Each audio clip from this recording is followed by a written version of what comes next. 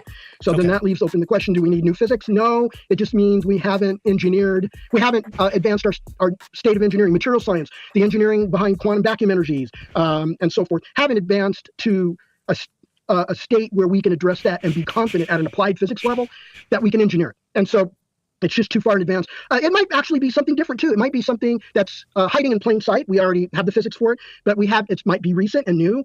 It comes out of quantum theory. It's already based on an existing theory of physics that's very successful for over 100 years. That'd be 101 years now. That'd be quantum mechanics. Quantum field theory was officially discovered in 1950. It was quantum electrodynamics was the first one for Richard Feynman, and I think John Wheeler got the Nobel Prize in physics for it. So it's just that they are so new, relatively on the scale of human lifetimes, that we haven't pushed them far enough to find new solutions that could get us excited. So I just do know that there's now coming out of quantum theory in the way of quantum entanglement and teleportation aspects that the theoreticians are mimicking using quantum theory space-time curvature or gravity. So that might be the alternative path. Instead of going through general relativity, we want to mimic what general relativity does by tinkering with quantum entanglement. I got new poll numbers out from respected pollster groups that are pro-Trump, and the White House has these internally and has been admitting it themselves as well, that it is curtains in the midterms. They won't need to steal the midterms. And I tell people, I disagree with Nick Fuentes, don't go vote Democrat just because Trump went sideways on some issues. It's still night and day. I mean, my goodness. People are like, oh, you're a chump. You're buying in and being conned again. I'm not being conned again. So I'm in lesser two evils. If I'm being forced to drink at gunpoint a glass of arsenic or a glass of cyanide, I'm drinking the arsenic because it's 100 times not as strong. I might live. There's some antidotes you can take. It takes arsenic, even a big dose, a day or so to kill you. Okay, here we are, Hunter Biden. We're here at the home of Hunter Biden, Venice Beach, California, not far from Bobby Kennedy's Santa Monica. To the two vice presidents for 2028, or maybe even a presidential candidate, Robert Kennedy, here within a mile of each other. Interesting. But more interesting is all the DNC crossdressers. The DNC crossdressers, we call them that because they act like they're right-wing pundits, but then they do things that are advantageous for the DNC, right? And the one thing they're doing with the Charlie Kirk murder investigation is concentrating on people that are not involved, that were not involved in the murder and foreknowledge of the murder. We've said this since 4 or 5 days after the murder when I was knocking on the doors of the people who were involved. Why was I knocking on the doors of the armed queers? Because that's who had the assassins. That's where NCTC or some government agency had brought in assassins to embed them in June of 2025 before Charlie Kirk's murder. Those are the people you want to concentrate on. Those dozen to 18 people that were in that Discord group that had foreknowledge of Charlie Kirk's murder, those are the ones you want to question. The people that are constructed afterward to divert your attention, like Twiggs, right? Twiggs not involved. He's a bolt-on. He's an afterthought. He's a bolt-on character. He's somebody that you say, how do we get people's attention off of armed queers? How do you get people's attention off of Maya? How do you get people's attention off of the assassin that was put in June of 2025, this Machine Gun Charlie, this ISIS assassin? Well, we have to come up with some wacky character. And it's got to be a name that you can remember, like Twiggy from the model from the 60s. I got it. Let's call him Twigs. Let's make him a Twiggy, but let's call him Twigs. And we'll divert all the attention to get away from the real assassins, the real team that put together the assassination of Charlie Kirk. That's what's happening right now, and the DNC crossdressers are having a field day. Anyway, from the vice presidential capital of America, with Hunter Biden here in Venice and Bobby Kennedy over there in Santa Monica, George Webb. Thank you, and I would love to let you gentlemen just talk some here, but when we're bringing up operations like Naomi and MK Ultra. There's Operation Mockingbird that was going on at the same time as MK Ultra, and it really ties into what Congressman Burchett was talking about with radio waves, where we have these like a Venn diagram of individual people and the military casting a broader net. So you have the radio waves, computer activity, the Operation Mockingbird, the programming that is taking place. So what do you see in relation to what was happening then and what we are seeing now that could be types of the same kind of programs and even using direct energy weapons or the like? Mr. O'Neill, you can begin. I would just like to say one thing. There was an objective outlined in the early proposals for MK Ultra to do experimentation to see whether they... How's the sister now? She is... 14? Yeah, I think she... Do you ever see her? Oh, yeah, all the time. And? I mean, we all moved past it. They did not see each other for a long time until she moved. Like, she was okay with seeing him again. And that's what we she did. Got too. Yeah. Roblox and Minecraft. First two things that pop up. Minecraft is literally I play with her and our oldest. Like, I don't like Minecraft. I go on there just to break stuff as they build stuff. In Minecraft, I play with both my boys and sometimes her sisters when they're online too with us. But they'll join the game with our kids and me. And then other than that, I just play Tycoon. You can open and go look at my recent games on there. I don't mind. No. Okay. He's never had those other apps. Now, for what it's worth, they wanted me to see if he had any of the ones that I guess like child CP people use, but I don't think he's smart enough to actually use those extra things. I think they would be in his normal. Well, first of all, I'm very against that. Like How are you? Yeah. Most people don't have to say that. Okay, so that's why you divorced him? I had a gun held to my head because of it before. What the fuck? What? Because I went after somebody because of it. What? Like, I am very against it. I was molested as a kid. Like, I am very against it. Okay. I mean, and sympathies. That is the usual reoccurring thing, though, right? You actually shouldn't have said that, because now I'm even believing the thing with the fucking sister even more. Like, again, I do have sympathies for that, but it is usually the people that are the ones who do that stuff to happen to them, and that's actually not. I wouldn't have said that. No, like I literally will go and fight and go to prison. Okay, yeah. I know you have to hyper defend. You're not making it look better by hyper defending. Most people don't have to. Guy, I'm not hyper defending. I'm just saying. Okay. So, and then he punched a hole in the wall. He punched a hole in the wall. Why am I told multiple holes? Yeah. Because he did. He punched the hole in the wall. Well, that would scare me, especially with kids in the house, if you're punching holes in the wall. I said, you need to chill out, because if my kids wake up, I'm going to be pissed. And he didn't want to chill out and grabbed the keys. He's like, you know what? I'm done. I'm leaving. And I said, okay. Grab the keys. And so I followed him to the front door as he's yelling, screaming outside in our front yard. I said, are you, oh, my bad. That's okay. It's bleep. Keep going. I was like, are you sure you are leaving? And he said, yes, I'm not staying here. I said, okay, I'm letting you know. I'm tired. I just got back from Dallas. I'm going to bed. Shut the door, locked the door, walked to my room. And by the time I'm starting to get undressed and ready for bed, my door gates kicked in. And I mean, to the point where the door frame fell off. What, dude? We couldn't close the door. Come on now. So I called the no cops. one locked out just kicks the door in. That's not a natural response. And it wasn't even I've been locked out on accident before. I call a locksmith. I mean, I call people. How quickly of him trying to get in did the door get kicked in? I mean, literally, it's a 900 square foot house. I walked to the bedroom, so maybe 10 steps. So don't fuck with me. You didn't have the keys then. Don't lie to make yourself look good. Yes, okay, but you don't kick the door in within 30 seconds. I told her, I said, let me in. Let me in. She walked out and said, no. You said you're leaving. I'm letting you in. I said, so you think the appropriate response there is to kick the door in? Even still? I mean, after I said that, yes, he was going to dumb and I scare made my mistakes. kids. Like, yeah. And I learned from mistakes. And I would hope so, because so far what we have is in front of a kid. And not in front of a kid. Being walked out on whatever. Setting yourself up for it. And two, knocking the door in a DV type situation. To which then cops had to arrest him. Oh my, okay, so you broke down the door. He broke down the door and you called the cops immediately? I told him, I said, I swear, if you take another step towards me, I'm calling the cops. Had them out, and he did. He wanted to start coming at me. And what? What are you doing? She said no. And so I did. I called the cops and I was like, I need an officer out here now. I'm genuinely scared for my life. And I mean, he was throwing things. Was he throwing things? Yeah. What was he throwing? He threw my purse that was set on the table from my vacation that I had just gotten back from. Another top story for us this hour. A preliminary hearing is now back underway in the Charlie Kirk assassination case. Kirk's parents and widow Erica are coming face to face this afternoon with a man who is accused of killing him for the very first time. Prosecutors now revealing some key evidence in the most detailed look yet into last September's deadly shooting. Let's go to Matt Finn. He's live right outside the courthouse in Provo, Utah. Matt, what can you tell us? Well, for the past hour or two, the prosecution has been questioning its first witness, a police officer who was on the campus of Utah Valley University last September when Charlie was shot and killed. When the officer started describing the moments that he heard the gunfire that likely killed Charlie Kirk, Erica Kirk and Charlie's parents left the courtroom. Tyler Robinson inside has been closely paying attention to the testimony and exhibits. And earlier, Fox captured Charlie's widow, Erica Kirk, arriving to court flanked by security. Arriving separately are Charlie's parents. This is the first time Erica Kirk has attended one of the court proceedings here. Our reporter in the courtroom says Erica is sitting next to Charlie's mom, and Erica put her head on the shoulder of Charlie's mom at one point. Also, Donald Trump Jr. inside the courtroom. Arriving earlier, Robinson's family, and what we believe is Robinson being transported in an armored vehicle to court, which has become the norm. Now, Robinson's defense tried multiple strategies to get the possibility of the death sentence off the table and also to delay the preliminary hearing. But last week, the Utah Supreme Court denied 3 appeals by Robinson's legal team, which paved the way for the prelim to begin today. Tyler Robinson is charged with aggravated murder in the assassination of Charlie Kirk. The state keeps warning there's going to be graphic evidence that's presented. Today, Judge Graff said he would like the camera to turn away from these disturbing exhibits so they're not broadcast on live TV. Kirk was murdered September 10th last year. Investigators say Tyler Robinson shot Kirk with a rifle and then in text messages confessed to his roommate lover, Lance Twiggs. Twiggs texted last year, "Why?" Robinson replied, "Why did I do it?" Twiggs said, "Yeah." Robinson explained, "I had enough of his hatred. Some hate cannot be negotiated out. If I'm able to grab my rifle unseen, I will have left no evidence." And we have a new statement from Erica Kirk and Charlie's family. It reads in part, "Every court proceeding serves as a painful reminder of his death and the loss that has irrevocably impacted our lives and the lives of his children." A few hours into day 1 of this preliminary hearing right now. It's expected to go through the week. Back to you. All right, Matt Finn in Provo for us this afternoon. Thank you. Sandra?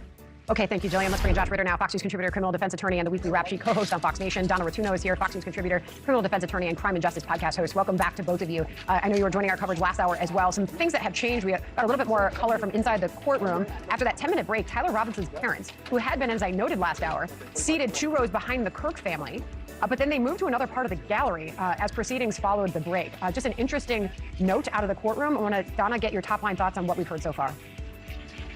Sure. Well, we're watching this unfold and we're hearing what took place that day as expected. This is a walk through the process of that day and who showed up when and what they were able to see on the campus and what the map of that area looked like. And what we have to remember is this is all very legal and very, logistical in terms of what took place. But what this means to both of these families is quite difficult. And, as much as this is the most awful circumstance Erica Kirk could ever imagine, Charlie Kirk's parents having to listen to what happened to their son, on some level, this is also a circumstance where you and who showed up when and what they were able to see on the campus and what the map of that area looked like. And what we have to remember is this is all very legal and very, logistical in terms of what took place. But what this means to both of these families is quite difficult. And, as much as this is the most awful circumstance Erica Kirk could ever imagine, Charlie Kirk's parents having to listen to what happened to their son, on some level, this is also a circumstance where you have Tyler Robinson's parents who are the ones who actually turned him in and actually brought him to law enforcement. And no matter how awful the events that he is accused of committing are, he's still their child. So there's a lot of emotion inside that courtroom today. And I know that when, they want to deal with what's going on, and if it was maybe hard for them to sit behind the Kirk family and watch the emotion there, they wanted to move away. But, this is a really difficult situation here today. I did find it very ironic, though, watching Tyler Robinson arrive in court in an armored vehicle when Charlie was not afforded that same level of armor out on the UVU campus that day.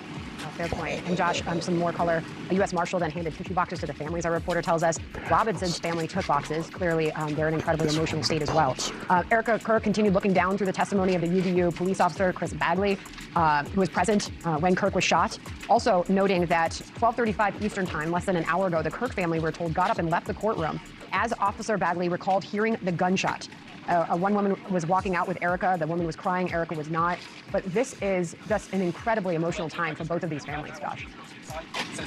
It is. And by the way, this is the easiest it will be because we're just hearing the lead up to the murder itself. This is from an officer who didn't even, in fact, witness the shooting. He heard it and he responded to the scene and has been describing some of the chaos. But some of the more graphic testimony about when he was actually shot, people who witnessed that, the medical examiner to talk about the injury that he sustained and how he lost his life, all of that is still to come. So I pray for them. This is going to be a difficult few days.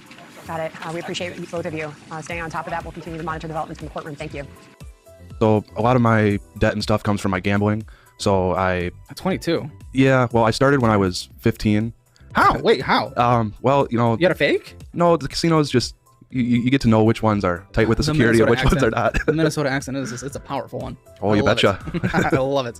Okay, sorry. Yeah. But anyways, I was 15. I brought $5 at the casino, sat at a blackjack table. They allow that? 15-year-olds? Well, no, but they didn't check my ID because I've always looked older. Okay. But you don't look old. Well, when I was younger, I looked Actually, older. I have a similar haircut.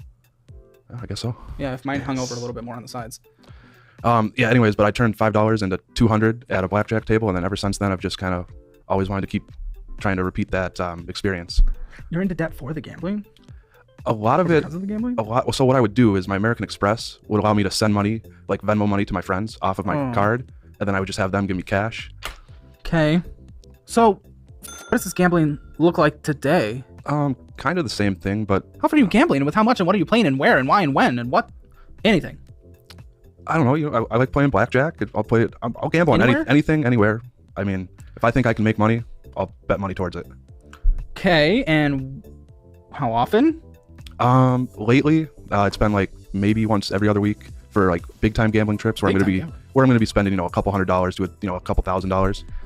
But a lot of times I'll every other week, so like $4,000 a month. I mean, I don't always lose. Sometimes you win.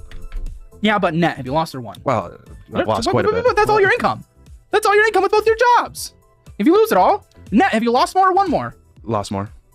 Okay, so it's not about sometimes I win, sometimes I lose. Net, you've lost, so you've lost. I never claimed to be a good gambler. No, of course not. But that doesn't.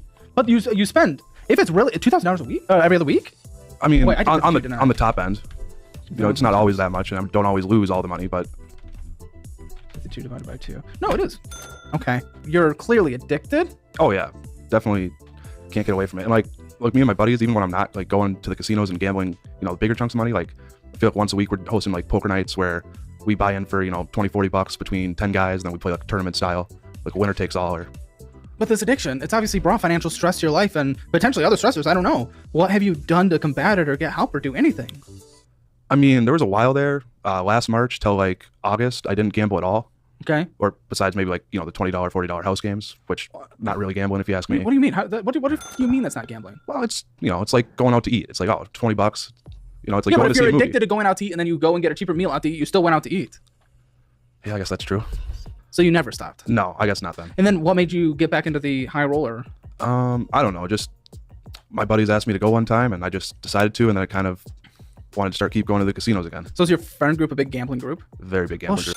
What are we without friends? You need a support system. You'd be bored. You'd feel lonely. But also, they're dragging you down, because if you want to get to a better place where you're not addicted to gambling and spending your entire yearly existence on it and every single cent you make, you'd need to get out of that situation. But a lot of us who've been paying half attention keep hearing that there's an effort in the Congress to, in some basic sense, merge the U.S. military with the IDF, with the Israeli military. Same with our intelligence services. It's hard to believe that could be true. Is it true? What do you know about it? Well, the National Defense Authorization Act of 2027, Section 219, has a provision that provides for the integration of the IDF and the U.S. military at the top, most sensitive levels of our military operations, and that is a fact. Now, when you have an integration and you say you're going to eliminate duplication, that's a merger, and so they're merging. And the U.S. military and Israeli military. Yeah, in specific areas like artificial intelligence and autonomous functioning of vehicles, that will increase the kill efficiency, right? Yes. In quantum sensing, that deals with very sophisticated data and will blur the distinction between offense and defense. Okay. Cyber electronic war is another area they want to merge in. Completed by Mr. Farnsworth from Visual Impulse, who is the videographer for TPUSA for the events that they do. Okay. Judge, the state would move to admit State's Exhibit 8.1. Ms. Nestor. Thank you, Your Honor. Erica Kirk is sinking fast. Her best friends are publicly Objections to its admissibility. Erica Kirk is sinking fast. Her best friends are publicly abandoning her.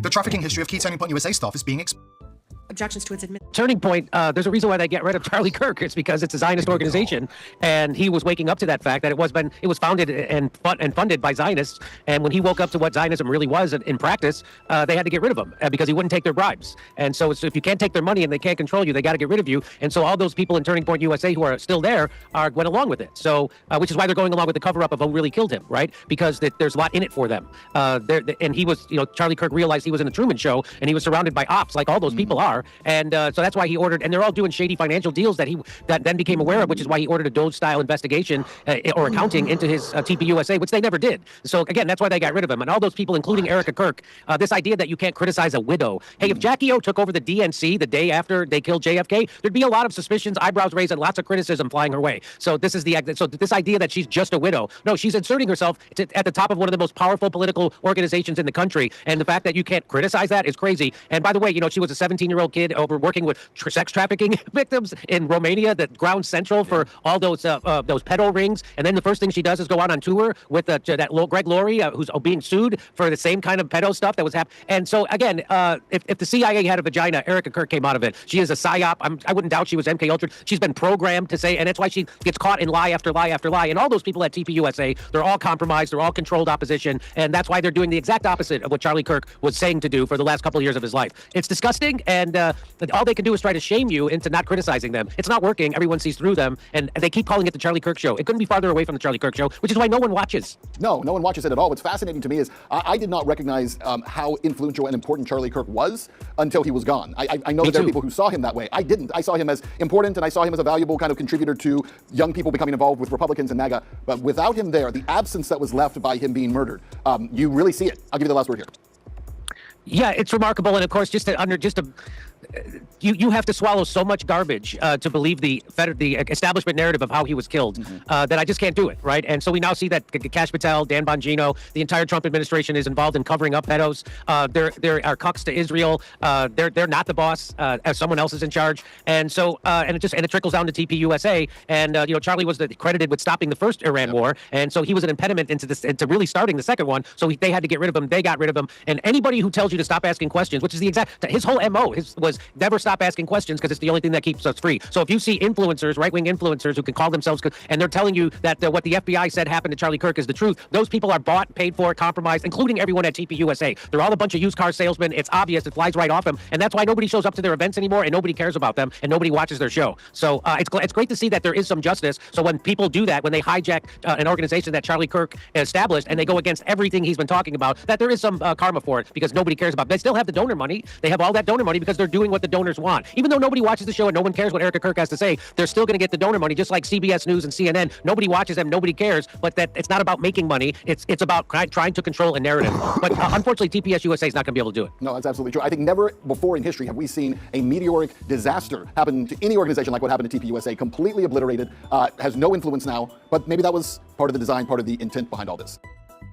Dave, I want to give you an opportunity, about 4 minutes to respond to that. But also, I do want to, now that we had the opening salvos and the Tomahawk missiles launched, let's respond as you see fit. No, and then bring us to the 12-day war, because let's stay focused on that. Yeah. We can. Well, the thing, Charlie, but is, defend yourself. Sure. Obviously. Well, the thing is, Charlie, as you may have noticed, and some of you may have seen some of my other debates. Every single time, I come up here to debate issues, and they come up here to debate me and my character. It's all they have every single time, because they can't actually take on any of the arguments. And so the most pathetic, low-hanging fruit of you guys like Trump. This guy said bad things about Trump. Listen, guys, I'm a free American. I supported Donald Trump in this last election. Yes, he did just actively cover up a giant child rapist ring, and I'm going to criticize him for that. Okay? And I'm sorry, after all these years of us right-wingers saying, protect the children, come on, that's bad for your soul if you don't. You speak up about that. It's horrible what he's doing. And, you know, as far as the actual substance of what Josh said here, which there really wasn't much, but I already pointed this out the last time we debated, his topic about how Sharon was against the war in Iraq is total nonsense. Sharon's envoy initially opposed it when he found out that Bush was going to invade Iraq, not because he didn't want Saddam Hussein to be overthrown, but because he wanted regime change in Iran first. And then, when the George W. Bush administration assured him that Iran would come next, they got on board with it and they started pumping out all types of propaganda about how Saddam Hussein's nuclear secret sites that didn't exist. And Benjamin Netanyahu, the longest serving prime minister in Israeli history, that year, in 2002, came to Congress and testified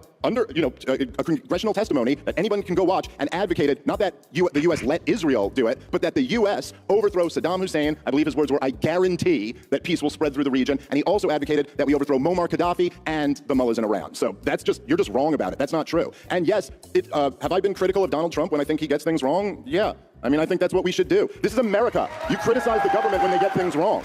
And so I don't even know what else. Josh, wait 1 sec, Josh. I got to keep the peace here. Dave, about a minute-ish. Okay. No, I'm taking our time. Look, as far as take about a minute and a half and try to do the 12-day war thing. Yeah, sure. As far as the 12-day war goes, I mean, look, I'll be honest. Donald Trump, it might be the greatest thing he's ever done in his life. That at the end of the 12-day war, he after the Iranian response was as weak as it was, and they gave us advance warning, so there were no American casualties, he started pushing for a ceasefire, and that was great that he did that. But the point is that the war never needed to be launched to begin with. Iran did not have nuclear weapons. Iran, according to all of the intelligence, including our director of national intelligence, until a day after Israel bombed them, and she changed her mind. Go read the annual threat assessment from earlier this year. Iran had not made the political decision to acquire a nuclear weapon, and they were in negotiations with Donald Trump at the time to bring their enrichment down. There was just no need, other than the fact that Benjamin Netanyahu wants that regime overthrown. Josh, I want you to make the case, because I don't want to have you be able to get past this. You say Israel is not an ally. That is not an opinion that people. If you're wondering why I'm not super serious right now, is because we shouldn't even be having to fucking do this. What do you think, dude? I think that the likelihood that the setup, which is going to be harder to get through than a human neck and spine, the likelihood that stops one of these rounds as we were just shooting this on steel is 1%, if that. Dustin, are you ready? Okay, folks, so realistically, I should be able to do this on the first shot because fucking Tyler Robinson did this on the first shot. But we're going to see. I don't like my chances, dude. Jackpot.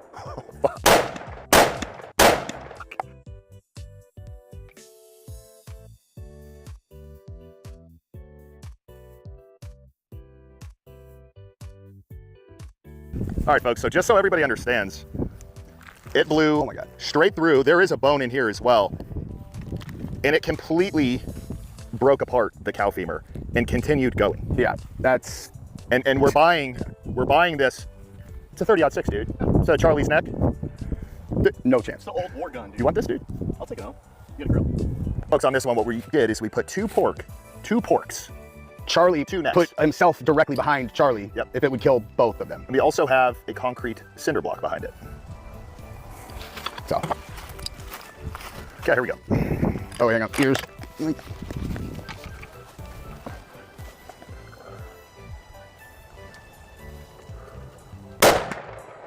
Oh my lord. Nice fucking shot, guy. Oh boy. That's a...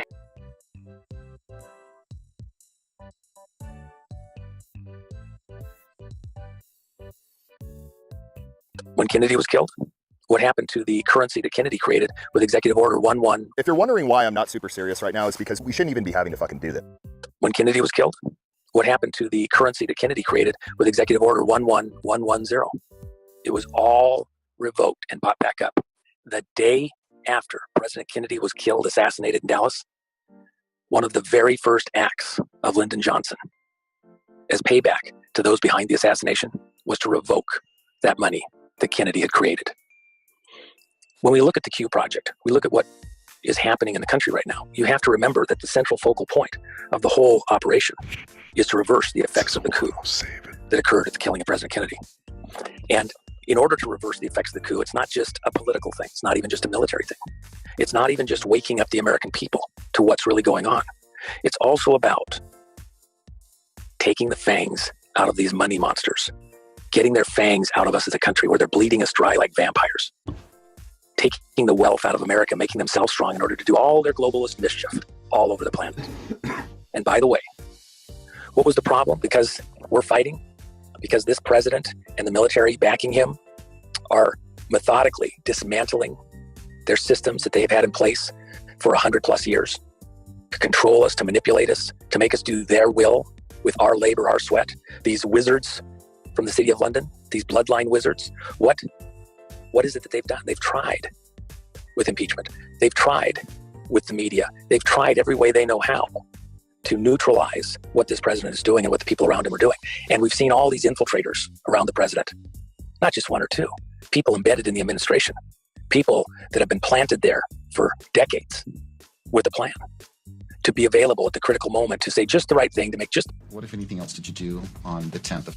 There's a 30-page CIA document that is a step-by-step manual on how to astral project and a bunch of secrets of the universe. They had this since 1983, right in the time for Project Stargate, which allowed these men to remote view, psychically spy at any time period, including the future. And the document also reveals that anybody can do it. It also warns that you might run into not-so-friendly entities.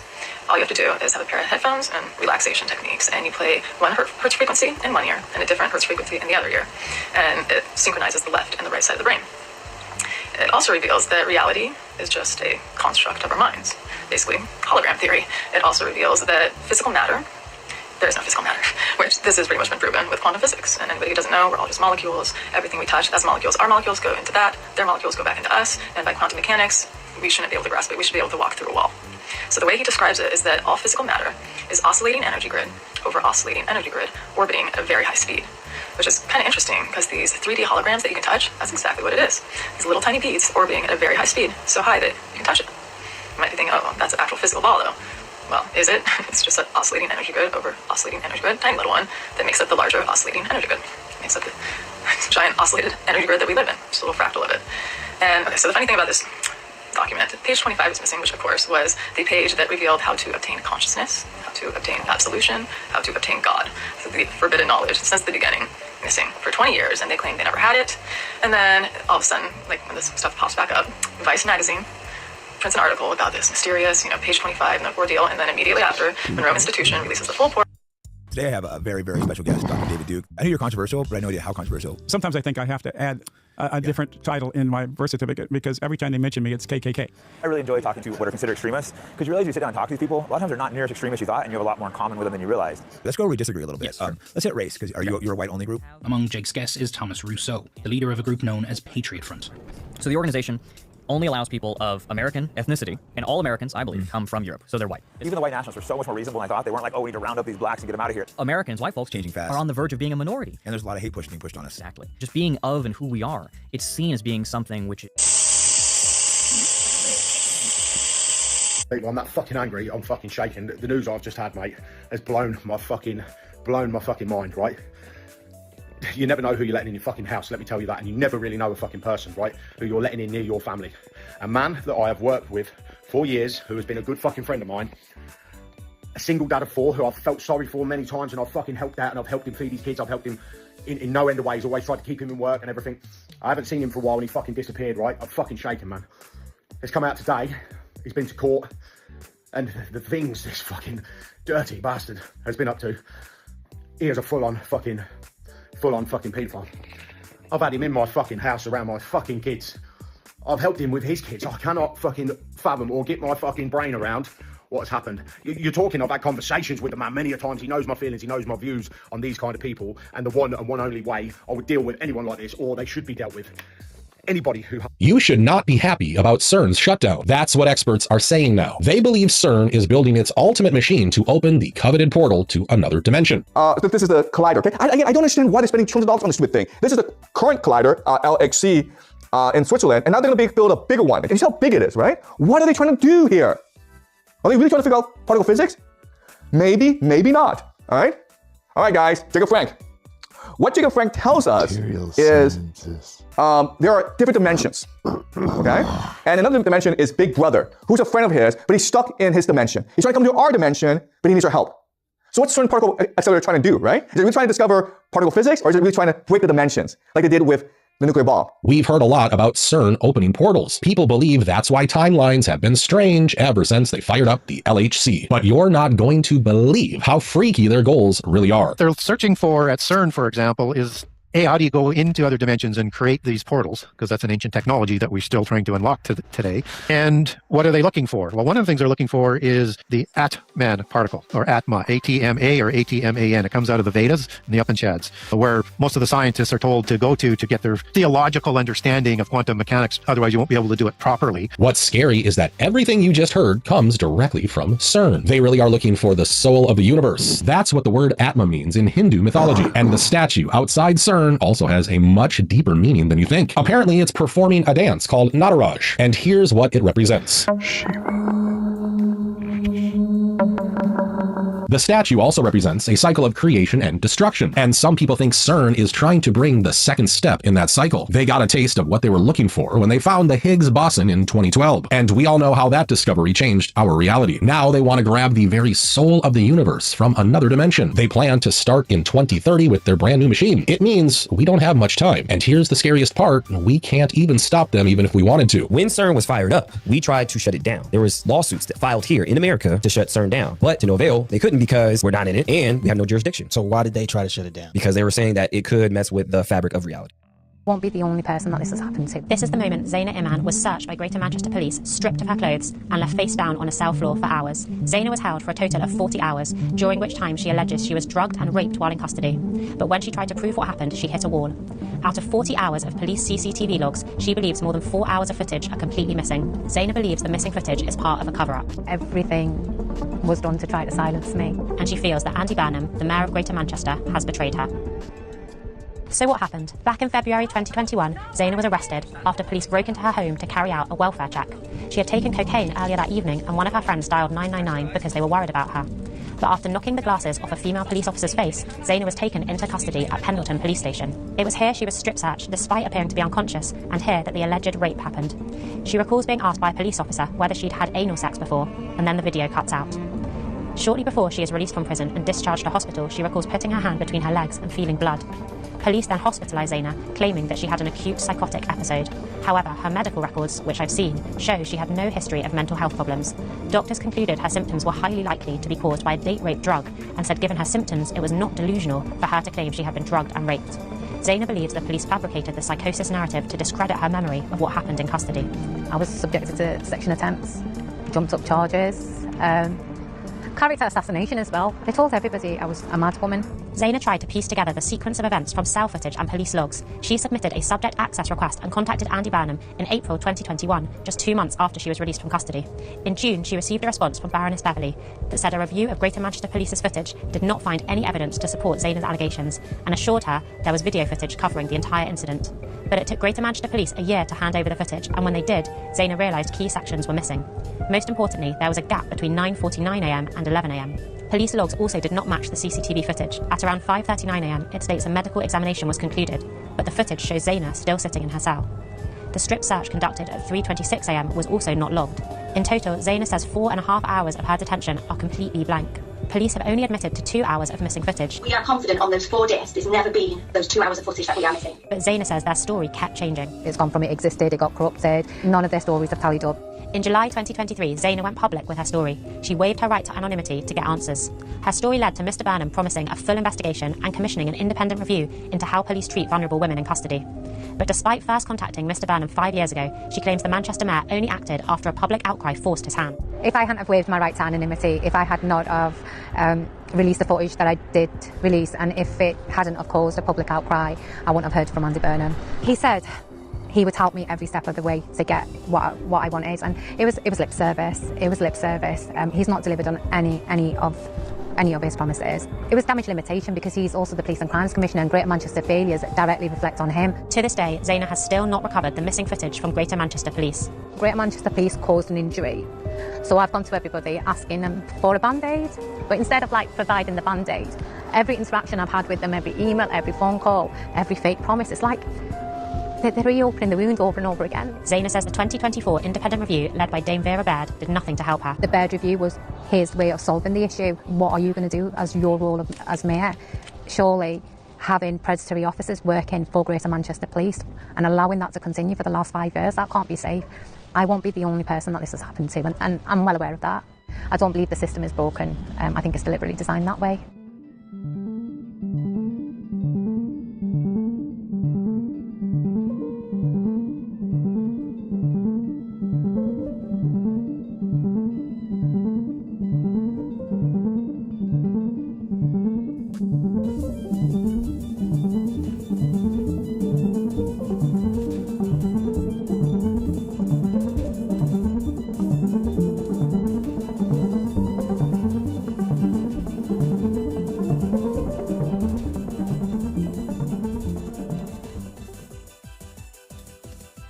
Candace Owens is on a mission today, and I am so here for it.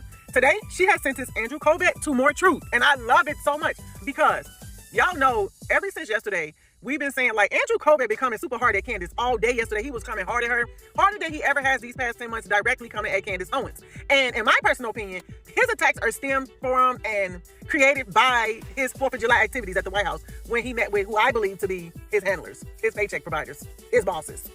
So Candace Owens pointed out how Andrew Colbert has been leading the charge that her and Charlie Kirk were not friends. And they have not been friends, and Charlie Kirk was distancing himself, and he wasn't friends with Candace since COVID 2020 type shit, okay? This is the narrative they have been pushing. So Candace Owens sentenced him to truth by releasing what? Text messages from her and Charlie Kirk in which Andrew Colbert himself was on the thread. So Andrew Colbert knew that he was telling lies. He knew he was lying. But we all know Andrew Colbert don't mind telling little white lies, you know? He's okay with that. So this is Candace Owens calling Andrew Colbert out for lying. And then she goes on to show the text messages from her and Charlie Kirk, and this is in 2024 when these messages occurred between her and Charlie Kirk. And as you can see in these messages, Charlie Kirk is telling Candace, I 100% have your back. I am just getting pressure from my donors and whom I have to speak with one-on-one. And when I do talk to them one-on-one, they understand my position. And then we also have videos of Charlie Kirk saying he don't agree with everything Candace Owens says, but he's not going to distance himself away from her because they're trying to morally bankrupt him or morally blackmail him. Those were his words, okay? Nevertheless, Candace Owens goes on to tell Andrew Colbert, if you want to play these games, bro, we can play these games all day. I got time today, okay? I can go max all day if you want to give me permission to do so. But see, what you're not going to like is the fact that the text messages that I do have, the ones that I haven't dropped, they're regarding our greatest ally and how Charlie Kirk really felt about our greatest ally. Since y'all want to lie so much about how Charlie Kirk felt about our greatest ally, please don't make me drop these receipts. Please don't make me drop these text messages. And Andrew Colbert, I don't even understand why they're doing this because Eric Kirk got his phone, okay? They know what's in his phone. Therefore, they know the text messages that Candace Owens has access to. Okay, so I'm not even sure why they're playing these games, but I do think that they're trying to set her up for something. They're trying to trap Candace Owens, set her up for something, and it's not good at all. I just got this funny feeling that they're trying to set her up. If you think about it, this report that came out that's dropping today about her being the sole reason why Erica Kirk is getting an accelerated number of death threats, first of all, that's a complete fabrication. Candace Owens has consistently made it clear to her audience that she don't want nothing bad to happen to Erica, aside from the fact that she don't want nobody named their child Erica, and god dang it, she's a little too late. I got a child named Erica already. Yes, I have a daughter named Erica with a C, not a K. Nevertheless, Candace Owens ain't calling for nobody to do anything bad to Erica. That is crazy. That is insane for them to try to put all of Erica Kirk's fuck-ups onto Candace Owens for being the person who came months and months later and called it out. That is so freaking crazy. But I feel like they're trying to set this girl up or something. I don't know what it is. I just get a real uneasy feeling with how they're attacking her. One of the first words you should say in a speech, and one of the last words you should say in a speech. Now, tomorrow, I don't know how many of you are speaking, but I guarantee if you go to conferences, 19 out of 20 speakers will start in one of these ways. Number one, my name is Connor Neal, I'm from Tango, and this talk is about the latest trend in monitoring strategies. Now, all of you are sitting with a piece of paper in front of you that says, I'm Connor Neal, I've come from Ireland, and I'm going to talk about Tango 04 and this. So, by repeating what you already know, I'm giving a signal that it's a time to get your BlackBerry out. I've just signaled that this talk is opportunity to reconnect with BlackBerry, make sure the office is okay, maybe get some plans together for the weekend. Another way to start.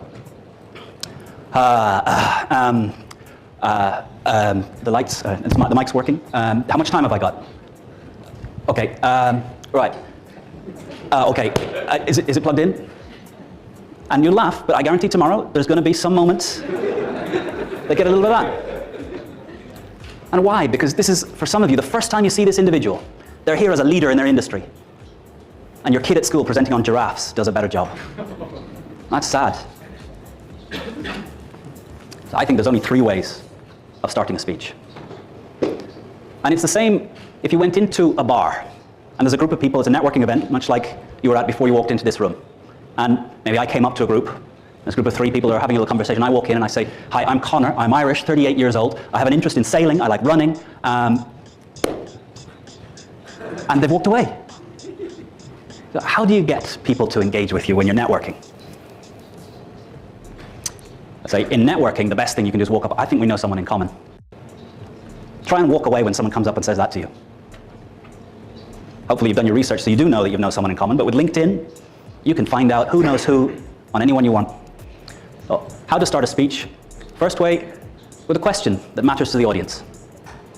How do you phrase a problem that the audience faces in a question? So that'd be the 3rd best way of starting a speech. The 2nd best way of starting a speech is with a factoid that shocks. There's more people alive today than have ever died. There's more people alive today than have ever died. There's a lot of speeches that can follow on from there. Every 2 minutes, the energy reaching the Earth from the sun is equivalent to the whole annual usage of humanity.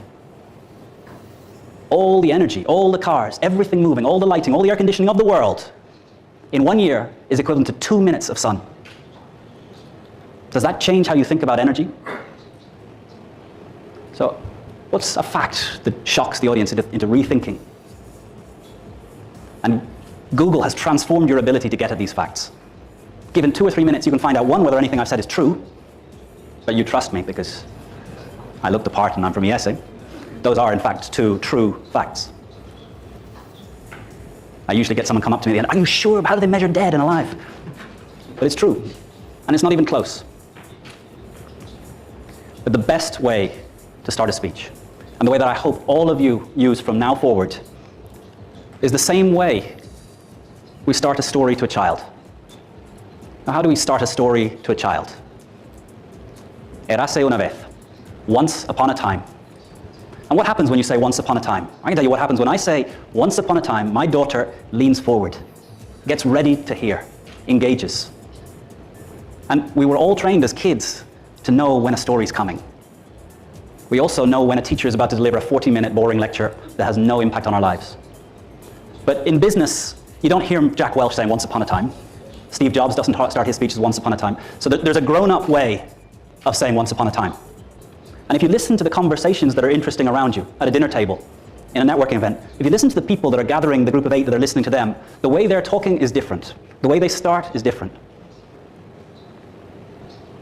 The way you tell stories as an adult is, in October, it was the last time I was in this room. There were 120 people in the room, and I was having a little conversation with one of the world experts on public speaking. And he said something to me. He said something to me that's had me thinking ever since.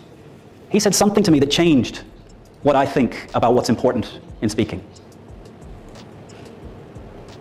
Now I can pause for about 30 seconds, 2-3 minutes. Today, the Tyler Robinson show trial begins. Important point, though, that some people obviously understand and others don't. This is a preliminary hearing. This is not the trial. This is a preliminary hearing. What that means is this is a hearing to determine whether or not there's enough evidence to have a trial. So like the prosecution's case is what is on trial right now, okay? So the prosecution comes in and they're like, all right, here's what we've got.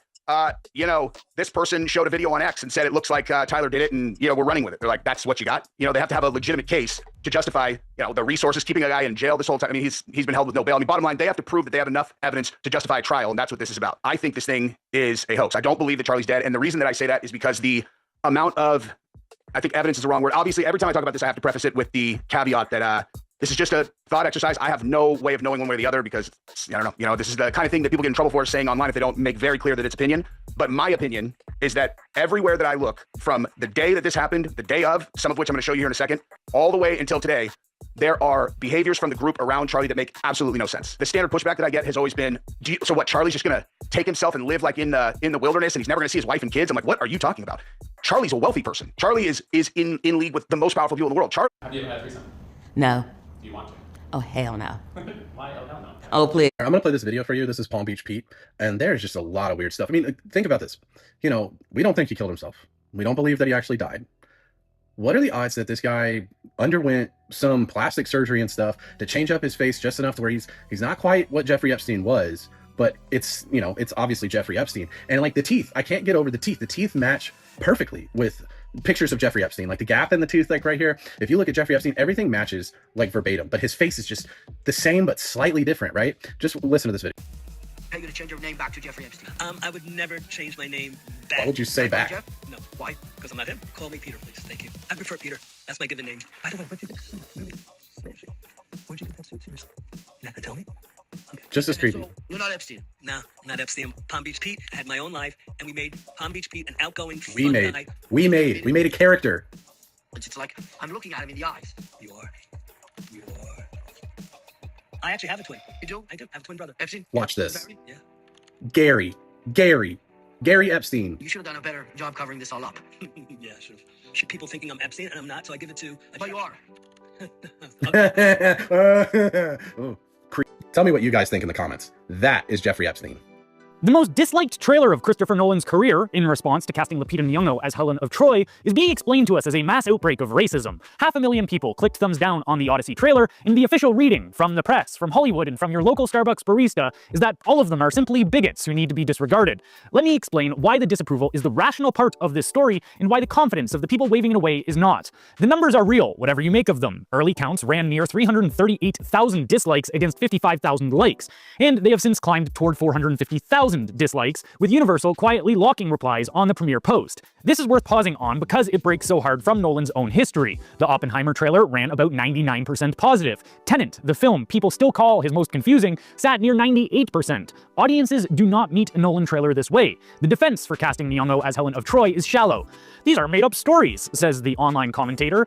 How AI is going to eradicate humans off Earth, this is exactly how it's going to happen. And this is not a joke at all, because we're going to start with this clip right here, okay? So a rogue humanoid robot in Indonesia went full attack mode, okay? Watch this, okay? This thing knows Taekwondo. Anybody who knows anything about martial arts, like this thing has flawless technique, okay? And by the way, I'm not saying they're going to karate us to death, okay? But this thing, if you can make a robot able to execute techniques like this, which are extremely challenging and take years for a human to be able to execute correctly, okay? If it's that easy for them to create muscle memory on an AI bot, then it's not gonna be very challenging for them to teach the AI bots to do much simpler muscular muscle memory based movements.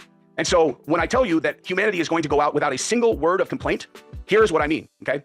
Because let me show you what a companion doll looks like right now, okay? This is a companion doll, okay? This is a companion doll. These are what these next generation AI are going to look like. And if they can make the thing capable of doing Taekwondo like that, how hard do you think it's going to be to teach a bot like that to move the way that a man will want it to move when the lights are out and no one's home, okay? So given that that is going to become mainstay, absolutely commonplace for people to have companion dolls as lifelong companions, okay? Can you reproduce with a companion Once you bot? start going out of it, then you start seeing it as real people like you and me. Person doing the day-to-day, like, whatever the job is.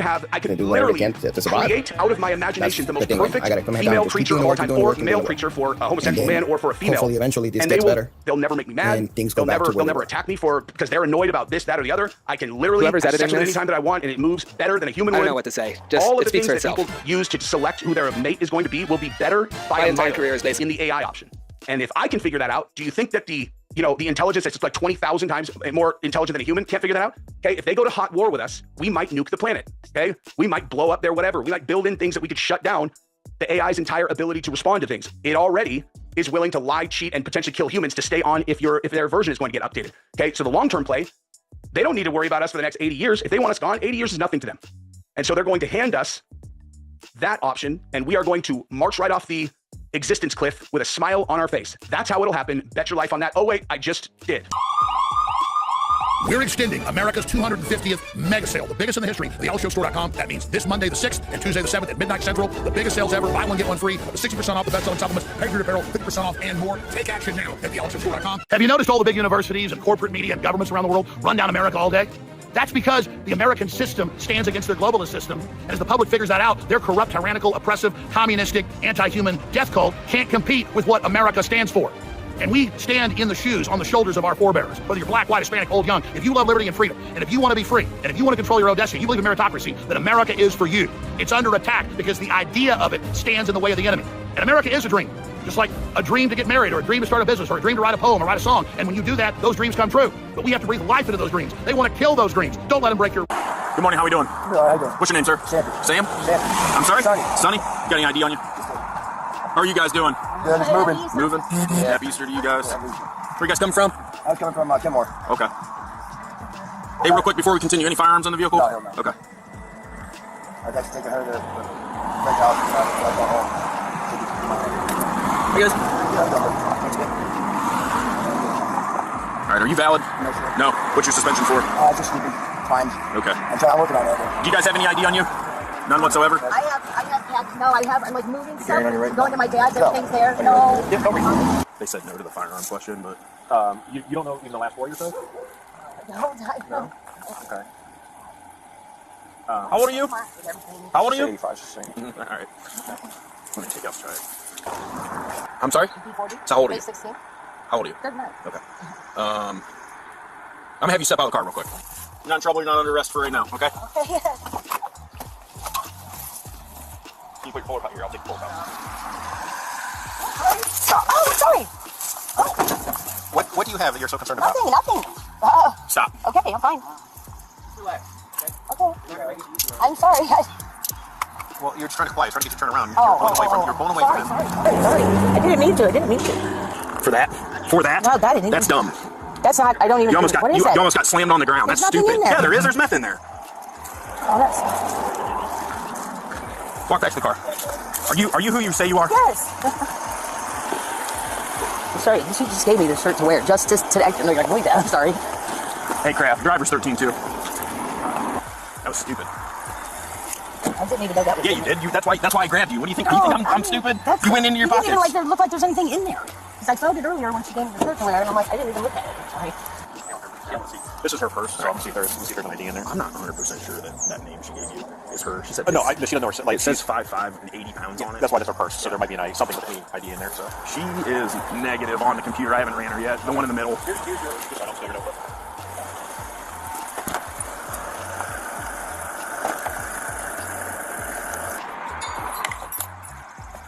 You got anything on you, do you? No, I don't. Just put your hands on top of your head for me. Anything in here gonna stick you, poke me, nothing like that? No, sir. Okay. Just making sure you don't got any weapons. No, I don't. No guns, knives, needles? No, I don't. Nothing like that? How many shirts you got on? A couple? Yeah. Turn around for me. Yeah, I'm good. No. Alright, you can just hang out behind your truck there. What? That's that you hold on to right here. It's a, what do you call them? You put your flour and stuff in? A canister, yeah. It's not anybody's ashes or anything. No, okay. That's what I was thinking in my head. Yeah. I run across those before. Right. That's what I was wondering. Alright, what's your real name? What do you mean? What's my real name? Speak up.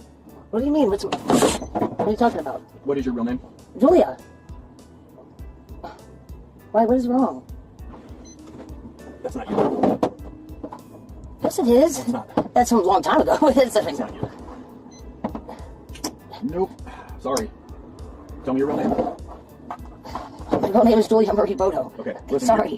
Whatever your name is. Listen how this is going to Okay. go. I'm going to ship you as a Jane Doe. Okay. What's that And mean? you will sit in the jail until it's time to tell whoever you want to tell who your name is, and then you will sit there longer. What is your name? She's obviously misrepped. I figure out who she is.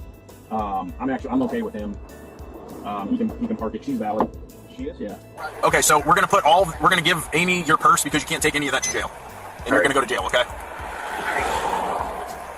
Possession of methamphetamine and misrepping. Amy, you're gonna take her purse. She's going to jail. Yep. Here, these can go back in there too. Oh, okay. Just put. She asked if you could take it to her dad's house.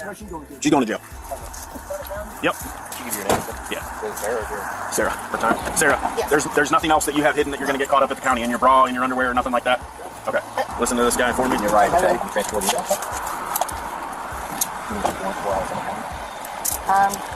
Possession of fentanyl. Well, no, I went to, that was supposed to be, with my PO, that was supposed to be cleared up because I was in college, and I went to the hospital, and I've had C. diff before. I don't know if you know what that is. It's really deadly, and I was feeling really sick, and it kind of reminded me of when I had C. diff. I got there, they said, you don't have C. diff, but you have something that begins with an N. It's like a virus or whatever from being at dirty places and not washing your hands. I said, well, I'm constantly washing my hands. I do extra cleaning in the bathrooms, so kudos, you know. So, and then after that, Power Street got wrote up. They were in the news.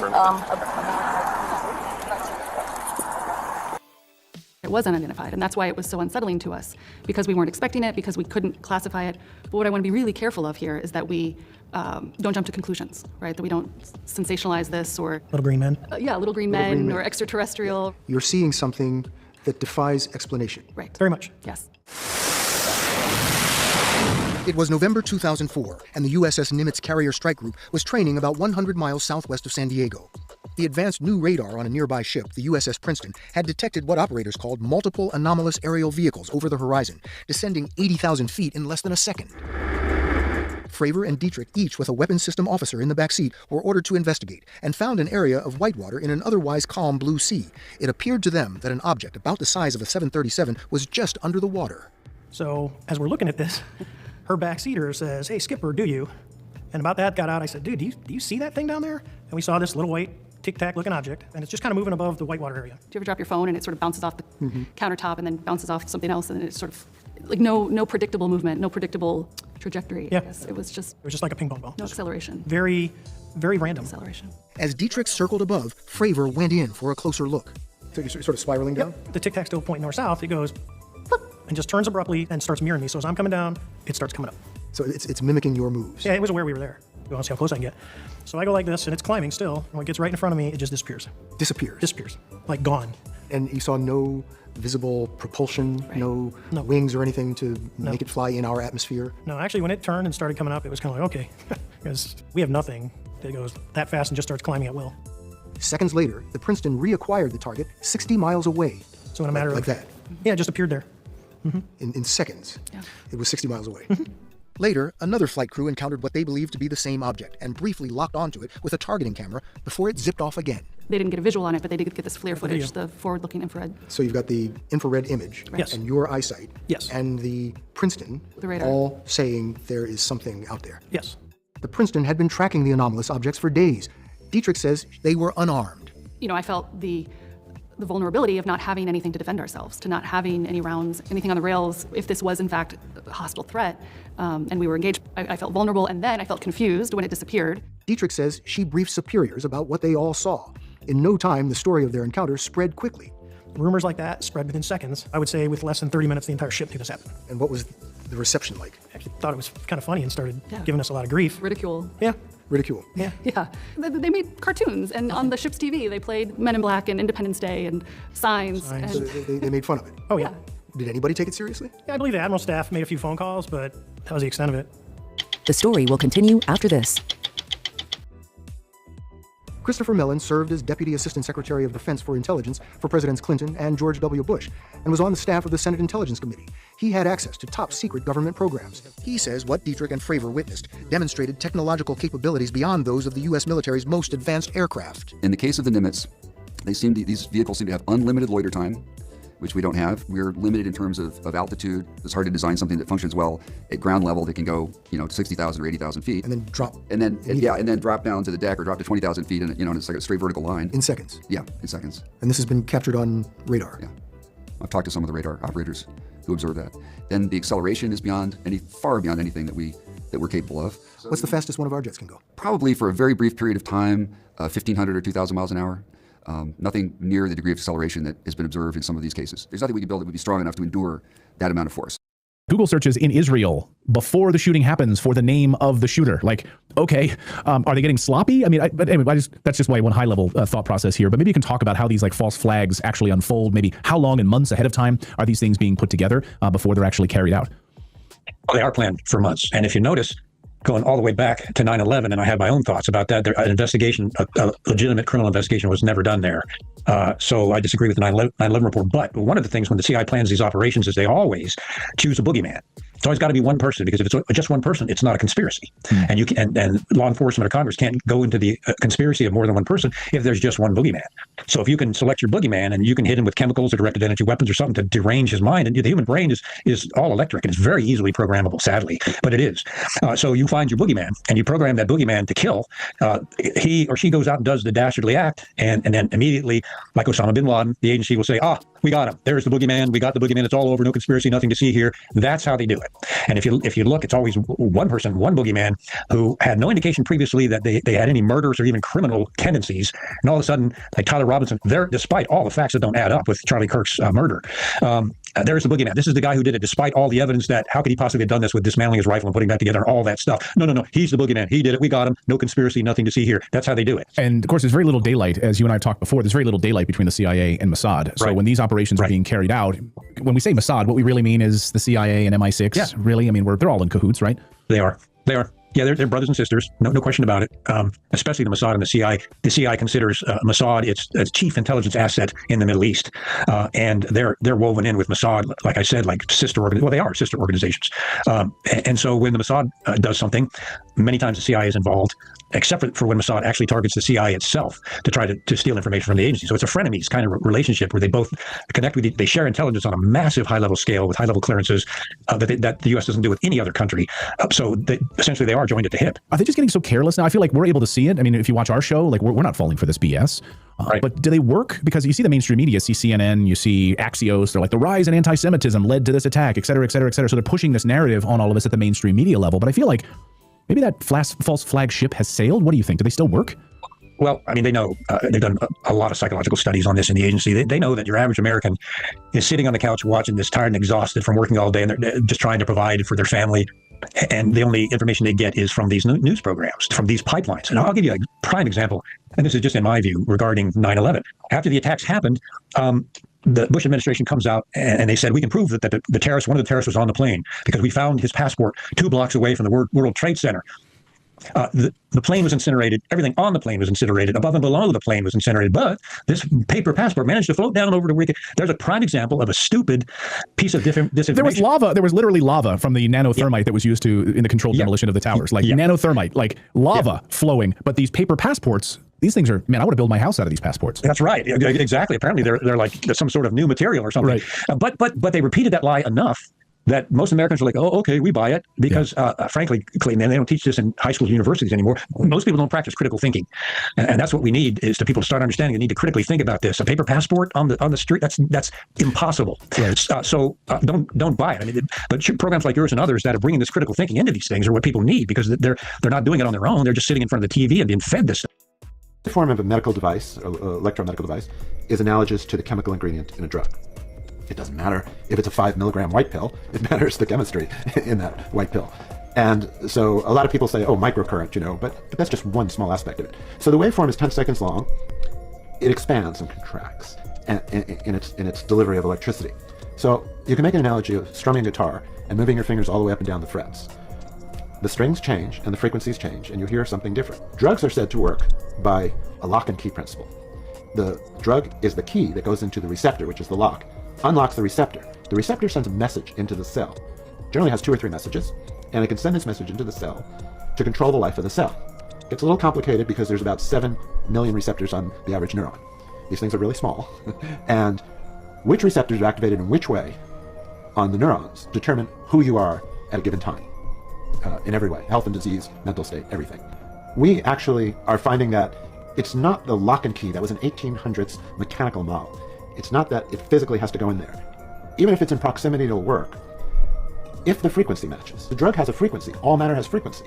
Even though it's a physical, something you can see, it still has these kind of properties. And so the drug vibrates, we call it a ligand at that point, vibrates in such a way that it can activate the receptor to change the function of the cell.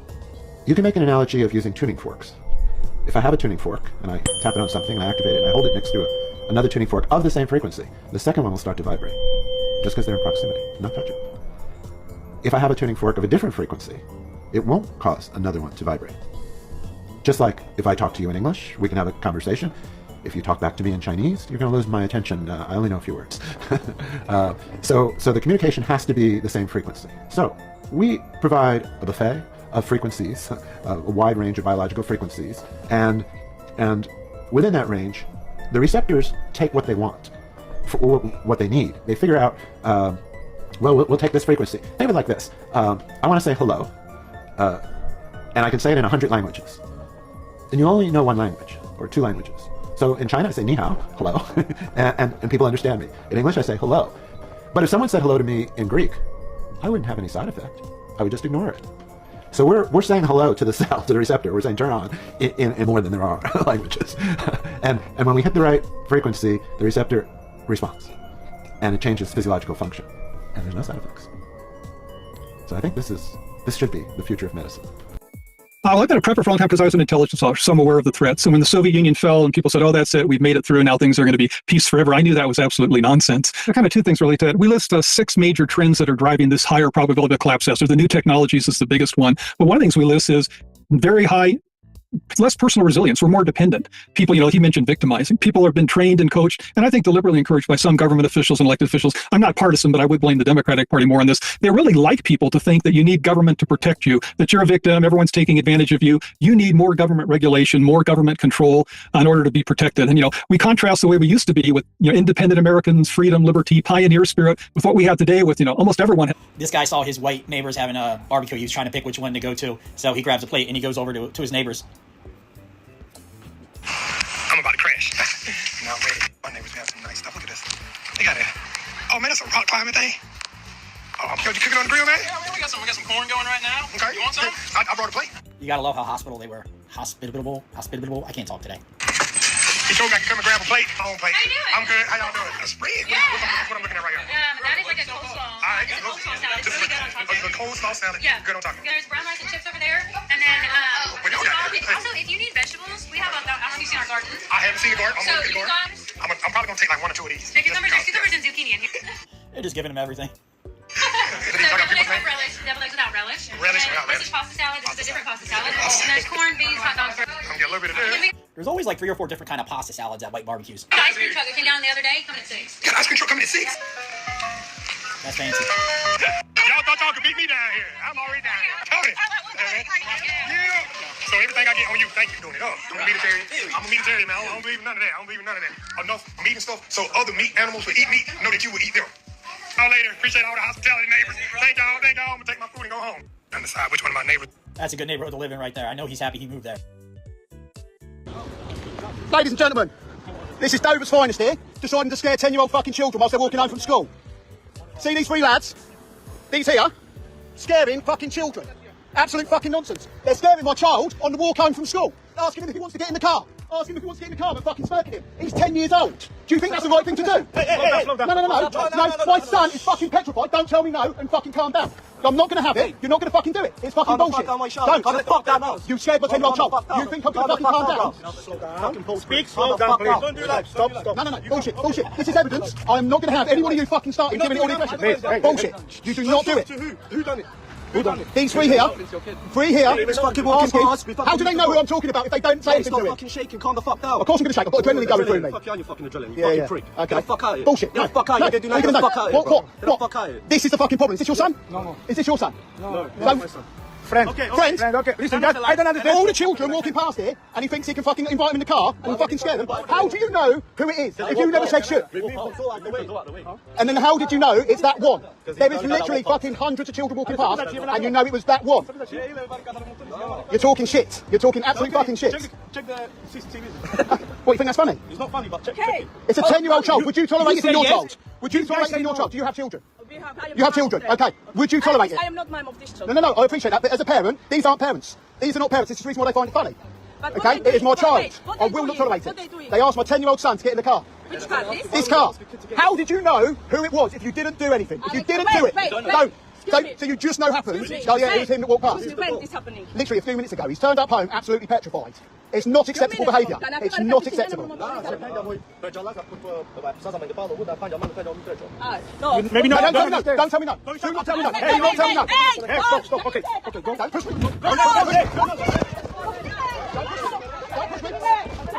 Fucking push me. Don't do it. Don't touch me. Do not touch me. I called the police. Come in. I called the police. Here we go. Call the police. Because you. I'm live for case. You're coming against me. Look at check on the pen. Here we go. I called the police now. Hey, stop it. So he's just thrown a stone at me?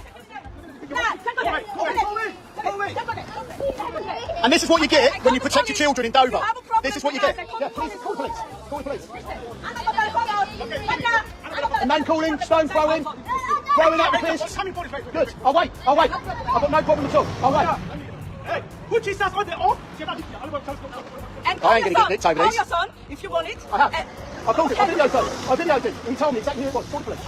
Don't get near me. Listen what's happening. The door was open and you saw want to pass through the street and the guy just closed the door. Why would he lie? You been there? You been there? I'm going to stay here. You stay here. You see. Like he not been there. You smell. Sorry. Why is he lying? Why would he lie? Call the police. Call the police. Don't You believe yourself. You believe yourself. Of course. And you believe Okay, yours. yes. There you go. One. Sorry. I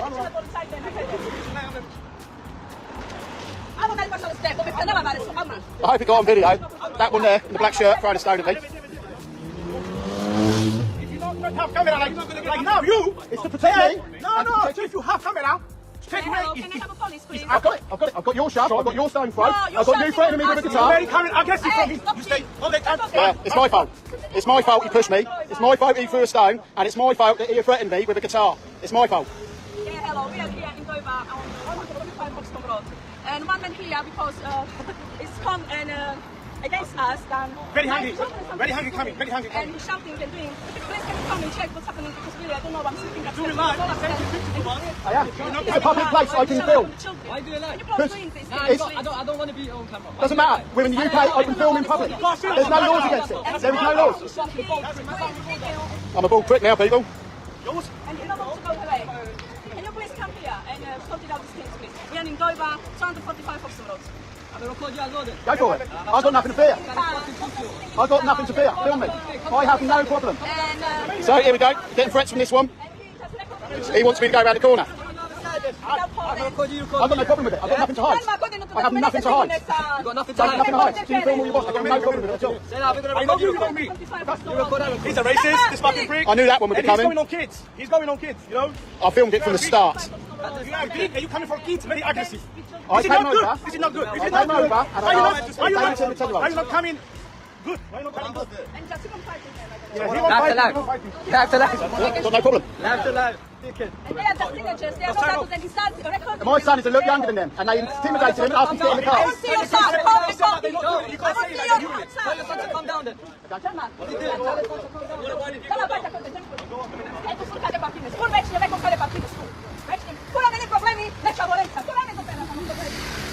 There we go. No car. Yeah.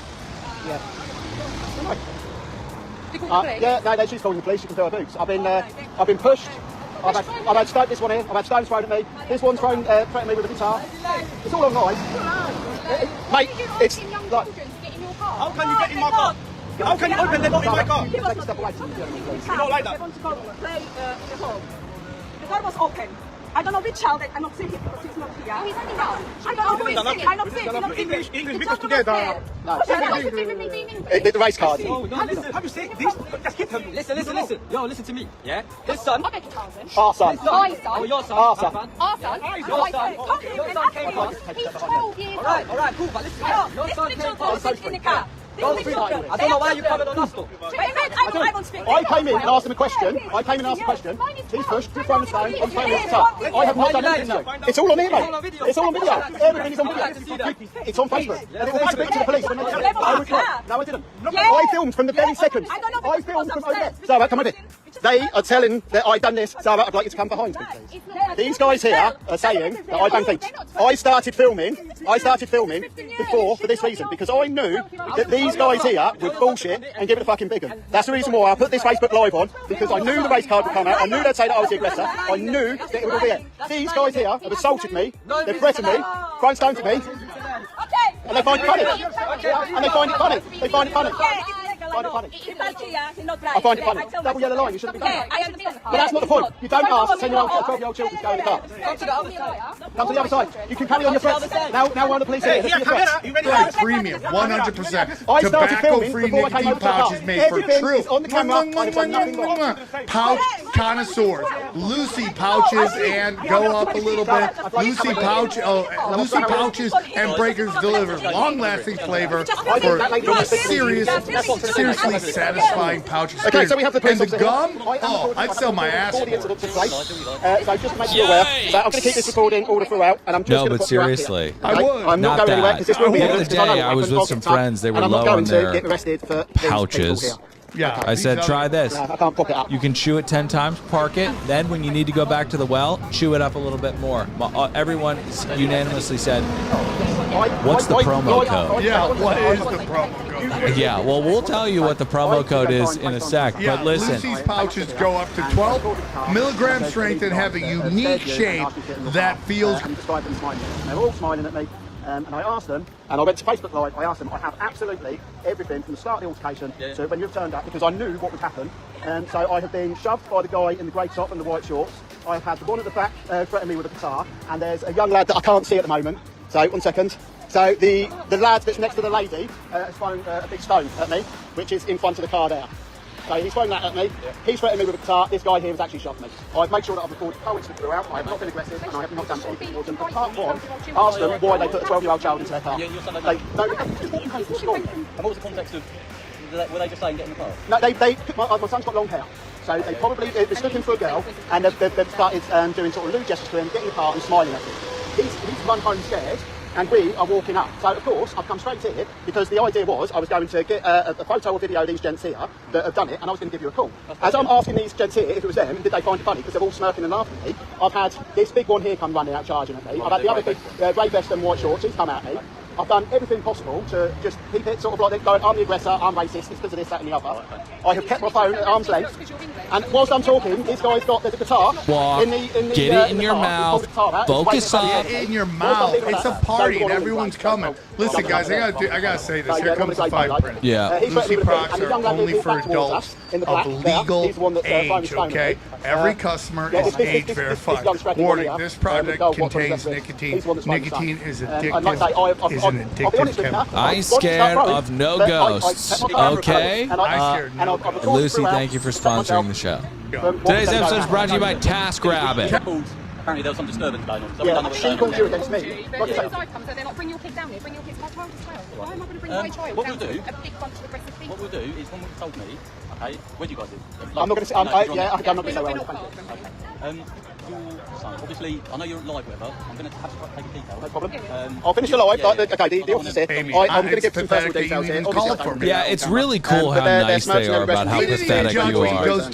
So, I'm glad no, I mean, listen, the other day we had a buzz in our refrigerator. What did I do? I called a shady company. They came over. They gave me a bid for something insane. Then I used the TaskRabbit act. They came over, fixed it for like $40. Is it possible that Mike Ross needed one day at least? Seriously, dude. I remember. TaskRabbit is the best. TaskRabbit makes it easy to find skilled. Your testimony today is only happening because you signed a deal with Miss Gibbs giving you immunity? Doesn't mean I'm lying. Because you wouldn't lie just to get out of going to prison. No, I would not. Well, how about if the other reason was to get back at someone you've been jealous of your entire life? I've never been jealous of Mike Ross in my entire life. And I just caught you in a lie. Objection, Your Honor. Mr. Evans, my next move is going to be to call Jenny Griffiths to the stand. And she's going to testify that you lied to her for years about dealing. When she found out about it, she left you for Mike Ross. Objection, badgering. She's also going to say that you were jealous of his mind your entire life. Gross. And when you found out that she left you for him, you were as jealous as a human being can be. Is that true or not? Your Honor. Let me rephrase. Is Miss Griffith going to be perjuring herself, or are you? Get ahead of it now and get $15 off your first task at TaskRabbit.com. No further questions, Your Honor. Your Honor. On the TaskRabbit app using promo code CSC. Taskers book up fast, especially for the same day tasks. So book trusted home help today. My understanding that you arranged $15 off your first task using promo code CSC with the TaskRabbit TaskRabbit app or at TaskRabbit.com. I cannot recommend this I've never been in any app class ranking. I'm the best enough. legal It secretary in the saved city. me. Wow, It that's a can pretty save responsible you person. too. But if you were so good at your job, how would you allow someone who wasn't even on your interview list to get in a room alone with Harvey Specter? I'm sure you'll recognize this after all. Okay, so I want to ask you, so do you believe in any of this nonsense, or is it just kind of like, is Armageddon like a biblical blue beam this roast of to black you? excellence, and me and Shane are just you know, it's like I'm trying to get a religion. A lot of this stuff is like, well, yeah, that's like that was. It wasn't like explicitly stated or anything, right? Because imagine if you said we're gonna have a roast of white excellence. Right, exactly. No, That's I know. Crazy. Oh yeah. It's weird. You can and can't say. Oh yeah. That's weird. Oh yeah. You know. Yeah, that's a whole thing with that. I mean, you can't talk about this, but we can talk about that. Well, it's just weird what we accept, which like doesn't bother me at all. But like Cain Velasquez, when he fought in the UFC, he used to have brown pride tattooed on his chest. Cool. His family came over from Mexico. They literally walked here. Yeah. White pride, not so popular. Right. White pride on your chest. You know, fucking Sean Strickland just decided to get white pride. And he posted a picture on Instagram of him as a world champion with white pride on his chest next to Cain Velasquez as a world champion with brown pride on his chest. Yeah. And people would lose their fucking minds. Yes. And again, not saying that Sean would ever put white pride on his chest. He would. No, he would. I follow him. He doesn't have any tattoos. I follow him on Twitter. He would. Trust me. He's a wild boy. He did did he showed a up? temporary tattoo. He showed up at the UFC even though he's banned. He showed up and they arrested him. Yeah. They kicked him out. He's the world champion. There's a UFC event at the White House. At the time, before Justin won, he was the only American world champion. And they're like, you can't come. Yeah. Because you talk too much shit about Israel. Mm-hmm. He's a wild boy. But that's wild. That your criticism about Israel is what keeps you from going to the White House as a world champion in a world title just fight saying. at the White House. Yeah. Like you want to celebrate the American he's a quirky guy. He's a male world handsome champion. guy. I think he said Okay. He looks like he's got big root, right? Yeah, probably. There's no way Jeff Goldblum doesn't I told have him when he just retired a fighting, giant hammer. What are you seeing anything that you want to share with the class? You don't have to do that. How many kings we even have left? Just sit there every day and talk to people. 16 kings, too many. Right. Some of them aren't even real kings. He's an awesome podcast guest. Fucking Charles sitting there talking about fake-ass kings. digital IDs. Fake-ass. Digital ideas and a goddamn... the whole shtick down and just gives you his opinions on things. Very smart guy. He's not stupid at all. And he would get better at it, as he did it more. He easily could do a podcast. Yeah, he's entertaining as fuck. I just can't believe they kicked him out of the White House. And they kicked him out of the ellipse, that area. I think there's a video of it. See if we can find the video of it. Like, sorry guys, like they got like fucking six cops with bulletproof vests. Yeah, I think there was like 85,000 people there, so it's funny. Different types of people's hair. Okay, black. It's just he wasn't supposed to be there. He was banned. He was not invited. Or whatever. But even if you're not Asians invited, are fine. you go to the fan area. But old if you're the people, world champion. If you want to be that wild with no security, and there's video of him from the first night, from the night of the weigh-ins, where they found out that he was there. It's amazing. Imagine a sack of testicles. It's a scrotum. Imagine a scrotum, but it's your head. Oh, so we become nutsacks. They just surrounded by bros. Whoa. We look like Earthworm Jim. Yeah, I mean, at some point, I'm just going to let go. I'm just going to see how furry. World champion, fucking kicking some kid. What is this world coming to? There's starting to be some. It's him. Is there audio?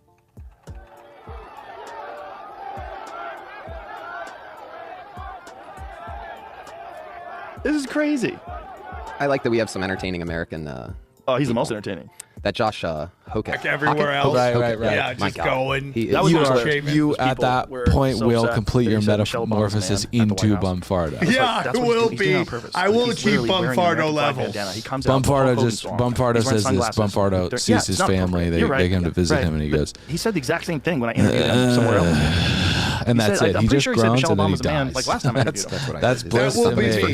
I can't wait. That's how he ends his. Stick me in old home. I'm just going to do nothing and watch television. So I'm reading the Talmud. This is the only story that I had to read twice. I thought I must have missed something. So Jewish is of 613 mitzvahs commandments. They get that from the first 5 books of the Bible, the Torah. And what the Talmud is rabbis saying, we know better than God. This story is found in the tractate Baba Mitzvah. The story goes, a Jewish box breaks his oven. He doesn't want to buy a new one. And since the pieces broken into ground, they're unclean. He puts all the pieces back together but puts clay in between each piece. He says it bakes bread, but technically it's not an oven. The rabbis all get together because they take this as a big deal. All the rabbis say it bakes bread, it's an oven. One rabbi, Eliezer, says technically it's not an oven. He's completely outnumbered. He says if I'm right, heaven will prove it. If I'm right, God will move this carrot tree, and the carrot tree rips out of the ground. Seeing this miracle, the rabbis say we don't get our laws from trees. Okay, if I'm right, God will make this river flow backwards, and it does. They say we don't get our laws from water. Eventually, God gets pissed and yells down from heaven, Eleazar's right. And they say one of the most famous lines in Jewish boxism. The Torah is no longer in heaven. Meaning, since God gave Moses the Torah on Mount Sinai, he gave over the keys to the laws of humanity. Now the rabbis get to decide what's right and wrong. They quote scripture to back this up. Exodus 23:2. Do not follow the crowd in wrongdoing. Do not pervert justice by siding with the crowd. So you think this is actually going against their point, but they do the definition of rabbinic juice boxism. They leave out every word in that, except the last 3 words, side with the crowd. Meaning, if the majority of rabbis think one way, then they can overrule the laws of God. So they burn Eleazar's stuff and exile him from the community. Head rabbi against him, his sister was married to Eleazar. Now God feels bad for Eleazar. He's all alone. He's not getting any buns anymore. And he burns 1/3 of the world's crops. Then they let Eleazar back in. This is actually a shot at Jesus. They're literally witnessing miracles, but still siding with man's logic. Realizing how bad this looks, they made up this nonsense later. That a rabbi spoke to Elijah, and God told Elijah on that day, he laughed when they quoted that perverted scripture and said, my children have defeated me. Which in my opinion means he's Satan, because he's completely okay with them doing that to scripture, or that's him saying, man, I'm just done with them. I just give up. When people ask, how's the Talmud, how's Kabbalah trump God's word? Even though they were wrong, even though they quoted wrong scripture, this is somehow their twisted explanation for that. What if dragons weren't just myths, but something history tried to erase? During a renovation of a cathedral in Naples, something strange was discovered. Hidden beneath a painting was artwork depicting creatures that don't fit the modern historical narrative. Beings that look like dragons. Supporters of alternative history say this discovery raises an uncomfortable question. Why hide it at all? For centuries they've tried to cover up the existence of giants, dragons, but their attempt is so sloppy that they end up dismissing them as mythological. Think about it. Chinese zodiac features only real animals. There's a lot of things I like that Trump does. He talks mad shit. I like that. You know, you're a very dumb woman. Yeah, I just like that. It's like he's killing hecklers. But it's like, are you really going to sell fucking land? Look at what old dictionaries said about dragons. They describe them as rare, but real. It only takes a few generations to completely erase the truth of our history. Let me be crystal clear. Every single dinosaur skeleton you see in a museum is fake. What they show you are casts and models. Not real bones, the original bones. The remains of a certain flying beast that's been documented all throughout history, mentioned by every single ancient culture. Yeah, naked dragons. The bones from previous resets and catastrophes and whatever other genetic monstrosities the civilization before us created in their eugenics labs are locked away, unavailable for independent research. Shocking, I know. They didn't call them dinosaur, they called them dragon. Cristiano Amon. The word dinosaur wasn't made up until 1841. Micron. It's a brand new word in the dictionary. So, I got some old dictionaries that look for the word dinosaur. Even in 1891, the word was not in the dictionary. Yeah, everyone's getting pretty lubed up. Bible mentions dragons 34 times. Diddy Party. Dinosaurs were invented during the 19th century, at the same time that Darwinism was being promoted as the new account of life on Earth. The coincidence was deliberate, because the creation of enormous reptiles from imagined ages before mankind gave dramatic form to the theory of evolution. Without dinosaurs, the public would have struggled to imagine millions of years filled with anything meaningful. Was this guy a patsy going that he had perhaps nothing to do with it at all? Yeah, For he's one like, thing, I'm the FBI only almost released a worth video as that much shows the as alleged shooter your running, but the camera on the building GDP. would have shown him Yeah, laying in a it's prone like position, crazy. firing the shot, as you can see here on all your right, screen. so anyways, we let's roll only this get clip after of this Trump individual is running. We don't get him talking laying in a prone to position. Hannity, because it certainly don't seems get him like firing this a gun, past even though the week camera has was painted pointed a in that picture position, that it would we're have probably absolutely comfortable covered the prone position of the ceding a shooter. lot of ground The FBI's own to video they what released on the their YouTube Bible channel would call doesn't the show it, but it's enemy alleged to in the the indictment. They east. say it, and the Utah State Blues prosecutors say it as Go well. ahead. That they had elbow prints, they had knee prints, and he was laying in a prone position and fired this kill shot. One shot, that's all it took. He even saved the shell casing that was found later in the forest. Because it's a bolt-action rifle, so you don't pop it out, it would have stayed inside of the rifle. Then they chose, though, to cut off the first few seconds of this video. We'd love to see the actual footage of this, show us him laying there. Very focused on this indictment and the loopholes that the defense would have to push here, because you're already seeing the lack of evidence from the video side. We're seeing there was a camera right behind Charlie Kirk. Where is that video evidence that would show the trajectory of the bullets? There's apparently a TV USA individual who took the camera down, has that information. You can see here, he grabs it right out of the back of the tent and then puts it in a bag. I know Candace Owens has been asking, hey, can we see this footage, please? It would certainly answer the questions, which trajectory this bullet came from. In addition to which, we also have now evidence that the university has already been doing construction work on the exact site. So we have overhead camera footage now showing like they're actively almost like taking over this crime scene. I mean, this is to my mind still a crime scene. So now the university is already paving over this entire area. What would you say as a defense attorney? I would say that the first motions I would be filing was a spoliation motion under the law. And if the government can't produce that evidence, then you would get a spoliation charge where the judge would say to the jury, the government did not secure this evidence. You can assume that it was not in favor of the government's theory of the case, and therefore the evidence has been spoiled. You can, as a defense attorney, I would zero in on the person jumping off the roof saying, where is the gun? And then you break it down in the milliseconds of he didn't have time to break that rifle down. The rifle would not fit in his backpack regardless. Where is the rifle? And, that's one big issue where then you start getting a chalkboard and saying reasonable doubt number 1, reasonable doubt number 2, and you just list out all this evidence piecemeal. Now, I have one more question about how the FBI is kind of peeing in the pool here because they're showing up for media appearances, which continues to change the narrative. Kash Patel even saying he was there to begin with, is getting in the way of investigators. What does that hand a defense in terms of what they're saying? I mean, we all know any kind of litigation, you need to be quiet to make your best case. Unholy Absolutely, and the fact that Kash Patel tweeted out immediately that they had the suspect when in fact they didn't. They had that George Zinn fellow, Are you the a elderly big guy, Changs guy? acting as a decoy. You can make a mountain of evidence just out of that, and then you start getting into other theories of alternate explanations that caused Charlie Death to rush to judgment. Listen, this isn't a slam dunk. Very pricey. Listen, Charlie Kirk deserves justice. Anyone who was in there deserves justice, be brought to justice, I should say, that was involved in this assassination. But, Kash Patel, quite frankly, objectively, is getting in his own way.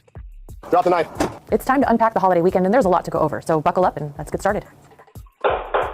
On July 3rd, around 1:10 a.m., our University Place deputies responded to reports of a Dodge Charger occupied by multiple people firing gunshots from the vehicle at Duo Apartments. When the deputy arrived and was speaking with the victim, he witnessed the shots coming from the vehicle. He initiated contact that led to a pursuit. Yeah, and then fucking race taking himself. Punch card, I missed the punch card. Dude, there's some places still punch cards. Studio City Yogurt. Oh my gosh, dude. The speeds were over triple digits, and the Charger was able to evade police. The vehicle was later located by the Tacoma Police Department near Titlow Beach. TPD informed us they had taken 3 into custody and turned the suspects over to us. Kids love a 19, 21, and 22-year-old male were taken into custody. The 19-year-old will be charged with 2 counts of drive-by shooting and 1 count of possessing a stolen firearm. The 21-year-old male will be charged with drive-by shooting. And the 22-year-old male will be charged with drive-by shooting and possessing explosive devices due to his personal property locating illegal fireworks and 2 tennis ball bombs. On July 4th, around 12:15 a.m., our hazardous device squad assisted the Puyallup Police Department on a search warrant where a homemade explosive device had been displayed by the homeowner, and the homeowner was walking around threatening others with it. The homemade pipe bomb was located in the garage and deemed extremely dangerous. This device was taken about a block away to a safe location where it could safely be disposed of by our bomb squad. The 48-year-old male will be facing multiple felony charges and possible federal charges. On July 4th, around 2:30 p.m., deputies responded to complaints of a man practicing martial arts with a weapon in his hand at a gas station. Hey, drop the knife. The man was scaring customers as they came into the store. Put it on the ground. Drop it.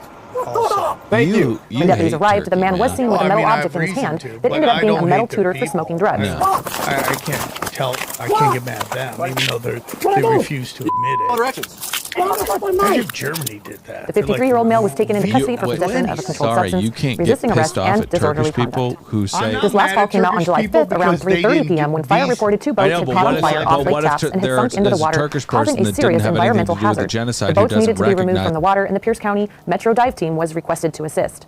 The boats were removed from the water, and the fire marshal will determine the cause of the fire.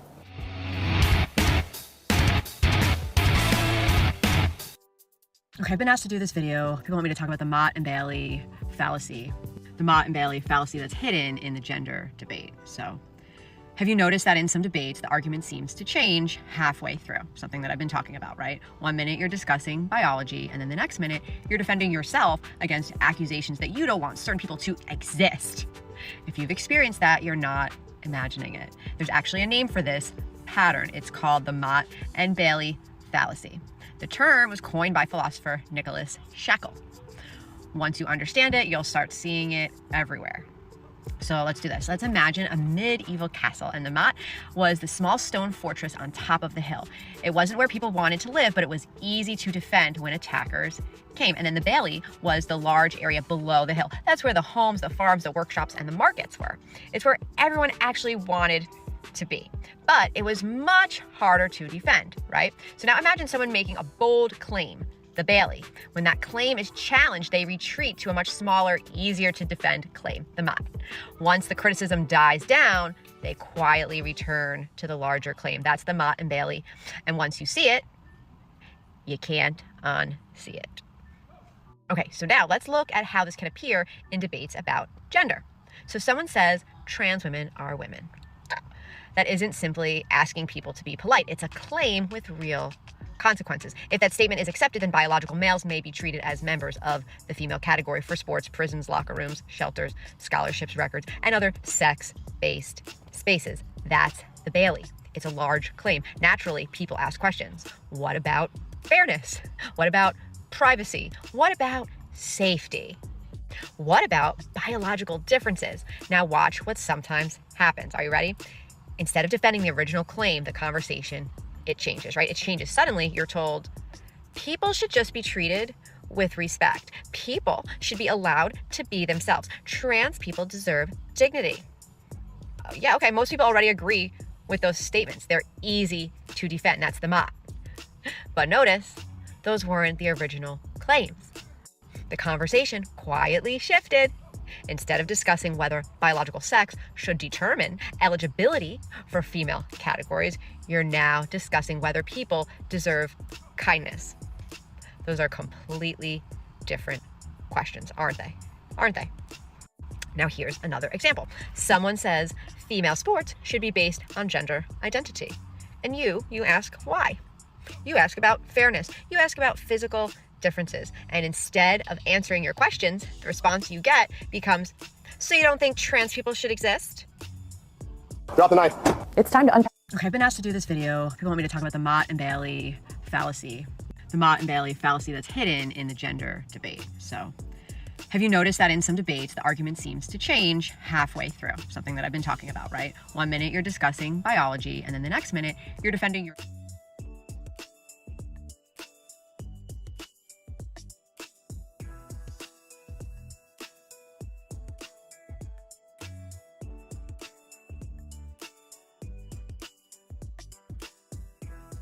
Same group of people sometimes showed up offering large sums of money for people to go with them for a work contract, but the people they took never came back. The missing girls, okay? You look around, there's not very many of us out there.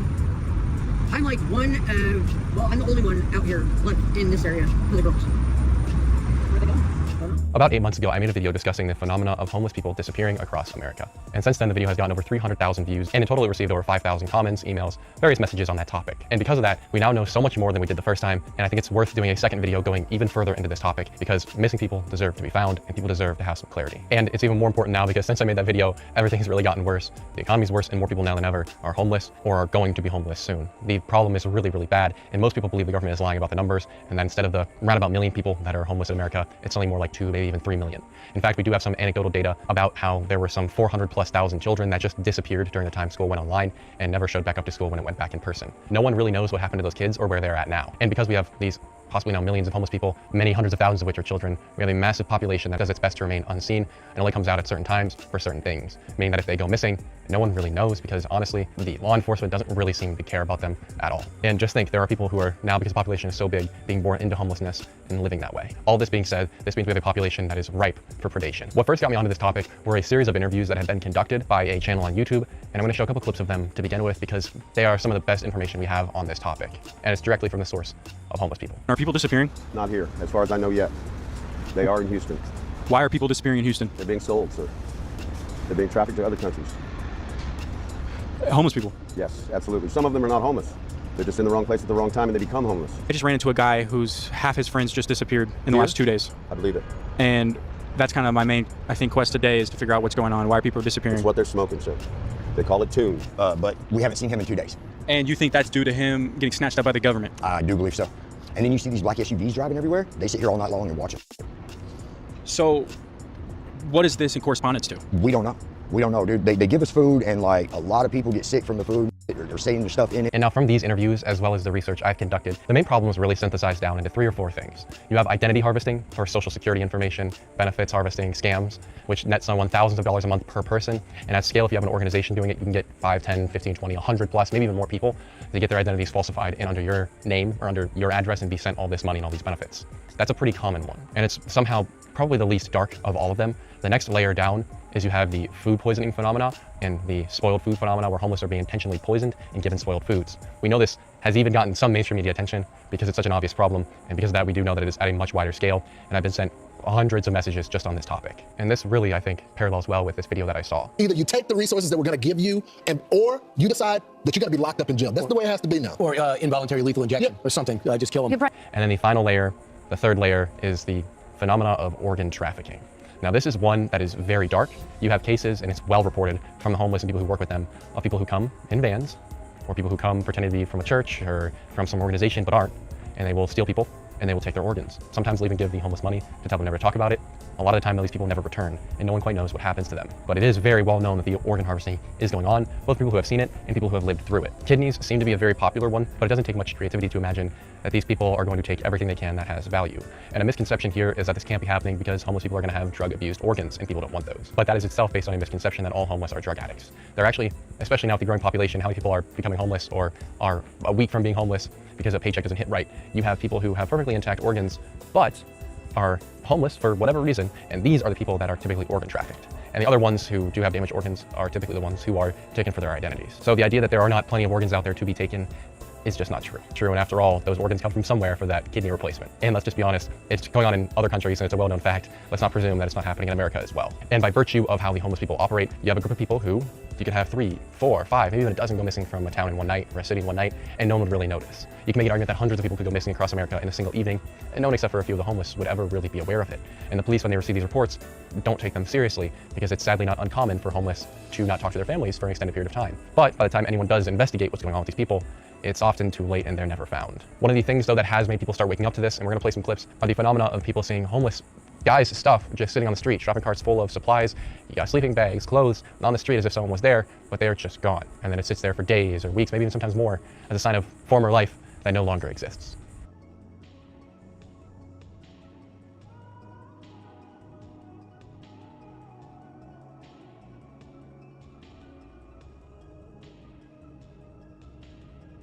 And the other main problem, the third, fourth, is just trafficking as a whole. These people are being taken for labor is the consistent theory, or other forms of usage. Specifically, trafficking is a big one in the homeless community. Thankfully, people do seem to be waking up to this topic, and there are more people who are aware that it's going on. And I was baffled by the amount of reach that this most recent video of mine on the topic got. And from what I'm hearing from you guys, and we're going to get into those inquiries later, it's a way bigger problem than we could imagine. And that goes well alongside this clip. Not to mention all these missing girls, okay? Let's break off that. The what? The missing girls, okay? You look around, there's not very many of us out here. I'm like well, I'm the only one out here left in this area for the girls. Where are they going? Don't know. I was aware from the last video that was happening for sure in several states, but now we have examples of it going on all over America and even globally to some degree. And I wanted to make a follow-up to my original homeless people going missing video because it's become an even bigger problem. But in order to do that, I wanted to have an actual conversation with someone who has been out on the streets and who has seen this sort of stuff going on. And so I tried to find time to go and connect with some homeless, but it just hadn't happened. I couldn't find the time. Until one day when I was running errands, and there just so happened to be a very kind-seeming homeless guy hanging out under some trees trying to avoid the 100-degree weather out where I live and hanging out with his dogs. He seemed like a nice guy, and I felt the Lord calling me to talk to him. So I did, after I finished my errands. And let's just say what he had to say was fascinating and disturbing all at the same time. The first thing I noticed is that this guy didn't seem like a drug addict whatsoever. There were no signs of abuse. He was smoking, and that was it. He also had these 2 beautiful dogs with him that he clearly cared for because they seemed more well-fed and nourished than he did. And that was clearly his biggest thing to provide for, was these dogs. And so I drove over to this fellow and just decided to start asking him questions. And I didn't record the first part of our conversation, and yet I wish I did because what he told me was insane. Basically said, how are you? How long you been out here? What's your situation like? And then I started asking him if he's noticed anything strange while out on the road. And what he told me was fascinating. First of all, he said that he's technically he calls himself a nomad, and that he's traveled through roughly 20 states doing various odd jobs, including mining work, and had acquired all sorts of various skills. And the only reason he was stuck here now was because his car had a fatal malfunction, and he needed to either get that repaired or get a new one. And this was very intriguing to me because he's living quite an interesting life, but he's also had a chance to see what it's like being homeless in a huge swath of America, and including places where these problems are known to be among the worst. And so then I began asking him what strange things he's seen while out there. And boy, did he have some answers. First of all, unprompted, this gentleman brought up the phenomena of these vans coming and taking people. He confirmed that they are very real and that they are typically involved in organ trafficking. All of this was unprompted. He told me this completely out of the blue and was like, all the homeless people are aware and do their best to avoid them. These people come and they typically take kidneys, and then they might sometimes give you money, but most of the time they don't. And you just often don't see the people come back who went through this process, who were taken. No one really knows what happens to them, but most people understand it's probably because they're no longer alive. Pretty disturbed by how honest he was about this, I said, this is the guy to talk to. He for sure knows more information. And so I asked him what other things he's seen. And he discussed how he believes that fentanyl and other drugs, along with poisoned food, totally brought up by himself, are being put into the community to help essentially exterminate the population. You know, they stick this fentanyl out here for the population control. I mean, COVID didn't do it. COVID was history. So they're like, well, hey, you know, it's depopulation. That's all it is. Yeah. Okay. People are disappearing. Okay. It's gonna happen. Okay. Absolutely. You know, you gotta have control. Okay. And they got control. And he discussed how he's never taken fentanyl in his life, does not shoot up, and based on everything I could see, that was clear. He discussed how he had someone break into his car one night, into his van, and shoot him up with fent and put him into a very malleable state. And he's not quite sure what happened to him then. And I want to preface, this is a guy who, like I said, has no signs of drug use and just seemed like a dude who has been out on the lam for a long time, doing these various odd jobs and living in some pretty horrifying conditions. He seemed like a dude who was scared and disturbed and just needed some peace. And so when he told me all this unprompted, I had to take a minute and think about how next to approach this. And so I asked him what he thought was going on, and he was certain that the homeless population was being used for some wider experimentation and harvesting. And that honestly seems pretty clear even from the data that doesn't come from him, and that's been reported to me that we're going to get into. The homeless are being used as a sort of bank to withdraw certain assets from, if you catch my drift. And he told me this is very well known within the homeless community, that you have to be careful. And that no matter how careful you are, if you don't have people looking out for you, you're going to get got at some point. And so he asked me if he thought the fact that he has these dogs with him all the time has helped him stay alive, because he has an extra set of eyes always looking out for him. And he confirmed that he believes that these dogs have helped keep him alive. And throughout this whole conversation, he was very coherent, and I just really appreciated everything he had to say. And so at a certain point, I asked him if he minded if I filmed him and everything he was telling me. And he actually rejected the filming, and it was clear it was because he did not want his identity out there and did not want whoever is behind this to know he had been discussing it. And as such, I then asked if I could record him just audio-wise, and he agreed to that. And I was very, very grateful as well. And what's interesting is this recording seems to have picked up through the car microphones rather than my phone microphone, so the audio is a bit distorted, which is good for his identity. And I'm going to play some clips from that for you guys now. I had a bunch of people saying thanks for talking about this because we've been seeing people disappearing all over. Yeah, dude, coming back here. I've been coming back here since 2017, man. Right, brethren. Okay, a lot of people die off. Okay, that's gonna happen living on the streets. Okay, yeah. A lot of people get together like me. I got together. Yeah. So people are being taken for their kidneys.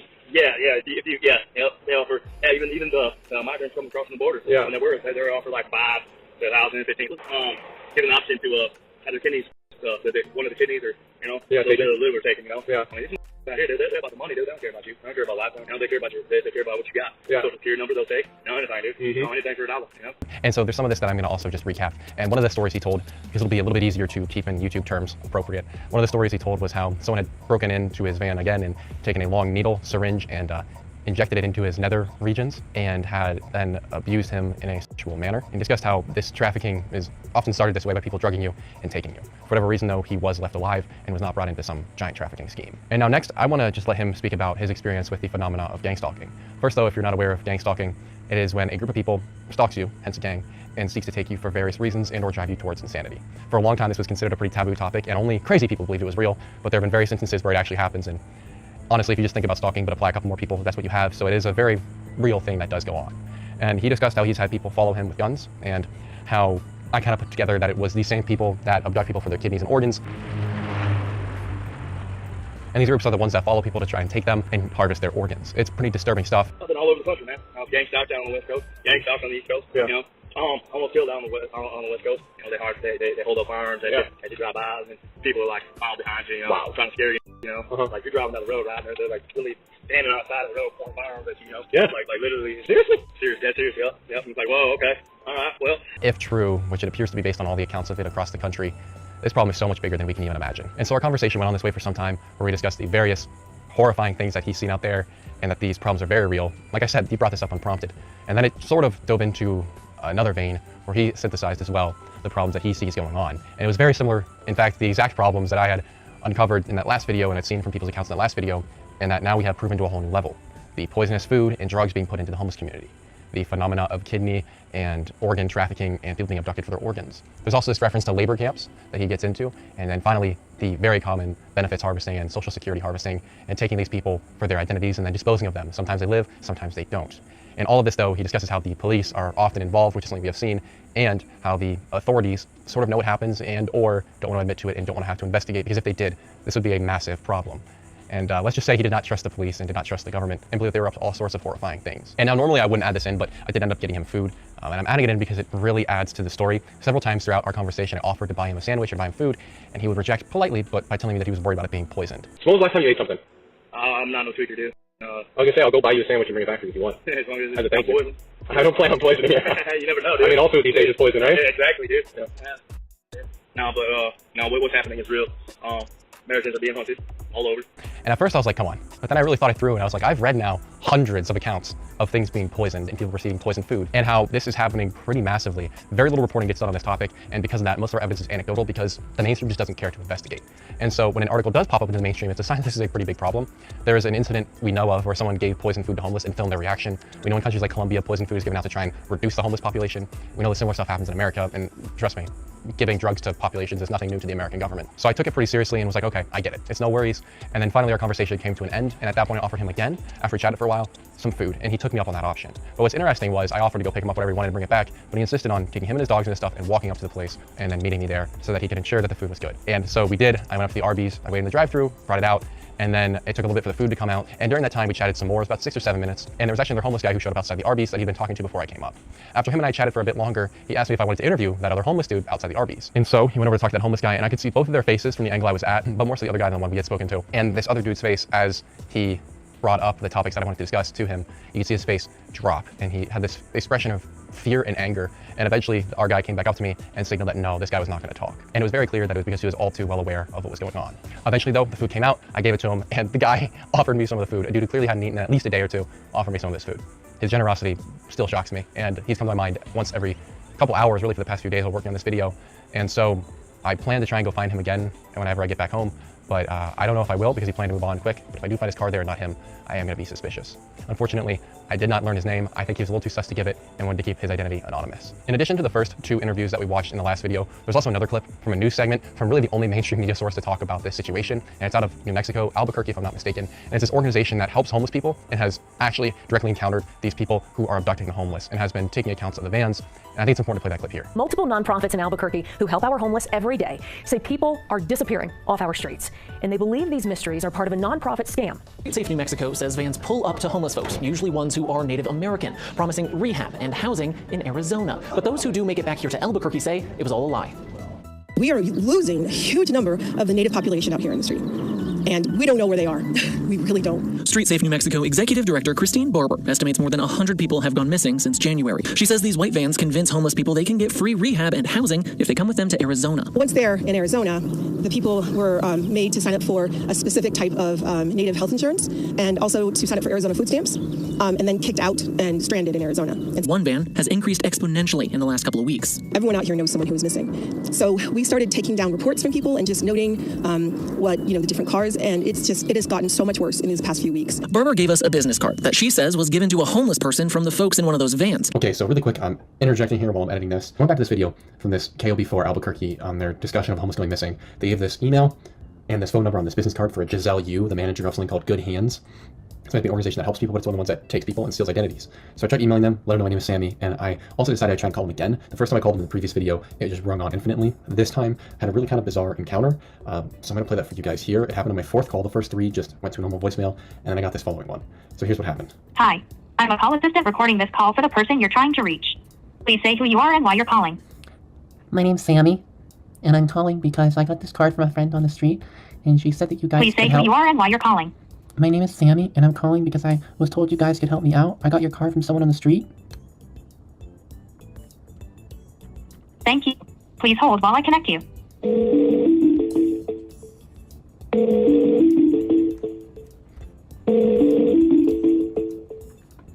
Sorry, the person you're calling can't answer now. Goodbye. What?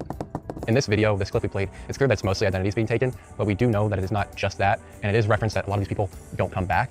So whatever's going on there is up to you. And it does sort of further this idea that we heard out learning is very real of organs that are being trafficked here. There are also local community organizations that are slowly being forced out of existence by state and federal governments, like for instance, the Sunrise Community Church Group out in Austin, Texas. They are another one we covered in the last video, but have been doing tons of work with the homeless, from providing food to jobs, education. They do a lot of great work. What's interesting though is that they also keep a board of missing homeless that have been reported to them and missing people. They do their best to get photos and then get the information out there. What's interesting though is that they have roughly 300 or more, just as of several months ago, people listed on this board.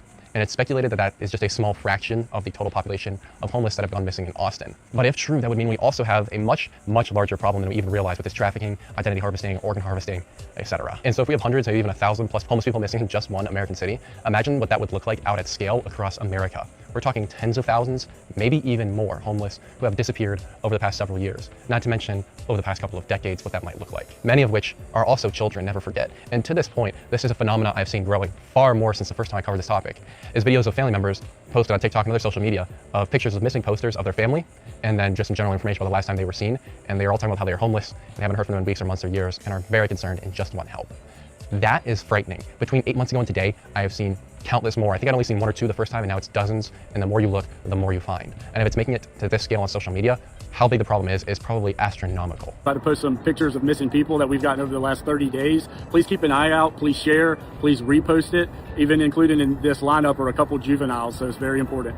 Yeah, we've only been doing this for about a month now, and over 5 people have now been found based on the videos we posted, so we're very, very proud of that. So really just pay attention to these photos, replay the video if you have to, and really really make an effort to help us. And based on the conversation I had with this guy, it was clear that the homeless are very distrusting of the government and authorities, and believe that in large cases and across America, the police are actually involved in these trafficking schemes. And there is all sorts of evidence of the police being involved in such events throughout history, so it's not all that surprising. But to hear that this is a very common perception among the homeless is pretty crazy, because that means it's got to be going on all over. Considering this dude has traveled all over America and has been among countless groups of homeless in different places. And one of the other very popularly reported things that I've encountered are these fake organizations that are posing as churches and homeless shelters that are just taking people. They offer you things like food, a place to stay, better conditions, possibly even work, and then suddenly you're never heard of again. So be on the lookout. And so now I want to get to what you guys have told me. Like I said, the last video went pretty viral with hundreds of thousands of views and thousands of comments and people reaching out to me. And from that, there are a bunch of your guys' thoughts that I want to read because they are just fascinating. And the things that have been reported, that I've gotten messaged to me, are mind-blowing and only further everything that we're seeing and that this homeless man is telling us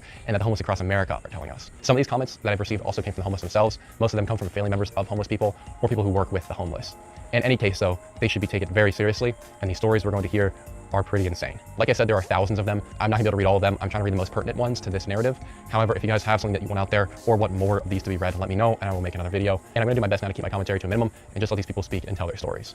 I spent 6 months homeless in my car in ATX, sleeping in Walmart, parking lots, and almost every night, someone would bang on my window. I never opened up, but they were always trying to give me pamphlets for a place to stay and help my situation. They were super aggressive, and multiple times my only recourse was driving off to find a new place to sleep. The homeless are the easiest people to prey on. They need our protection. And I'm keeping the names of these accounts secret in case these people don't want their information out. But if you do want something out there specifically, let me know. And if I do a follow-up, I'll definitely put it out there. I'm currently homeless, and one of my big fears is that if I die, nobody will find me for months and my family won't get closure. I keep my tent in a very secluded area that's hard to stumble across accidentally. And this is intentional so that people don't mess with me. I had my tent set on fire at the last spot I was at. But with the seclusion comes a fear that nobody would notice if I went missing. I was homeless for 3 years. In that time, multiple people I know have went missing, or people have actually been dead or found kidnapped. No one ever really said anything, or no one was looking for them. It doesn't even make the news. This one doesn't 100% have to do with homeless specifically, but it's worth including because it kind of details how this would happen, even for people who are, in this case, in the prison system. If it can happen to them, it can happen to almost anybody. And it also has a lot of details about the van and the movement system. My uncle was in prison and was seen getting into a prison van for him to get transferred into a different prison in Houston area to testify that he was smuggling drugs across the border into the United States and was giving them to police in several states. I even know that he had named specific people in different police forces that was involved. The van never arrived to the other prison. They have no record of him even being transferred there, let alone arriving and existing. There is no record of him existing after he got into that van. The van left with him and came back hours later without him, and no one has seen or heard from him since. He warned us that if he disappeared, they killed him. The prison system just shrugged their shoulders and said, huh, that's weird, but not our problem. About him literally disappearing out of the prison system completely by their own records. They don't care because they killed him to save their own butts. The worst part is that there's nothing we can do about it. We've looked into everything and got video footage of his leaving and non-existent arrival, and the lawyer says there's nothing they can do because we can't prove they actually did anything to him, and that he didn't just disappear somewhere while chained inside a van with several officers that were highly armed. He didn't escape because he would be a fugitive, and he isn't in any prison system anymore. And he sure didn't testify against them because his own lawyer said he never got contacted about the case after the, quote, transfer. If it can happen to someone in the prison system, it can certainly happen to people on the street who are basically unknown. This one was hard for me to start. My mom became a missing person in 2016. My sister and I lived with her pretty much our whole lives. Then one day, 1 year after I graduated high school, and my sister having 1 year left, my mom just never came home. And we haven't ever heard anything ever again. Not from the cops, not from the news, not from family, from nobody. I will never ever understand it. And to all these I'm gonna read, please feel free to send me more information and reach out to me via email, preferably, so I can dive into this further, because all of these are absolutely insane. This makes so much sense. I was walking on the streets of Chicago and offered a homeless woman a slice of pizza left over in a box. She looked me in my eyes and said, quote, "Is it cursed?" And of course then I wondered if she was just tweaked out, but after hearing this, maybe she's onto something and was more asking if it was poisoned or something. Crazy stuff. I agree she's probably referencing the poisoning, but there's a deep element of occultism that goes into this homeless thing, and then you also have to reference midnight productions at that point, but I think that's a topic for a different video. I've been suggested that, but in order to do that, I think we're gonna have to go down a completely different tangent. So yeah, there is even more references to this poisoned in awful food. My uncle was a bit of a nomad, traveled state to state and kind of floated around. My family would stay in contact, and he ended up going all the way down to Key West. He's in contact about a week, and out of nowhere went silent. We tried desperately to look for him, even tried to have people dive and look for him. Checked hospital records, asked every person he met on the way and down there, and checked obituaries and found any and every John Doe since he disappeared. We still have no clue what happened to him. Working at shelters and being homeless for a small time, this is true, with 1,100 likes. A homeless guy who sat on the same corner for the past 6 years disappeared a few weeks ago. He used to sell art to make enough to eat. This was in Long Beach, California. I've noticed way more abandoned homeless stuff like carts full of their stuff, but it's left there for days. This is one that a lot of people seem to recognize based on how people liked it, but it's something that I've also referenced as well, that you can find videos of it on the internet from across the country. As someone who just recently got out of homelessness, I can confirm people go missing all the time. Some are buried in the woods by other homeless, some get sent to work camps, and others vanish without a trace. You'll get approached by sketchy people in vans that will ask you for your help moving, Bundy style, and get aggressive if you decline. Shelters are in on it in some cases. I've seen a case where a shelter kicked out a long-term resident. He deserved the boot. The man started sleeping at a nearby bus stop. I overheard shelter higher-ups asking what they should do about him. Guy vanished. Nobody could get a hold of him. There was a girl that destroyed her mind with drugs, also just gone when she became a problem. These places are corrupt, and homelessness is ripe for picking. They're considered the less than dead, people that lack family ties, and they're deemed disposable. Be safe out there. I worked at a homeless shelter all during COVID, and this is nothing new. The girls swore there was a serial killer staying there. I lost so many girls, it was heart-wrenching. Some was due to drugs or just moving on, but most ended up missing or dead. There's been a huge problem for a long time. I have so many horrible stories that happened to both men and women. Oh my goodness, I thought I was going crazy because of this. I was living in Oklahoma a month ago, and I would just wander a lot all around my city, which is close to Oklahoma City. I started observing things left abandoned that felt so strange. Things like carts still completely full of items, heavy blankets despite the weather growing colder, food, water, just stuff like that, left abandoned and pushed out of the way. I even tried speaking to a couple people about it that were definitely homeless, but they wouldn't say anything. As if they were afraid if I would say something like, oh, these guys are homeless and they stay over there. Which, like, yeah, it's typical street smarts, but I just can't explain it. Before I was able to talk to them with no problem, listen to their stories, but the energy and fear that surrounded them is far different than a couple years ago.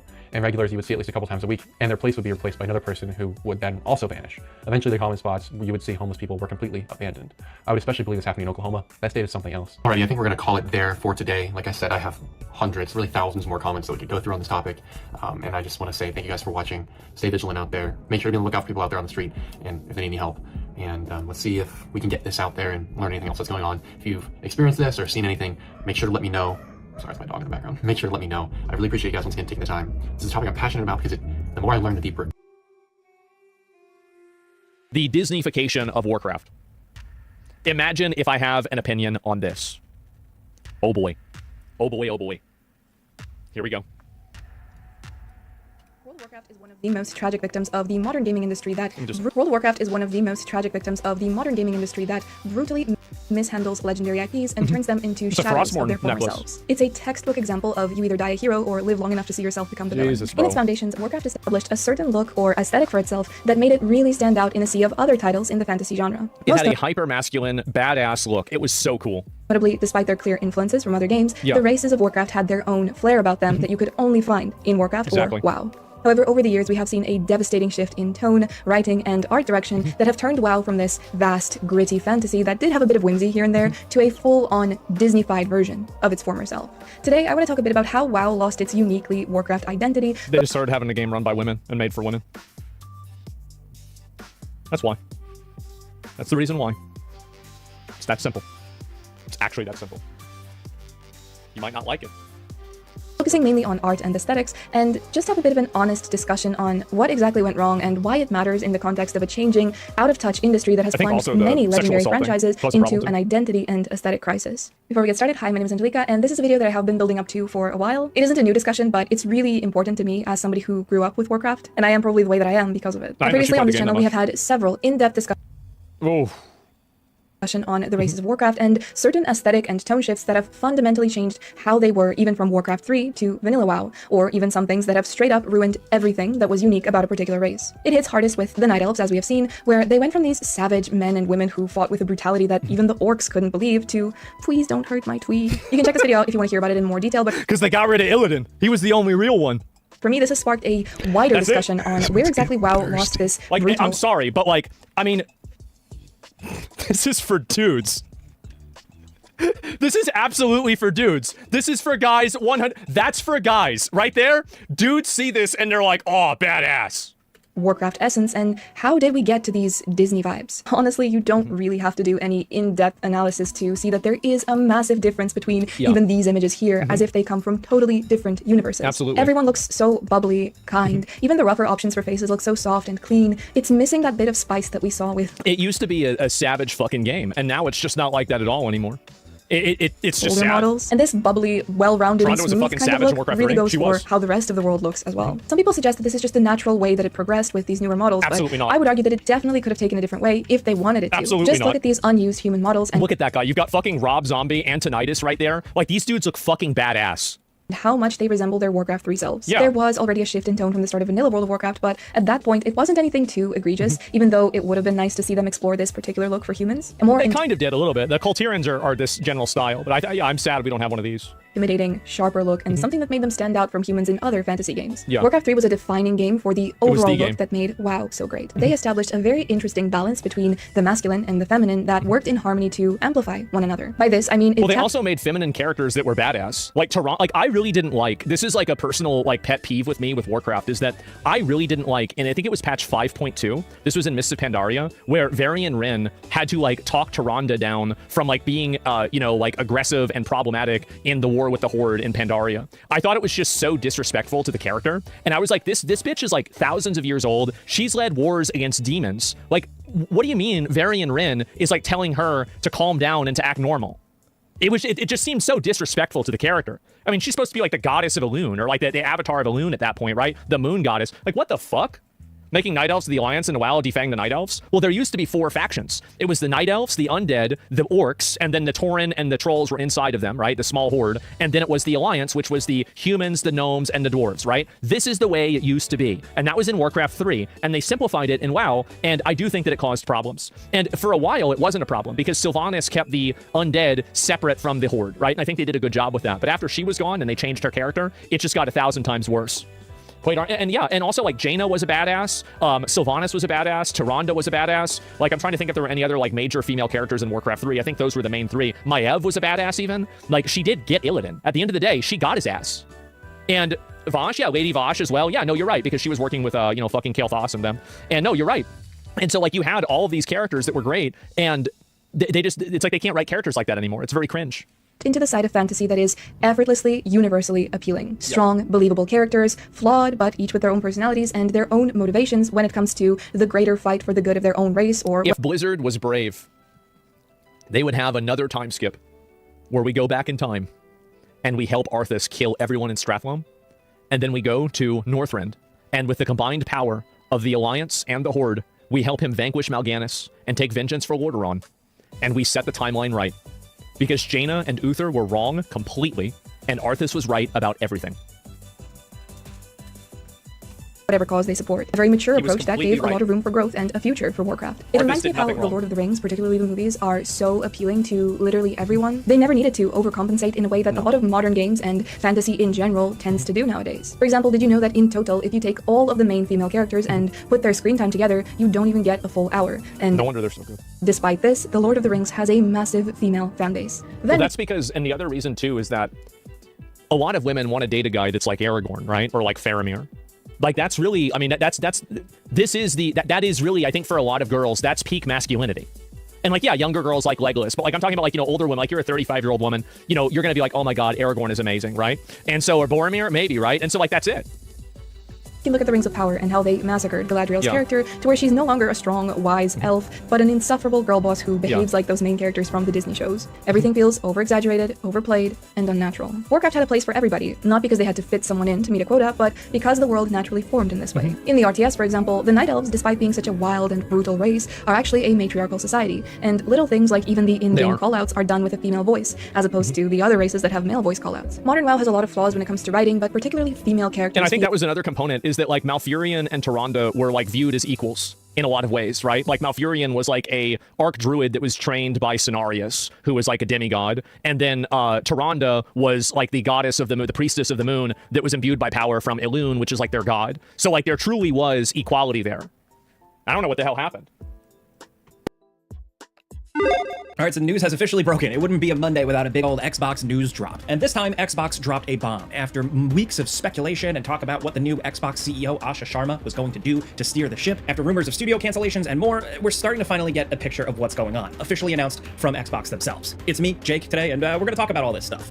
So the significant part of the news is an overall initiative by Microsoft. Microsoft, according to The Verge, is laying off 4,800 employees today. But the significant thing here for our world, our neck of the woods, is that 30% of those are in the Xbox division. This means around 1,600 Xbox employees are being laid off. That's only right now, though. Asha Sharma did put out a big company-wide statement kind of outlining the hardships to come, I guess. I don't know how else you could say that, but The Verge reports that Microsoft is planning to eliminate a total of around 20% of Xbox jobs by the end of the financial year in July 2027. Our thoughts obviously go out to anyone who is caught up up in those layoffs, but I think the most interesting thing here is that this is going to be an ongoing thing. So picture working at Xbox knowing that your job could potentially be on the chopping block. I don't know how you work on creative projects or really bust your butt on something knowing that you could just be laid off at any second. And I know this situation is not unique to the video game world. It's a lot of jobs, but it's an ugly truth. Asha Sharma said, and I quote, "I recognize that a year-long restructuring creates additional challenges. Unfortunately, it is not possible to make all the necessary changes in a single day, and I wanted to be direct about the scale. I know this is painful. These changes will directly affect people who have poured their creativity into building Xbox. Today's decisions do not reflect their talent or dedication." Now, speaking of talent and dedication, the other thing here is these studios. Over the last couple of weeks, we've talked about reports and suggestions that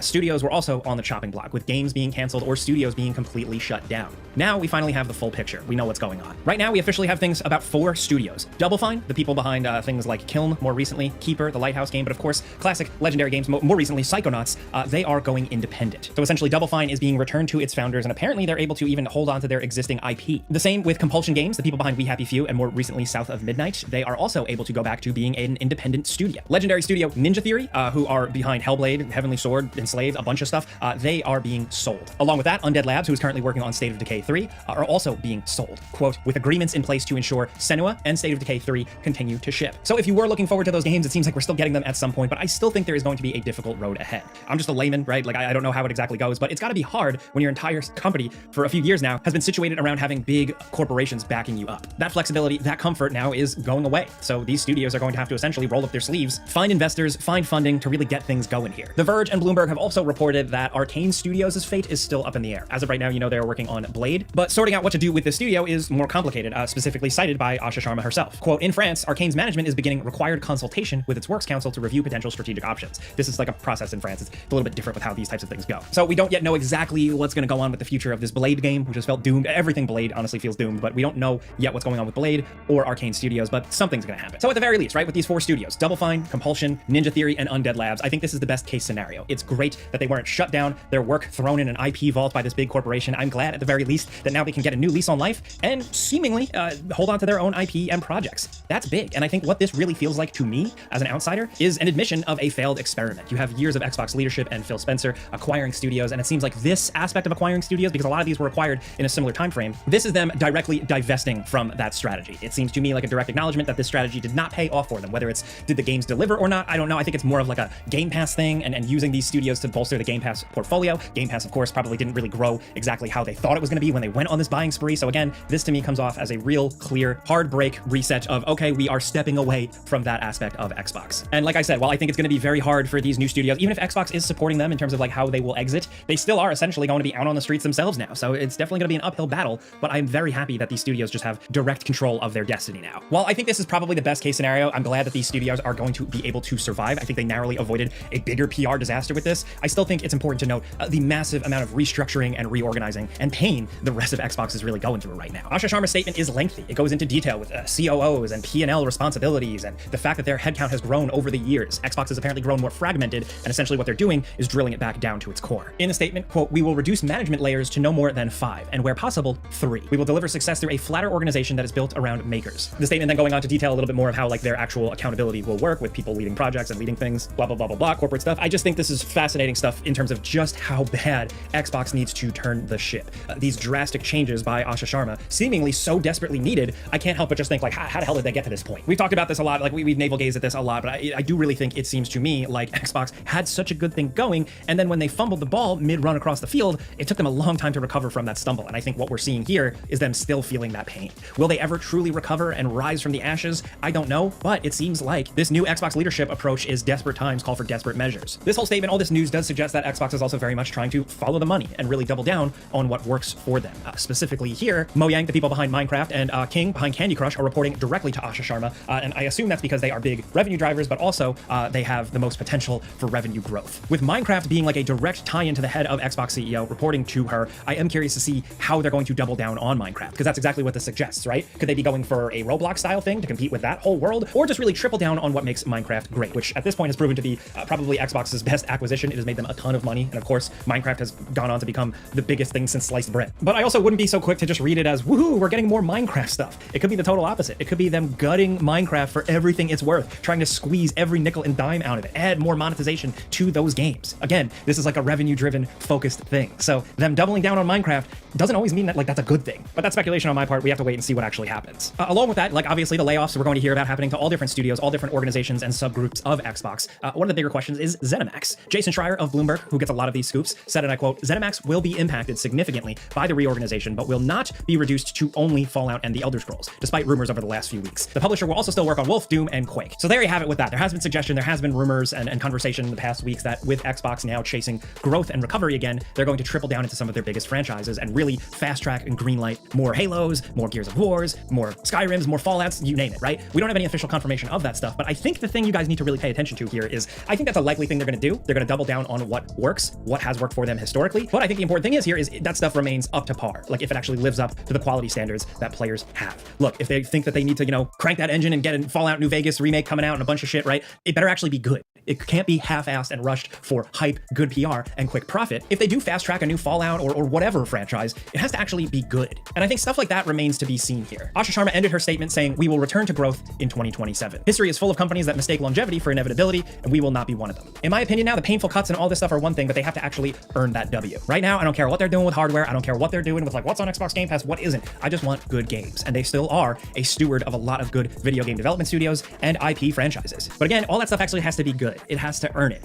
With her statement saying, "I want Xbox to be one of the few companies that entertains more than 1 billion people each day," with a lot of people suggesting that her goal is to reach 1 billion players daily in the Xbox world, in the Xbox ecosystem. That is a massively tall order, and you don't do that by corporate jargon and all this weird stuff. You get it by giving people a reason to show up. You give people good games. You give people an ecosystem, a hardware ecosystem, a software ecosystem that they feel like they can invest years of their time and money into. So I don't think this story is over. I think there is obviously more pain to come because they said that there are going to be significant cuts still coming for the remainder of the fiscal year. And I'm very curious to see how all this shakes out. Because I know people still get very hung up on the console war stuff. We try not to here. Honestly, you want all these guys to win. You want them all competing with one another. I don't want a PlayStation with an out and Xbox biting at their heels and vice versa. So hopefully they can turn this around. I think it's going to continue to be a very long story, and we're going to continue to be talking about this. So if you like what we do here, me and Falcon, we yap about video games every single day. Clicking the like button helps us out. But let us know in the comments what you think about all this. The fate of Xbox, which is of course now all caps Xbox. What do you think about the studios being spun off to be independent? Do you think we're going to see better games from them now or more pressure? Both. Let's talk about any of that. Let's talk about Xbox's big goal to presumably reach 1 billion players every day.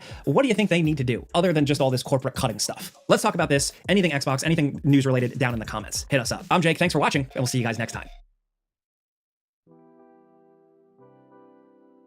On October 22, 1989, in a small town in Minnesota, an 11-year-old boy named Jacob disappeared into thin air. At 9 p.m., Jacob, his best friend Aaron, and his younger brother Trevor were heading home from a nearby convenience store, 2 of them on bikes, 1 on a scooter. As they approached a particularly dark stretch of road near a long gravel driveway, a man stepped out of the darkness. He was dressed in all black, his face covered, maybe with pantyhose, maybe a ski mask. The boys couldn't tell in the dark, but they could clearly see that in his hand, he had a gun.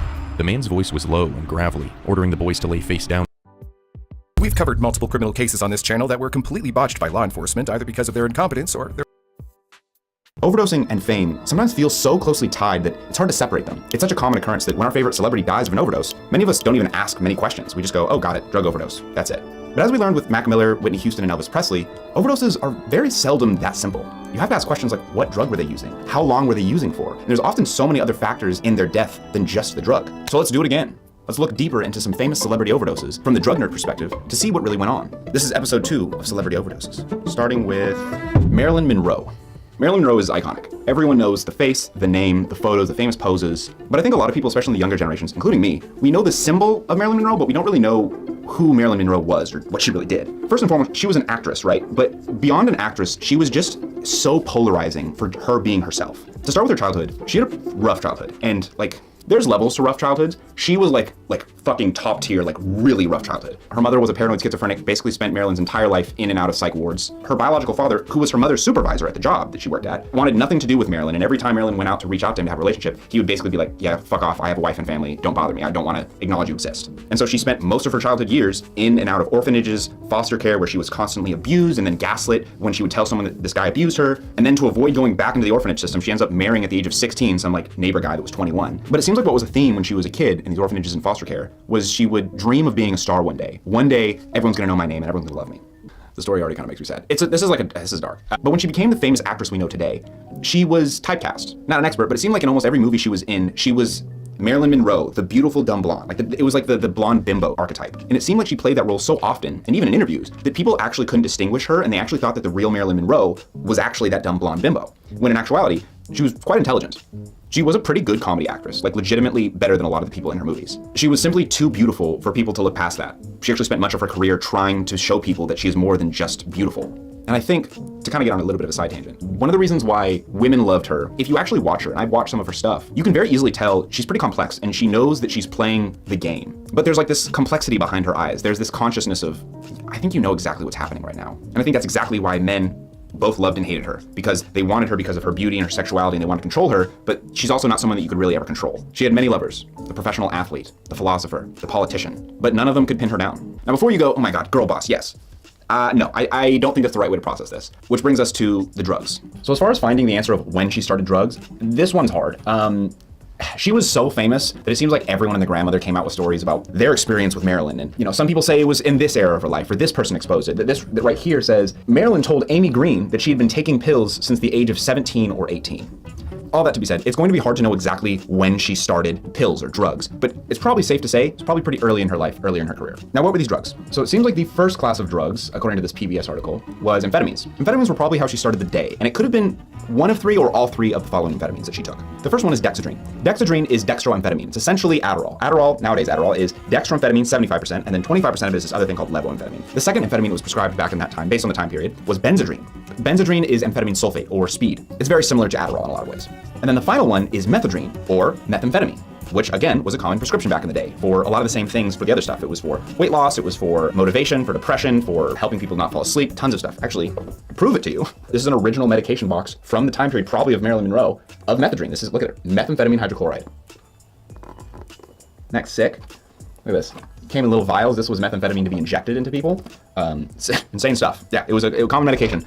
Your grandmas might have taken it. But why did Marilyn take it? Obviously, we're not going to know exactly, but pretty much the reason why most people took it and still take these is, one, it causes appetite suppressants. So if you're on these amphetamines, it makes it really hard to eat. You do not want to eat. As a woman who is constantly sexualized and valued for her body, I'm sure she liked this effect of amphetamines. And on top of that, they're very motivating. So she probably took them in the beginning of the day to get motivated to go to set, to learn lines, to do whatever thing that she needed to do. But as we learned with Elvis, who also took these exact same amphetamines, there's a side effect of the amphetamines, which is insomnia. Ask any of your friends with ADHD who take Adderall or any ADHD medication, how's it like to sleep on that shit? It's impossible. It is super hard to sleep on them when they're in effect. And the problem with methadone or meth is that if she did take that, meth actually lasts much longer than Adderall or amphetamine sulfate. So if she would have taken her dose of methadone a little bit later in the day, it would have been so hard to fall asleep. And actually, one of her biggest complaints that she told her doctors was her constant insomnia. So to help her with the sleep problem, she reportedly took goddamn everything. To start it out, she was a big fan of opiates, it looks like. And it could have been morphine, it could have been codeine, it could have been oxy. It doesn't really matter. Opiates are all kind of the same, basically. Ooh, that's gonna piss off some drug nerds. No, not all opioids are the same. There's atypical opioids, there's difference in half-life, there's difference in fat solubility, there's tons of differences, but for the average person, the stuff that I'm talking about, they're very similar. But you might be thinking, wait, I thought opiates were for pain relief. Why was Marilyn Monroe taking them? And yes, nowadays, how opiates are prescribed really around the world is for severe pain, but that's actually not how opiates were always used. Opiates like morphine and codeine are literally thousands of years old. They exist in the plant Papaver somniferum, the poppy plant, and have been used in so many cultures for thousands of years. But if we look at the fancy science name of this plant, Papaver somniferum, that second name, somniferum, the species name, actually means sleep-inducing. For many cultures, opiates have been used to induce sleep, to help with sleep. They've been used to help with mental illnesses like depression. So that being said, I'm sure that Marilyn Monroe told herself, or the doctors told her, that this could help with sleep. But it seems like also she just had a lot of mental problems, and this is just a drug that generally makes people generally happier when they're on it. And of course, when you're not on it, life sucks. Life is terrible. So being dependent on opiates and amphetamines, at this point, she's having like an absolute emotional roller coaster. The next drug on her fat list is actually Librium, which is a very interesting drug. Its chemical name is chlordiazepoxide. And it's actually the first benzodiazepine to ever be developed. Benzos are the class of drugs that we all know as Xanax or Valium. And Librium was actually developed to be a sleeping medication that was better than the previous sleeping medications at that time. And it was seen as being less addictive and just less harmful for the body, which, as we know nowadays, benzos are one of the worst addictions to have ever. So she took benzos, but what sleeping medication were benzos replacing back in the day that were so dangerous? And that's actually the last class of drugs that Marilyn really loved almost the most, which is barbiturates. Now, before we learn about barbiturates, which are a fascinating class of drugs and would eventually cause her death, I want to let you guys understand a little bit of her, I guess, psychology, and maybe share a bit of a theory that I have. Marilyn Monroe was not girl next door pretty. Marilyn Monroe was guys don't know how to act pretty, like jaw drop, like in that time she was the pinnacle of beauty. She had access to literally every man she could want, but she could never hold a relationship for that long. She was famously hard to work with, often not remembering her lines on set. which could be due to a lack of sleep, could be due to some of the drugs she was taking. Librium and barbiturates can cause memory loss. She was constantly late to everything. I actually found a letter from her last psychologist before she died, or actually this was written after she died. And this really kind of put in perspective what her life was like. A year ago in July, Marilyn Monroe came out to begin consistent treatment with me, and I was going to be her one and only therapist. At that time, she was recovering from a gallbladder surgery. She was taking very little medication, but she was terribly, terribly lonely. As a consequence, she became involved with people who only hurt her, who evoked in her this feeling of mistreatment, which had paranoid undertones to it. Saw her at that time 7 days a week, mainly because she was lonely and had no one to see her, nothing to do if I didn't see her. The area which Marilyn could not handle at all was to recognize that she could feel hostility or antagonism or anger towards me. If I behaved in a way that hurt her, she reacted as though it was the end of the world. As a consequence, I became aware that any negative transference required instant handling, with the result that she would call me at all hours of the day and night. In November, she went through a severe depressive and paranoid reaction precipitated by her disappointment in me, when one day I became somewhat impatient with her constant complaints about this one and that one who were persecuting her, taking advantage of her, because they, blah blah blah, hated women. I did not deny the fact that I was somewhat impatient, but she took this to mean that I too could someday throw her out. She talked about retiring from the movie industry, killing herself, etc. I had to place nurses in her apartment day and night and keep strict control over the medication, since I felt she was potentially suicidal. It goes on and on. It's a sad, sad report, and to me, it's like, not professional at all. It smells like classic BPD, like borderline personality disorder. Like, she couldn't maintain any healthy relationship. Everything was kind of on the fleeting of like, I love you, I'm so like in love with you, da-da-da-da, or oh my God, I hate you, you hate me, I'm the worst. Like, she was so sensitive to any negative energy at any one point. And I mean, with BPD, also drug use is super, super common to cope with their emotions because they feel emotions so severely. She has the like childhood background of BPD of like, again, like I'm so out of my depth in this one. Like, obviously I don't know shit about psychology, but it was just like, fuck, dude. Like, oh my God. It's funny that the people who crave fame the most are the last people that need fame. Like, you can see her predicament just with this relationship with the psychologist, who, like, let's just assume the best intentions. Let's just assume he didn't have sexual intentions or romantic intentions or financial intentions. Let's just assume he was trying to be the best, okay? And trying to help her. He talks about spending like 7 days a week, 5 hours a day sometimes with this woman, and then saying, I couldn't do it. Like, it was literally ruining my mental health. I couldn't do it. I was giving her everything and I couldn't give her any more. Like, talk about an empty hole that just cannot be filled. And drugs, mwah, what a perfect end to that, no? So let's talk about it. Her end was caused by barbiturates. Now, barbiturates you probably don't know much about because they're very, very seldom used anymore, but back in the day, they were the sleeping medication. Barbiturate is not the name of the drug, it's actually the class of drugs, and there's tons of different individual drugs in this barbiturate class. There's butobarbital, there's sodium amytal, there's nembutal. It's part of so many parts of our culture. Like, sodium thiopental was one of the first 3 drugs used in lethal injection in American history. The Heaven's Gate cult, which was a cult in the 90s that committed mass suicide with applesauce, the drug that they used to all kill themselves at 39 people was phenobarbital, which is one of the few barbiturates that's still used today to treat some people with epilepsy. A few barbiturates, like sodium amytal or sodium thiopental, have been tested throughout history as potentially the truth serum, which it's not, but it's been tested, like MK Ultra, shit like that. And don't let all of these fancy chemical names confuse you. They're all barbiturates. They all act very similar in our bodies, feel very similar. The main difference between all of these is the duration of time. Some of them last as little as 20, 30 minutes, and then some of them last upwards of 2 days. But back in the day, they were infamous. They were very widely prescribed. We're talking about by mid-1960s, 2,000 tons of barbiturates prescribed to the American people. Now, how did they lead to Marilyn Monroe's death? So by the age of 36, Marilyn's life was like, there's no way to sugarcoat it, it was sad. She'd had many relationships that failed, miscarriages. She lived alone. She was a massive poly drug addict, and arguably one of her best friends was her therapist, someone that she paid. But one day, in 1962, it seems like her day kind of started regular for her. She had a meeting, had a massage therapist come over, talked to friends, signed for deliveries, and then like had an argument with her publicist because she didn't sleep good last night. But by 4:30, Greenson, her psychiatrist, comes over for their session, and they have a session from 4:30 p.m. to 7, okay? But it seemed like the therapist was a bit worried about her after their session, so he asked the housekeeper to keep an eye on her, which was not uncommon. It was kind of part of the housekeeper's job to babysit her sometimes. Now finally, around 8, she gets a call from one of her actor friends that she should come out to a party that they're having, but she was really, really weird on the phone, being very lethargic, and apparently her last words being, say goodbye to Pat, say goodbye to the president, and say goodbye to yourself because you're a nice guy. And then at 3:30 a.m., the housekeeper found her overdosed in her bed, dead.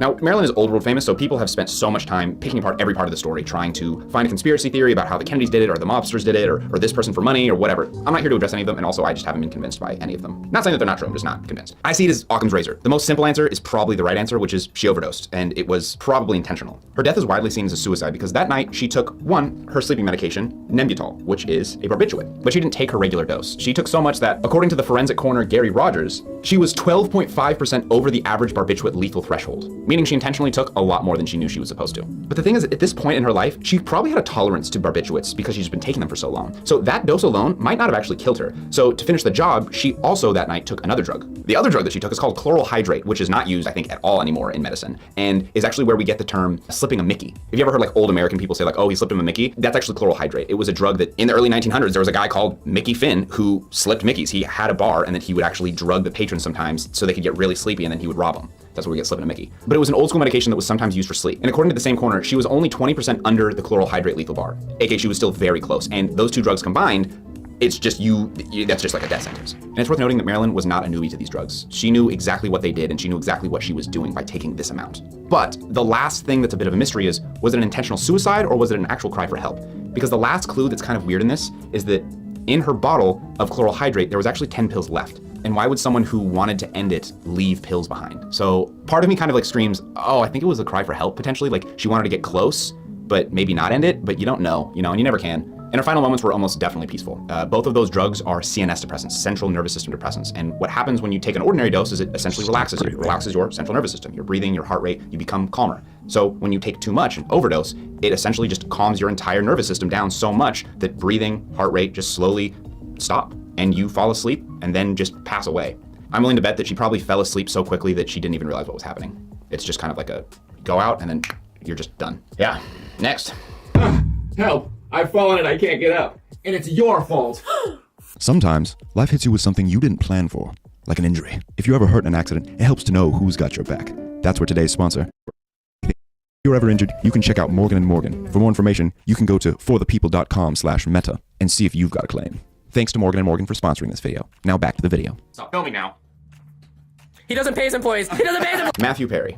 Matthew Perry might be one of the most widely misreported overdoses I have ever seen. We're gonna go through the story. I'm probably gonna get fired up multiple times. It's just so many places misreported. I feel like intentionally. This is a weird story with Matthew Perry. If you don't know the name Matthew Perry, you know the name Friends and Chandler. Chandler was the character that he played, and he was kind of the comedic relief, but it was kind of a psychological, defense mechanism. He was also kind of the heartthrob. He was charismatic. To be honest, actually, I've never really gotten into Friends. I've only watched it when my mom as a kid watched it.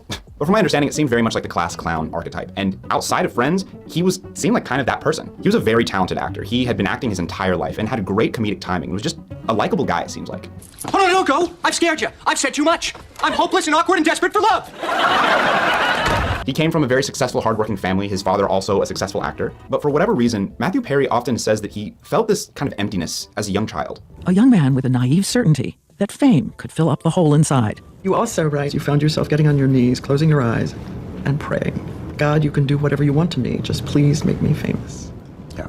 Yeah, and that was the first time I ever prayed, and I looked back at it as, a dumb prayer. I think I did that exact thing. I was obsessed with being famous when I was a kid. That is a recipe for disaster. But you can see, he kind of was just a likable guy, just a relatable, decently self-aware, well-intentioned dude. And we don't have to wonder about his whole addiction journey because he was very honest about how he got into it and how he had really been an addict his entire life, discovering that drugs and alcohol were very much for him at the age of 14. I'd never drank before, and I just sort of drank this entire bottle of what was called Anwar's Baby Duck. That was the name of the wine. And I lay in the grass and just was in heaven. And I thought to myself, this must be the way that normal people feel all the time. To go over his addiction evolution, started out with alcoholism as a teenager. And apparently he was like a real alcoholic as a kid, drinking all day, just passing out. But eventually after a jet ski accident in his 20s, he discovered Vicodin. And by the time he was filming Friends, he was taking up to 55 Vicodin pills a day, showing up to set drunk or high, and when he tried to not drink in Friends, he would show up with extreme hangovers or actually shaking and tremors due to the alcoholism, getting so bad that the cast held an intervention for him. And to zoom out for a second and do a little nerdy overview of the drugs he's doing, Vicodin is a blend medication that has two drugs in it. You have hydrocodone, which is an opioid, and then you have 325 milligrams of acetaminophen, which is Tylenol. To start with the Tylenol, 55 pills a day. Oh, okay, what? That is so bad for your liver. Oh my God, I cannot describe to you how toxic that is to your liver. That much Tylenol, oh my God, wait, hold up. 55 times 325 milligrams. Huh? 17,000 milligrams? That's not possible, no fucking way. What is the hepatotoxic dose of acetaminophen? Acetaminophen toxicity is the second most common reason for liver transplantation worldwide and the most common cause of acute liver failure in the United States. Holy fuck. A maximum daily dose is around 3 grams or 3,000 milligrams. Toxicity is likely to develop in adults at doses greater than 12 grams. He was doing almost 18 grams a day, and he was an alcoholic. Holy fuck, dude. That's insane. And if we factor in the hydrocodone, I think Vicodins were usually prescribed at 5 milligrams. 275 milligrams of hydrocodone is fucked. And hold on, I don't mean like, oh my God, he would be so high, he'd be so fucked. No, if the average person did that many milligrams of hydros, you would overdose easily. Meaning he had a tolerance like a mule. Like, that's so insane. And that's just the beginning. It would get so much worse. He would enter rehabs for polyaddictions to amphetamines, alcohol, Vicodin, methadone, which methadone is kind of hard to explain because it's an opioid that is given to people who are addicted to opioids, but it's just another opioid. It's like going to a psychologist and being like, help, I'm addicted to watching porn on Twitter. And then the therapist saying, have you tried X videos? I don't know if you understand the problem. I'm mostly kidding, but that is kind of what's going on. There's actual benefits to methadone. You know, it lasts a lot longer than a lot of opioids. It's also supervised and you don't have to worry about it getting cut with fentanyl and all that. So there's benefits, but it is a little bit like that. Like Matthew Perry's a perfect example. He was given methadone to get off of his pill addiction, but then just became addicted to pills and methadone. The addictions got so bad, especially to opioids, that in 2018, he nearly died from his colon bursting from opioid abuse. And in total, he says that he's gotten 14 stomach surgeries. This guy is like the addiction final boss. But wait, it gets somehow way worse. During COVID, he was at a rehab center in Switzerland and faked pain to get 1,800 milligrams of Oxycontin. By the way, Oxycontin, active chemical oxycodone, is actually stronger than hydrocodone. So he's at the point of 1,800 milligrams and was having daily ketamine infusions. He then had to get surgery while there and was given a shot of propofol, which is what killed Michael Jackson. He woke up 11 hours later in a different hospital and was told that the propofol had stopped his heart for 5 minutes. The long CPR process also broke 8 of his ribs and the doctor refused more meds. When he left Switzerland, he was told he'd still get 1,800 milligrams at an LA hospital. The dude then paid $175,000 to take a private jet to LA from Switzerland. When he got to LA, the doctor was like, that's insane, I'm not giving you 1,800 milligrams of oxy, I give cancer patients 100 milligrams. So Matthew Perry ended up paying another $175,000 to take a private jet back to Switzerland so he could get 1,800 milligrams of oxy again. He makes Elvis look like Mother Teresa. Like, it's insane. I've never, like, this is addiction. This is nuts. This is nuts. He went to rehab 15 times, been in detox 65 times, and has spent between $7 and $9 million trying to get sober. Wait, new lens alert. I'm into vintage lenses for my camera now. Does it look like nostalgic and sick? Wait, let me show you this really fucked up lens I got. It's like, look at this. This is insane. How's the bokeh? Does the bokeh look good? It's a nice bokeh in the background. Okay, let's focus. Focus. So I know I'm not being super sympathetic like I feel like I usually am with this. Matthew Perry's kind of weird with this. So, 1, my own personal take on life. You lose some sympathy points with me when you start spending millions and millions of dollars on an addiction. It's hard to sympathize with someone spending nearly $10 million on drugs, or trying not to do drugs. But the other thing about Matthew Perry is that as he tried to become sober later in his life, he really became the sober guy, going on tons of talks, advocating for addicts, writing an entire book about his journey. And I truly think his heart was in the right place with this whole, I'm the sober guy, let's try to help people, which I think that's the most important part. His heart was in the right place. But his take on addiction, I think, was fundamentally flawed. You tell me what the objective diagnosis is to establish the existence of addiction in the human body. It's an allergy of the body, and it's an... Allergies of what? We're supposed to be grown men here, and you're making faces like the guy. Okay, let's just skip the 2 grown men bitching at each other. It's an obsession of your mind and an allergy of your body. So this is what happens to me. I start thinking about alcohol, I can't stop. I can't stop thinking about it. And what's the objective physical proof of this inability to stop? There's considerable proof this is partly a genetic problem, isn't it? Your argument is that it's willpower, Peter. Of course it's willpower. It's not willpower. People constantly stop, both drinking and taking drugs. You're just the person who's talking who's wrong. If willpower were not involved, oh my God. I'm in control of the first drink. And so I do all these things to protect myself from not having the first drink. Sure. But once I have that drink, the allergy of the body kicks in. This is all documented alcoholism proof. Then I can't stop after that. L'immunité artificielle par las alkyloides, 1898, Carlo Giuffretti.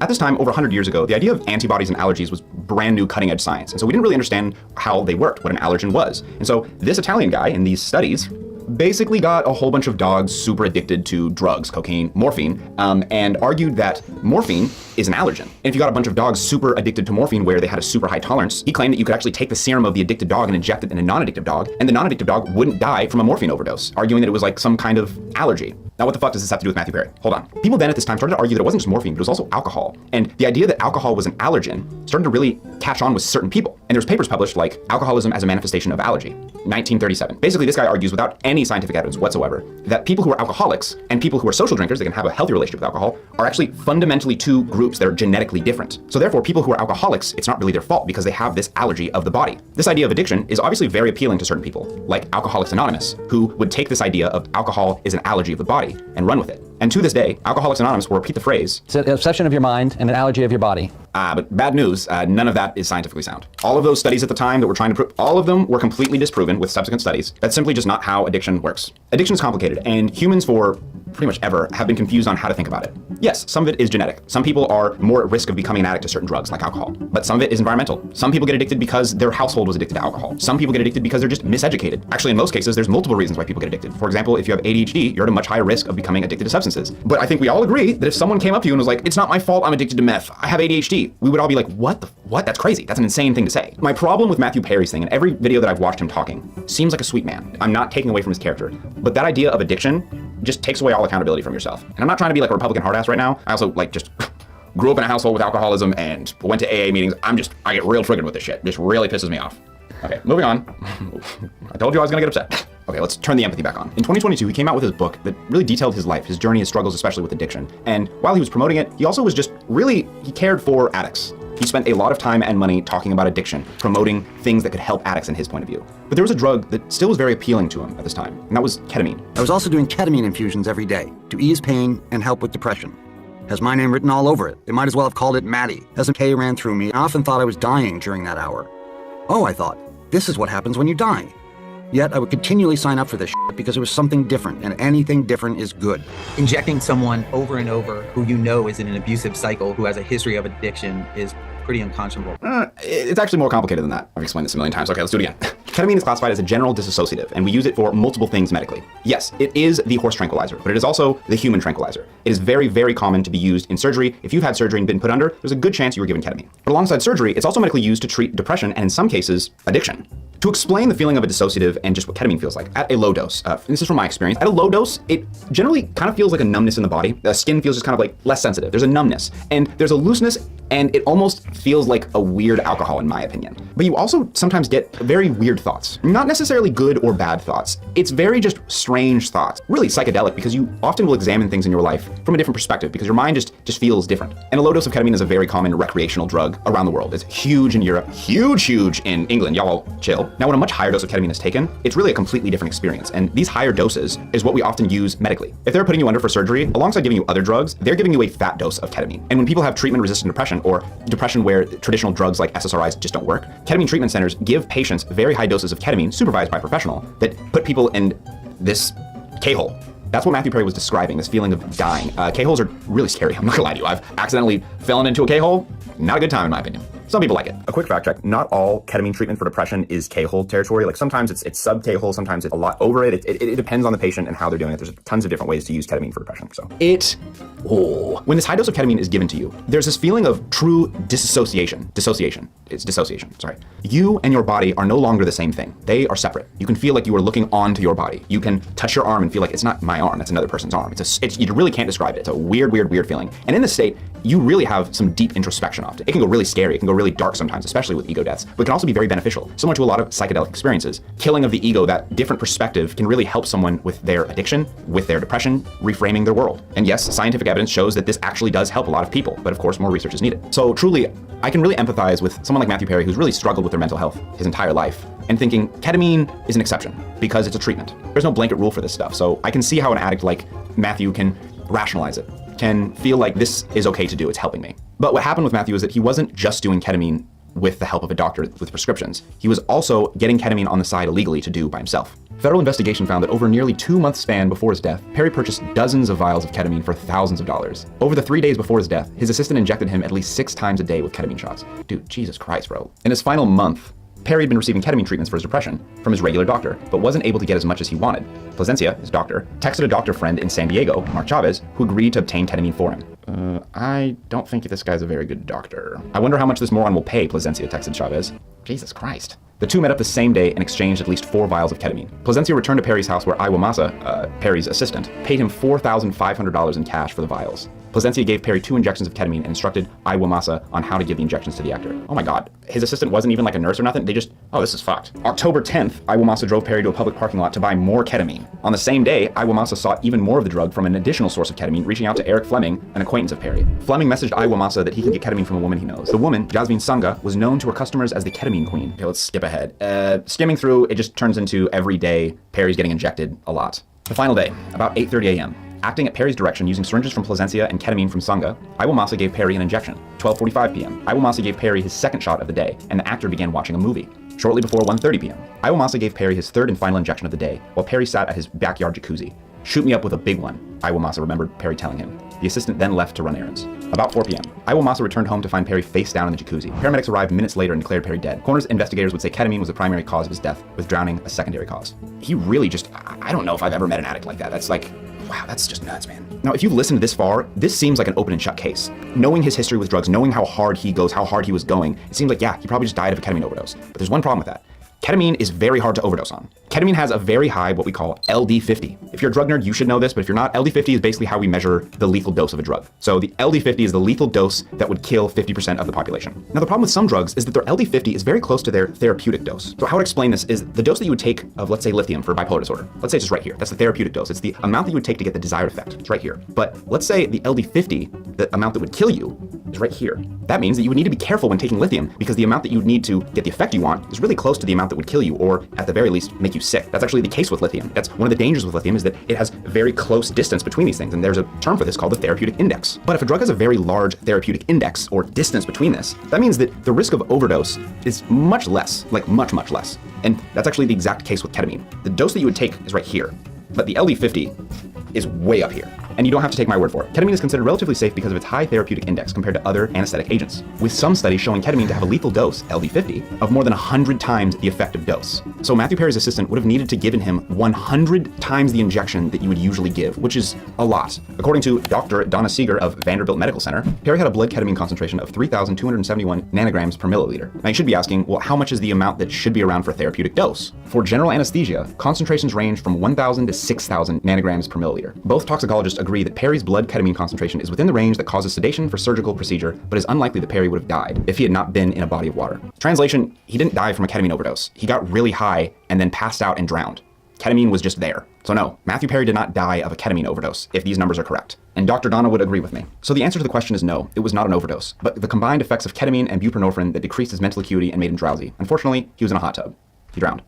Yeah, he also did have buprenorphine. We don't have time to explain, that's just another rabbit hole. He drowned. Before we get to the last overdose story, you guys know that I like interesting merch. And so on our website, we are still selling some Shipibo tribal art, which is the Juice. He was a SoundCloud rapper that made it big. And the best way I can describe Juice is a sweetie pie. Juice was kind of more popular to the generation after me, so a little bit younger, but I actually like Juice. He was just really sweet. His music, similar to a lot of the other SoundCloud rappers in his era, like XXXTentacion or Lil Peep, it was very introspective, like depression, emo stuff. I mean, it was pretty cringy. It was just a lot of like, my mind is so fucking twisted, brother. Oh my God. Do you have any relationship with your father? I mean, what's that?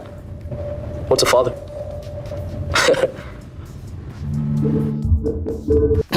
Fucking Christ. No one gets me, brother. Honestly, they were children. They were children rapping about what they thought was deep. So Juice WRLD sang about a lot of heartbreak, a lot of just depression and anxiety, but a huge theme in his music was drugs. Unlike other rappers that would glorify drug use, Juice WRLD always talked about doing drugs, prescription drugs, but he always thought, I'm doing this because I'm sad and I'm running away from the problem. He always had that self-awareness with his drug use. You always had issues with drugs even before you started to get famous and rich? Yeah, for sure. I mean, it was something that I was into early, low-key, due to music. I was a music head, so like in 6th grade, 7th grade, I'm hearing songs about sipping lean. Those are like the real influential years. I feel like Future, Gucci, all these niggas talking about drugs, bro. You can't help but ignore how fun or how interesting at least they're making Xans and lean and all the shit sound. Yeah, bro, like, and that shit had me wanting to sip lean at like 11, 12 years old, bro. Yeah. So, and that's what he did very early on, like 13, 14 years old. He was sipping lean. He was taking Percocet. He was taking Xanax at a very young age. And a very important note to know about Juice is that he suffered majorly with ADHD. Then when he was 15, what were you seeing that concerned you as a mom? Impulsiveness. No, it was just that self-control. That he just didn't have. Shout out to the channel Jay Wisdom. He did a fantastic analysis of this, so thank you for that. But that behavior that his mom is describing is telltale ADHD, that contrarian attitude, that just being overly impulsive. And so his mom, very understandably, gave him stimulant medication for ADHD when he was, I think, around like 5th grade. Said you had ADD when you were younger. Yeah, supposedly. Mm-hmm. They put you on anything for it? For sure. Adderall? You know they love putting little kids on that Especially shit. little black kids from the hood. Of course. I've been on all that, Folkland. What's the Ritalin, Vyvanse, Adderall, all that shit. I did not like the way that shit made me feel. Like, you knew it was some bullshit. Yeah, because look, for like 15 minutes, I'll be the most social person ever. I'll be cracking jokes, you know what I'm saying? Acting like a little ass kid, like I'm supposed to act. I'm in 5th grade, I'm not supposed to be like gathered and quiet, you know what I'm saying? That's not how 5th graders act, bro. 15 minutes pass, and then all my personality will be gone. Crash. And I'll be like a zombie, and I wouldn't eat. I'd be irritated. I'm like, bro, when they giving this shit to a 5th grader, like that shit really crazy if you think about it. I'm having some issues uploading this clip. In case it gets taken down, it's just an interview of Juice WRLD explaining that when he was a kid, he was given all the types of ADHD medication, Ritalin, Folkland, and he hated it because it removed his personality, and he kind of just talks about how the bullshit that they're giving kids ADHD stimulants taking away their personality. So Juice is bringing up a lot of very common talking points about this complicated issue of giving kids stimulants for ADHD. And Juice is actually a perfect example to talk about this conversation. Many people are very against the idea of giving a child ADHD stimulant medication for a lot of seemingly really reasonable reasons. All those medications that he named off, Adderall, Vyvanse, Ritalin, that he's tried, I've also tried all of those. They are strong stimulants. Amphetamines and phenethylamine, it's a strong effect on your body. And yeah, when a kid takes it or someone with ADHD, they often feel irritated. They lose the ability to eat well. It's harder for them to sleep. They feel like they're not as creative or having as much fun. They're just kind of like blank-minded. And it almost feels like you're robbing this kid of their childhood for something that a lot of people don't even believe is a thing. They go, what is a 5th grader gonna have ADHD? He has high energy. That's just what a 5th grader does. But ironically, Juice is a perfect example of why medicating in certain cases is very important for these kids. ADHD is a legitimate brain wiring thing. We have decades of studies on this. There's genetic factors that contribute to people having it. And when you have ADHD, especially a severe case, it is hard to function. I've seen it so many times where kids suffer with such self-esteem because they don't understand their own mind. They don't understand why they always get in trouble, and they just always do the most impulsive thing. They'll like hit someone or bite someone and they don't even know why they did it. And then they're crying and everyone else is mad at them and they're just confused. Like, why am I like this? Oh my God. Those same kids have a hard time making friends or getting good grades or staying focused at all, which hurts their self-esteem even more. And so not surprisingly, people with ADHD can have higher rates of depression or anxiety or drug abuse. And ironically, Juice is a great example of this. He stopped taking the medication because he felt all those bad side effects. I felt them too. It does suck, but he still suffered from all that impulsivity, all of those bad symptoms that in our culture, it's just hard to function. So self-medicating with other drugs is a very common problem with people with ADHD. That's exactly what he did at a very young age. But it is worth noting, I'm oversimplifying the issue here. There's bad downsides to giving kids stimulant medication as well. It's a very complicated issue. We can make an entire YouTube video about it if you want. I've tried damn near all of them, and I do have ADHD. It's a weird conversation. So as Juice WRLD grew up, he learned to become more and more dependent on drugs, doing opioids and benzos, and not only building a chemical dependency, but also he's taking drugs like Xanax that literally take away anxiety. So he's not learning the skill to manage anxiety by himself. And as we've seen time and time again, as he became famous, the problem just got worse. He would do interviews while high. And in this interview, he actually falls asleep mid-interview. When I think about that, it seems longer than a year. When I think about other things, it seems like yeah, well, we'll tell you what the promo code is in a sec. But listen, it sounds like a lot of heart gone into it. I want you to describe that single and that track that we're playing right now.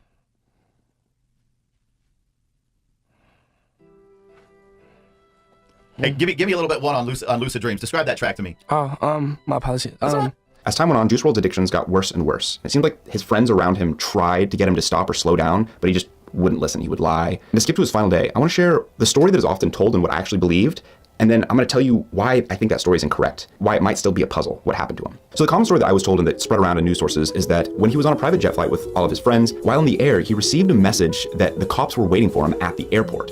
And because he had drugs on him, his idea was that he could just pop a whole bunch of pills that he had, and then the drugs wouldn't be found by the cops. But of course, he popped all those pills and overdosed, and that's how he died. But that is almost definitely not what happened. What really happened was, yes, he was on a private jet flight with his friends, and yes, they did get a text that the cops were waiting for them. But they also had a gun, tons of lean, and 70 pounds of weed. No one was worried about some pills that he popped. And maybe the most interesting thing about this is that he didn't die the way he should have if it was an ordinary overdose. Juice WRLD liked to take downers, more specifically opioids with sometimes benzos. And as we know with Marilyn Monroe or with Mac Miller, how someone dies when they overdose from opioids or benzos or barbiturates is essentially falling asleep. But according to the report, Juice didn't die from falling asleep. And they also Narcaned him, which should have reversed if he was overdosing on opioids. He died from a seizure. Tons of drugs can cause seizures in a lot of different ways, like GABAergic stuff, like alcohol or benzos or barbiturates. These drugs can actually cause a really severe seizure when you're having a withdrawal from them. If you cold turkey these substances, you can have a withdrawal that's so bad that you can actually die from the seizure. It's very, very bad. But that's from withdrawal, which he was not going through. And other drugs can cause seizures from overdose. For example, some stimulants like cocaine or ADHD medication or meth, if you overdose with them, they can actually cause a seizure sometimes. And according to this paper, cyclic antidepressants can cause seizures, allergy medications can cause seizures, but opioids aren't really known for causing seizures when you overdose. And so what happened to Juice is a bit of a mystery. Oh my God, I just figured it out. It's not a mystery anymore.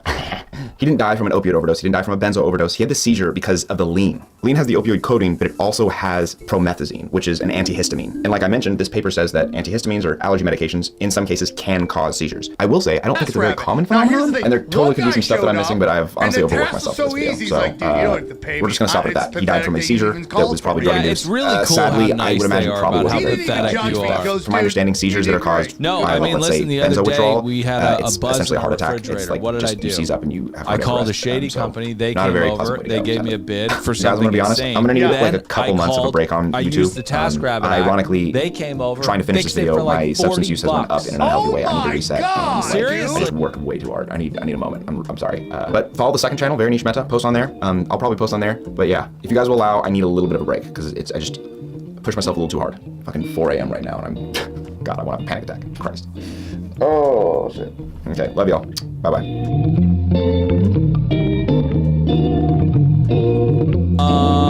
Please.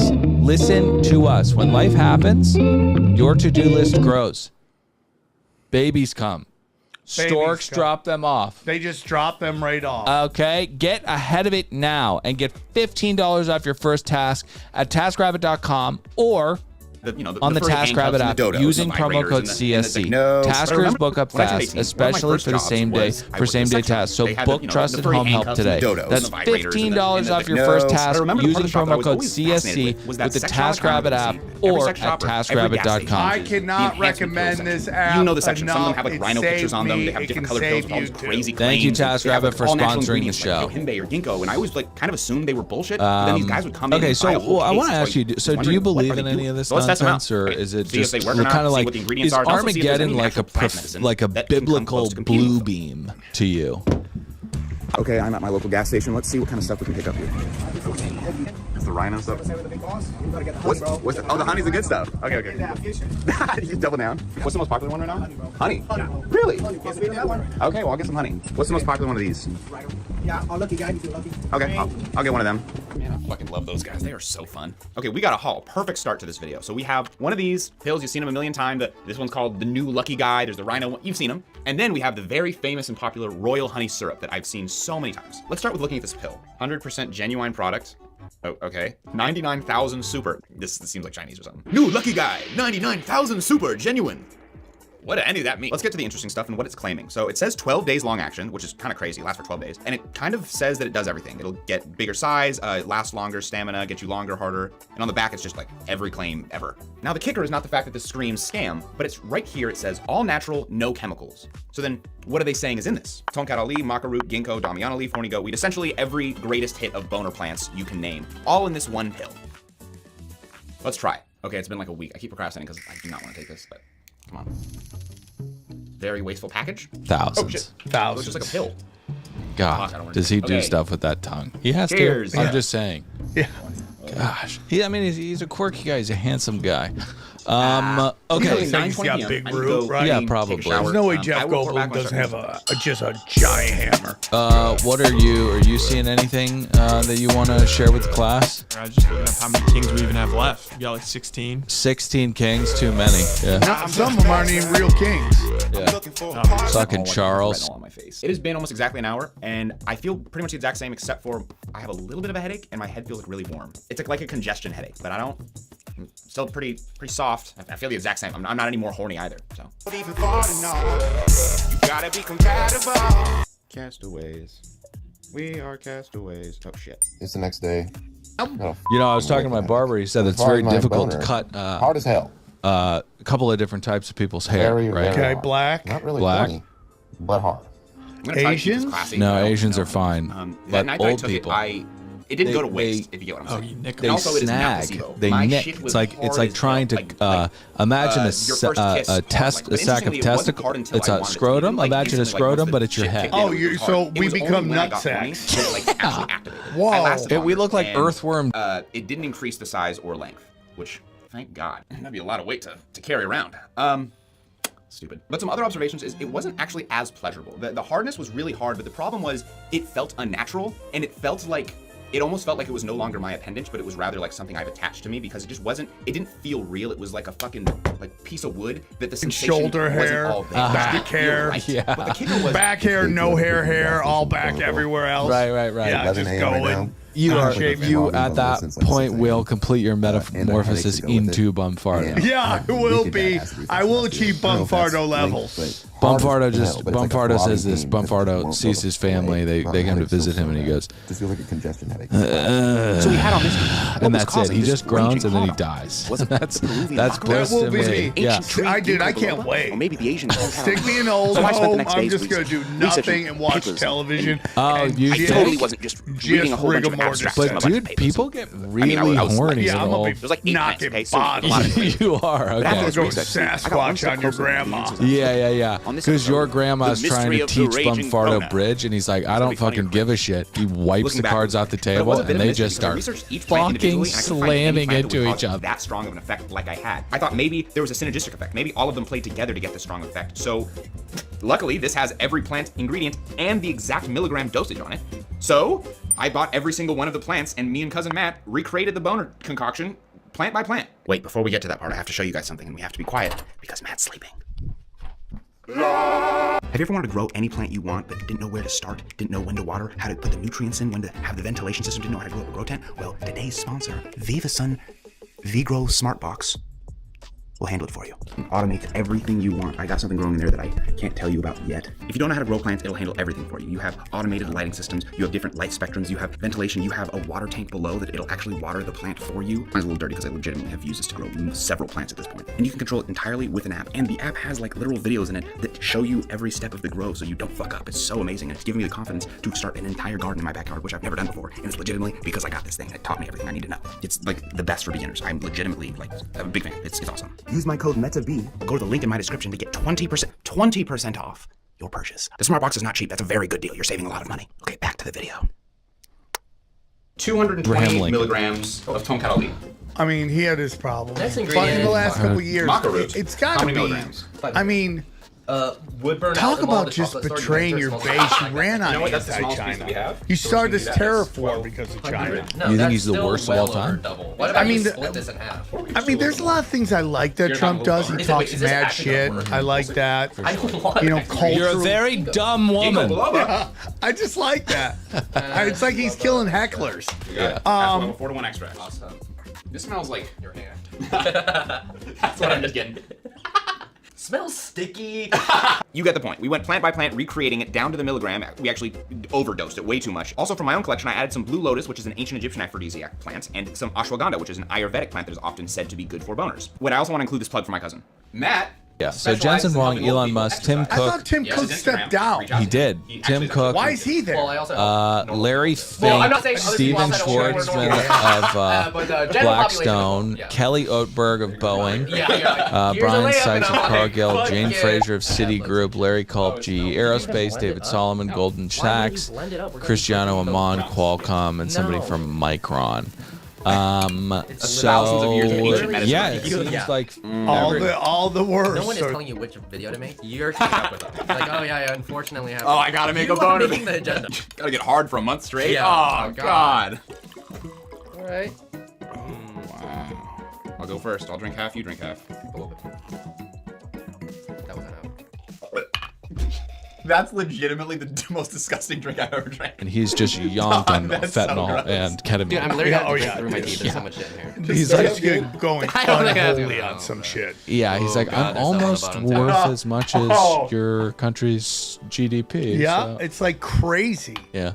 All right, so anyways, let's roll this clip of It is maybe the Trump most bitter thing I've ever talking drank. to It is- Hannity because wow, it that is seems so like bitter. this past worse, week but that is pretty has fucking painted a picture that fucked up we're part of the fact that it probably tasted that bad comfortable makes me think that it's ceding a lot of has to be ground something. to what the Bible Everything would else that call tastes the like that enemy to the has east. some kind of benefit. Loose connection. Go ahead. Haha, Lamau. I'm just kidding. I didn't feel shit. Matt. Definitely the furthest it's been. near And the most military installations.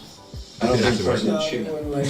It didn't work. I don't know if you're shocked by this, but I was not shocked by this. And we don't have time to go over all of this, but I can speak about them generally because most of them are honestly bullshit. Most of them, there's really no scientific evidence or any non-anecdotal evidence to show that they help with sexual function at all. But some of these plants, like Tonkat Ali or ashwagandha, could actually help with sexual function, but it's not in the way that people want them to. People want an easy fix, especially when it comes to sex. Someone's coming over, oh my god, you get anxiety, and then I need something to fix it, right? Guaranteed. They want a pill to take that will fix them that night, right? Sadly, that's not how any of these plants or general plant medicine works usually at all. We already learned this a few videos back with ashwagandha. A lot of the claims are true. This stuff is not placebo, but it's after weeks and weeks of daily use, it might help you. Tonkat Ali, it's not placebo. There's evidence to show that it really can increase testosterone in people after weeks of daily use. That's sadly how plant medicine works often. There's very few plants out there that'll immediately save your ass that day.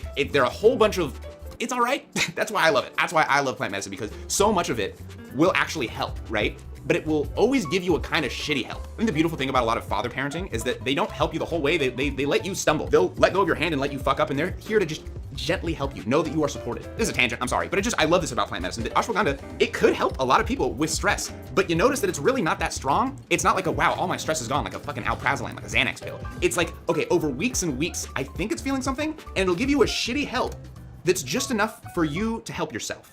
Which leads to why I actually decided to make this video a month back. I'm not gonna outright say it, so I've prepared a musical number for you to enjoy.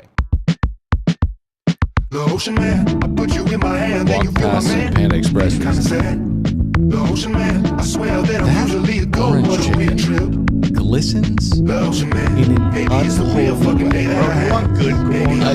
Really unholy way. PF Chang's is Catch you up, go about 3-4 months in this rut. I'm too young for this shit. My dick can't work and alone. I'm too young for this shit. I'm too young for this shit. Fuck. I'm not gonna give up. But what the fuck am I supposed to do with that? Really? Like, I just want to shit fire. That's what I want to do. PF Chang's is like, I just want to, you know. Before we get into that, it looks weird. My background looks weird. I'm in the basement right now because my house doesn't have any AC or air conditioning at all. So I'm gonna let me internet beg real quick.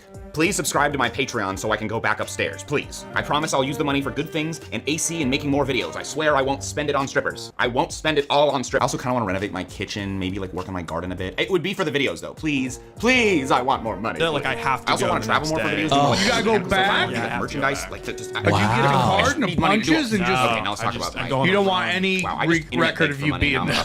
You're probably paying cash so nobody knows you're there. Do crazy things. Yeah, and then fucking memory sticking himself. It's not a bit for YouTube. Dude, you remember the punch card? I missed the punch card. Dude, it sucks because you're constantly in a situation where Studio City Yogurt. and you want to do it. Like Oh I my really wanted gosh, to do dude, it. the Just punch like card. loading it up. Wouldn't Yeah, work. it's It just felt like when you're in those dreams where you want to punch someone, but then like you just lose all your power. Not bad. But you really want to. It feels like that. It makes the other person feel insecure because they're like, oh, is it me? And then you have to do this whole dance of, no, this is new to me. Oh, you know, it's just so. What makes it even more frustrating is I didn't know what was causing mine. It didn't really make any obvious sense. I exercise 2 hours a day, 5 days a week. I drink maybe 1 glass of wine every month. I don't smoke cigarettes. So I didn't know what was causing mine. And a lot of men who are in my situation, they just end up just taking Viagra, which works, right? It'll fix the problem, but it Because she doesn't hasn't paid fix the monthly root of fee. the problem. It just fixes the symptom of not having What- ED, and that's what the problem with all these fucking plants. People recommend nightmare are taking we living What Yogambe, company? ashwagandha, Can you find all that so these we different know? plants. But the problem is that each of them kind of shit, treat dude, I different got an problems, HP at and ED is home. caused by a million problems. Oh, Some people yeah, have yeah. ED because Go they are stressed. Go Have lack of fuck sleep, yourself, too much cortisol, HP. not enough testosterone. Insane. Some people have because I of was wrong. I some got people have got. because of trauma. And so if someone It's has just a ED social and the internet thing. says, oh, you should Okay. take ashwagandha. It's not true. Ashwagandha, the active So chemical anyways, ashwagandha back with to no China, light. they That'll help you are, maybe after coming weeks from the if east. stress is your problem. But if stress isn't your problem, like let's say what's causing your ED is You know what people poor think it circulation. might be? Well, then ashwagandha will do jack Turkey. shit for you. And I didn't want to just take Also. Viagra because I felt like that's just You such a hate Turkey, Western man. medicine. Well, I problem mean, to I do, have you know, reason instead of to, actually but fixing I the don't problem, hate now their what the problem is with my people. body. No. I'm just gonna put a Band-Aid on the symptom. Oh, I'll just take a I pill can't and get I'll have mad no at more them, problems. even though Okay, do I have they low refuse to testosterone? Do I have too much admit it. cortisol? You know, but I went to the doctor and I Imagine didn't have Germany testosterone. did I didn't that have for, any like, deficiencies at all. I have You, pronounced wait, inflammation. I have sorry, you blah, can't blah, get blah. pissed But off at Turkish good news, people who I'm say. I'm not mad at Turkish people because they didn't. And I know all you boys are these- wondering how I know, feel, but- so I'll tell you. And we'll talk about what the fuck is in this and some natural remedies that actually do work, because I got some cool ones. The first cause of my problem was my medication Adderall. I've taken Adderall for most of my adult life and never had this problem, and so I didn't initially think that it could be the problem, but I'd realized over the last few months I'd started to take Adderall more frequently and at a higher dose. Before I say this, I want to caveat that I'm not a doctor. I'm about to share my personal opinion on Adderall and ADHD. This is not medical. This is just what I believe. Just take that with a grain of salt, okay? As a lot of us know, Adderall is prescribed to treat ADHD, and often when it is prescribed for daily use. You wake up and you do it every day. That is not how I like to do it at all. To be blunt, Adderall is an amphetamine, and it's really hard on your body. And so to avoid the side effects of amphetamine use, for years, I don't take it more than 3 times a week, often just once, twice a week. And I take a very small dose compared to a lot of people who take Adderall. But over the last couple months, I've started to take it more frequently because I've started to work more, which is a common thing people with ADHD do. You become more reliant on your medication, but the more reliant you become, the more side effects you feel. And one of the side effects is ED. The reason ADHD medication can often cause erectile dysfunction, and it's not just Adderall, it's like Vyvanse can do this, Concerta can do this. ADHD medication are stimulants often, and stimulants often cause vasoconstriction. And vasoconstriction is exactly what it sounds like. It causes your blood vessels to constrict, and so that reduces blood flow, including to your wiener. This is the same reason why a lot of people get Molly dick. When you do MDMA, Molly ecstasy, it can make you in the mood, but it's a stimulant, it's a vasoconstrictor, so it will reduce the blood flow to your wiener. So it's no matter how hard you try, it's not gonna work. So Adderall was my first problem. But because I was doing Adderall daily, working more and more stressed, having the side effects of amphetamines, I had picked up a cute little addiction to those gas station 7-hydroxy pills, which we do have a video coming out soon about those, but stay away from them for the time being. So the active chemical in those is 7-hydroxymitragynine, right?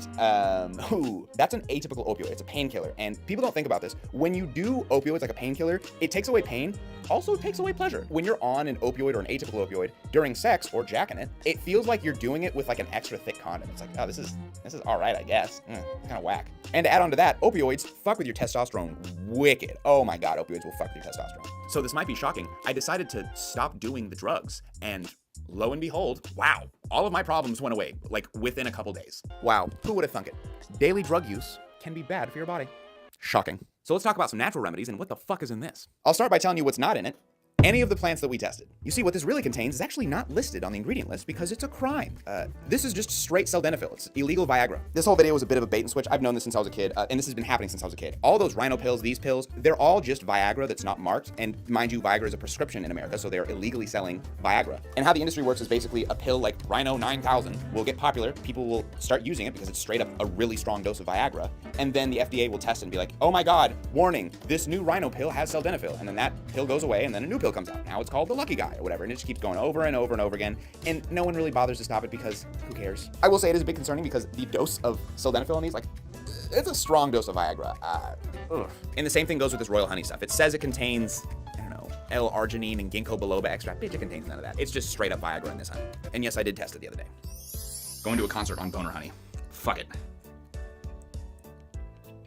That's disgusting. That tastes like straight glucose. There's not honey in this. This is disgusting. Hey, I don't have a boner right now. Okay, I just got home. I have a slight headache.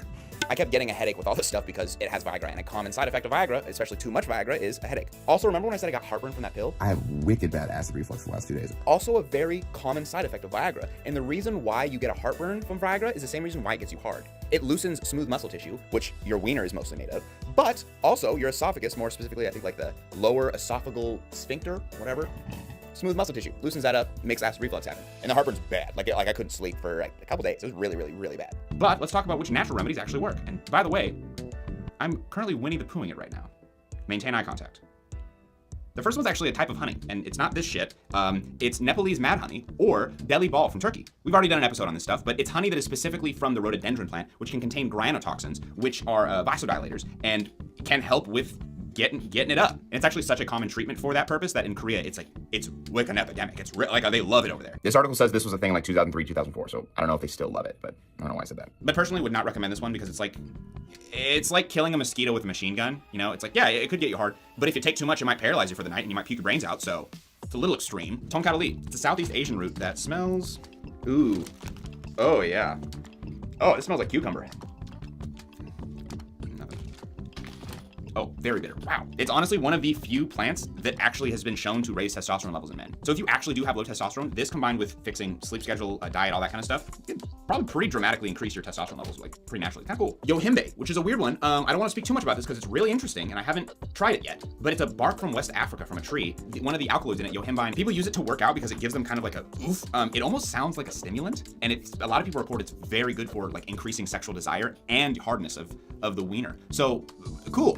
There's a lot of weird side effects with it. I would love to do its own video, but it's an interesting one. Not placebo. Watermelon.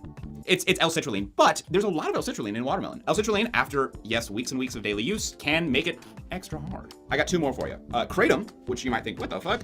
If your problem is not ED, but actually, you bust too quick, it's an atypical opioid. It would desensitize you, and so you would be able to, as I have experienced firsthand many times, last longer if that's your problem. But, it's also like killing a mosquito with a machine gun. It's very addictive. There's, there's other ways you can improve that. But it's just, a fun thought experiment. And then the last one is fix your life, brother. I took none of these to fix my boner problems. I just was like, oh, maybe I should stop being a piece of shit and doing drugs every day and eating like shit. And lo and behold, voila. So now you can answer it. Can anything compete with one of these? Healthy lifestyle. Gay? Yeah, not really. It's a PDE5 inhibitor. It's just straight up Viagra. No, sorry, no. And I don't want to hear any, horny goat weed actually technically is a no, don't do it. You just maintained eye contact with a guy who was Winnie the Poohing it for like 5 minutes. How does it make you feel? I'm gonna prove it. The ocean man, I put you in my... Hi.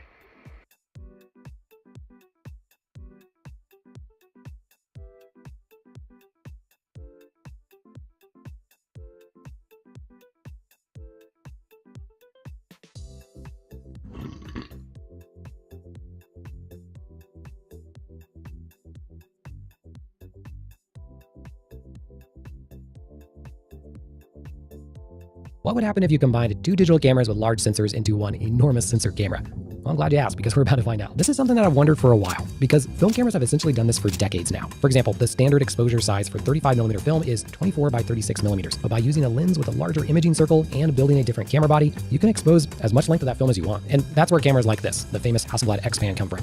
It uses 35mm film, but instead of exposing the normal 24 by 36mm frame, it almost doubles the width to 24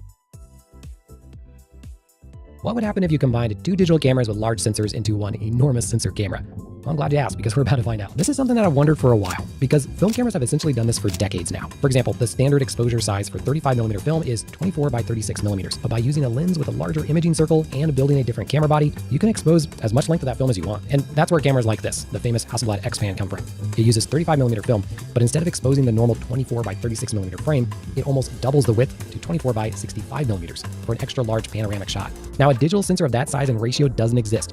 So that's what I'm going to attempt to build today. Here are 2 identical cameras, both Sony a7 IIs. I chose the Sony a7 II for this experiment because it was full frame, meaning the digital sensor is that 24 by 36mm, 35mm standard. 2 of these sensors combined side by side should give us a massive 24 by 72mm frame, even wider than the Hasselblad X-Pan. Now, it would be ideal if we could get full frame sensors by themselves that I could control programmatically with my Raspberry Pi or something and hack together my own camera.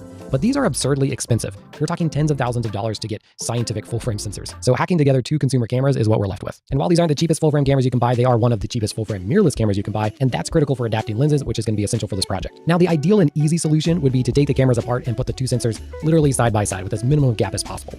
But there are some problems with that. Many modern cameras have sensor stabilization, which introduces a lot of hardware around the sensor. And even without stabilization, the sensors are embedded onto circuit boards, which stick out quite a ways, and even a single millimeter is enough to throw off getting a nice seamless photo. Then you throw in mechanical shutters, and it gets tricky, if not impossible, to do this without really wrecking these cameras. So I'm going to throw that idea out for now.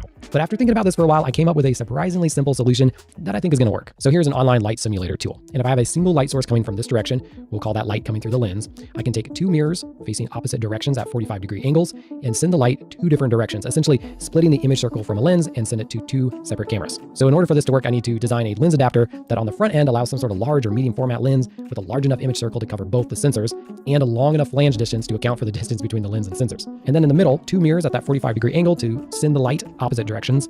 And then on both sides have a mount for my Sony a7 II bodies. Now, to pick the lens, there's actually quite a lot of good affordable options to choose from. I ended up landing on this Pentax 6x7 lens. It's affordable, it has great reviews for image clarity, it can cover the width of 2 sensors combined, it also has this nice bright f2.8 aperture, and I'm really interested to see how this experiment affects depth of field later. The best thing to do with any big project like this is to build some sort of minimum prototype just to see if your idea will even work. Okay, so this is the idea. This is my first usable prototype that I've made, semi-usable, as you'll see in a second. The general idea is all here. We got 2 mounts on the sides for 2 cameras, and then 1 mount in the middle for a large Pentax 6x7 lens. And then in the middle here, we just have a little separator support beam, and then I've kind of carefully measured down this little recess down here, you can't really see it, to fit a 50 by 50 millimeter mirror at a 45-degree angle. And you can see that mirror working over there like that. So what I need to do to see if I should go any further, I need to see if when I attach the camera and the lens, if I am getting a usable image, like I can focus. Trying to get the flange distance correct between here, coming down, and then going here to the camera body was a little tricky. So we need to make sure that part works. So the camera is going to fit on like so. Then the lens goes on top. I haven't cleared all the junk out yet. I got too excited. There, that's a light I have above me on the ceiling, and we're gonna try to focus on it. Okay, so I had to test that off camera to have a little bit more room, but good news, there is a problem, but it's a good problem. So the problem is actually that I have a negative flange distance. I have more room to work with than I thought. And if I pick up the lens a little bit, I'm able to, you can't really see it very well on the screen, but I'm able to get something in focus by moving at the minimum focusing distance, by moving the lens a little bit further away. So I'm just like a millimeter or 2 off from that minimum focusing distance. That's good news. I thought I was going to run out of room the other way. The other good thing that this confirms, in case it's not obvious, is that this is working. I have the mirror reflecting the light over here to the sensor, and we're getting full coverage over here. So because this lens has such a massive amount of coverage in it, it's able to cover 2 full frame sensors as I calculated. I just wasn't sure about how that would work when I didn't let the light travel its full path all the way. I experimented with a few more designs, and I'll be honest, guys, my 3D modeling skills are still pretty weak. I'm really trying to get better here. I could probably make this setup look better and not like a PVC T-fitting, but I'm not there yet. I did also add a spot at the top to screw in a cold shoe. I bought this from Small Rig. I decided to use a real metal cold shoe for the extra strength because we're going to need a big monitor up here. And it was also a good excuse to try out this new tool I got for setting brass inserts for screws. And it worked like a charm.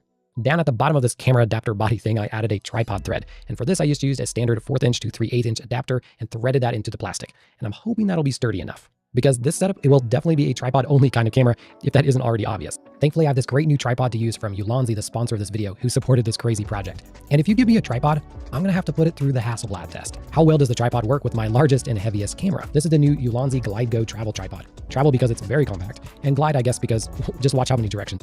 Limited time $30 discount, so check out the link in my description. And thanks again to Ulanzi for sponsoring this video. This is the weirdest thing I've ever made. But it's pretty cool. Doesn't it look cool? Let's go take it out and take some photos with it. But first, something I didn't talk about yet. Because these are still two separate cameras, I need to control them separately. The easiest low-tech solution I could come up with were these cheap remote shutter releases. So rather than having to take the shot on two cameras and try to just time it right, or take them at different times and risk mess up with the wind or something blowing or a subject moving, I figured out that I think this is the thing I have to test to make sure it works. These are triggers designed to fire off the camera, through a remote trigger. That's pretty common. What I think is that this very simple 2.5mm splitter will actually work to trigger two cameras at the same time. This will plug in here. We got one remote going to two separate Sony cameras with this little Sony connection. One to this side. Okay, very unofficial setup on my floor because I can't tilt it because the adapter's not done yet, but I just want to see if this works. So we do have two images coming through of my light fixture above, and they are both slightly different images, which is what I'd expect, a left and a right, and then reverse because they're mirrors. Now we're going to try to take a picture together. Okay, that's awesome, that worked. You can see my camera is getting in the frame, covering it up. Let's try that again without it. It's gonna be hard to, okay, I was doing something wrong this whole time and I just completely spaced me when I was doing my prototypes. I've been having the camera's face, was that perpendicular to the lens direction, the way the lens is pointing, but actually because I want to combine the two sensors side by side this way, not this way, which is what I was doing, I want a panoramic, super wide image, because that's even more unique. It's not just like a medium format square kind of image, but it's actually an extra long one. I have to flip the cameras like this, and then put the lens on like this. Now, if I did my measurements correctly, I think this isn't gonna work because the lens is gonna bump this grip on this side, on this camera. The grip's back over here, this is over here. So that's the solution I came up with, if you can see that. One of the cameras is upside down, the other is right side up, so that we get the same orientation that I want, that we're splitting the image, and we're gonna get, basically this is where the mirrors are, we're gonna get two long images side by side, and it just means that from the one camera, we're gonna have to flip every image in post-processing, which is a little annoying that there's even more that'll have to go into that, but it was a simple enough solution for an otherwise annoying problem with these camera grips. That, I don't know if you can even see that. That's a defect. Somehow, I made that mounting plate, not the plate itself, but the part I 3D modeled, it's not level. It's like the easiest thing, but I just didn't, anyway, that's why my monitor's a little. So people that are good at rigging stuff up could probably come up with a better way to do this. A nice, neat way. I need some zip ties or something. And here's the final setup in all of its glory. Tell me, you can be honest, do you think it's beautiful or ugly? All it needs now is a name. Let me know what your suggestions are. We're getting an image, trying to get a feel for the focal length. Forgot to charge the battery for the monitor, so that's a no-go. This one's out of focus. There's gotta be a slight alignment issue on the mirrors, because one of them is more in focus than the other. I think I said this before, but this is without a doubt the worst thing I've ever made. Take a picture. The depth of field is crazy. Even at f8, it's really cool. I promise I'm not trying to be super cinematic. It's just so humid out here that I can't get any of my lenses or filters to stop fogging up. Even though we've been out here now for 15 minutes, they just fog right back up. I'm like dripping sweat just standing here. Crazy, super humid. Just pretend it's on purpose. Get that guy in focus. And that's blown to oblivion. Huh, interesting. All right, let's see what else we can get. Turn the camera over here. I mean, I don't know if we're at the weight limit, but we gotta be close. This is a heavy setup.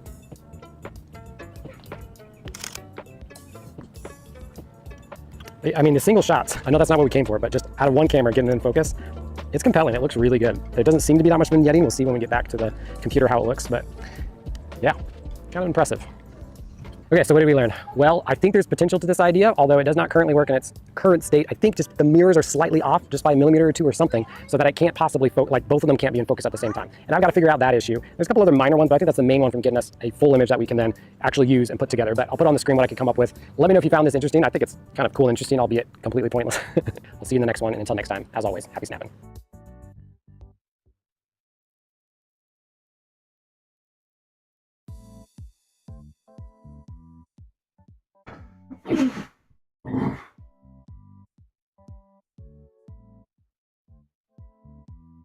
Hello guys and gals, me Mutahar, and boy oh boy, there's another huge Discord controversy. Now this one's a pretty serious controversy because, ladies and gentlemen, imagine if you're just minding your own business on the Hello, guys and gals, me, Mudahar, and boy, oh boy, there's another huge Discord controversy. Now, this one's a pretty serious controversy because, ladies and gentlemen, imagine if you're just minding your own business on the internet, right?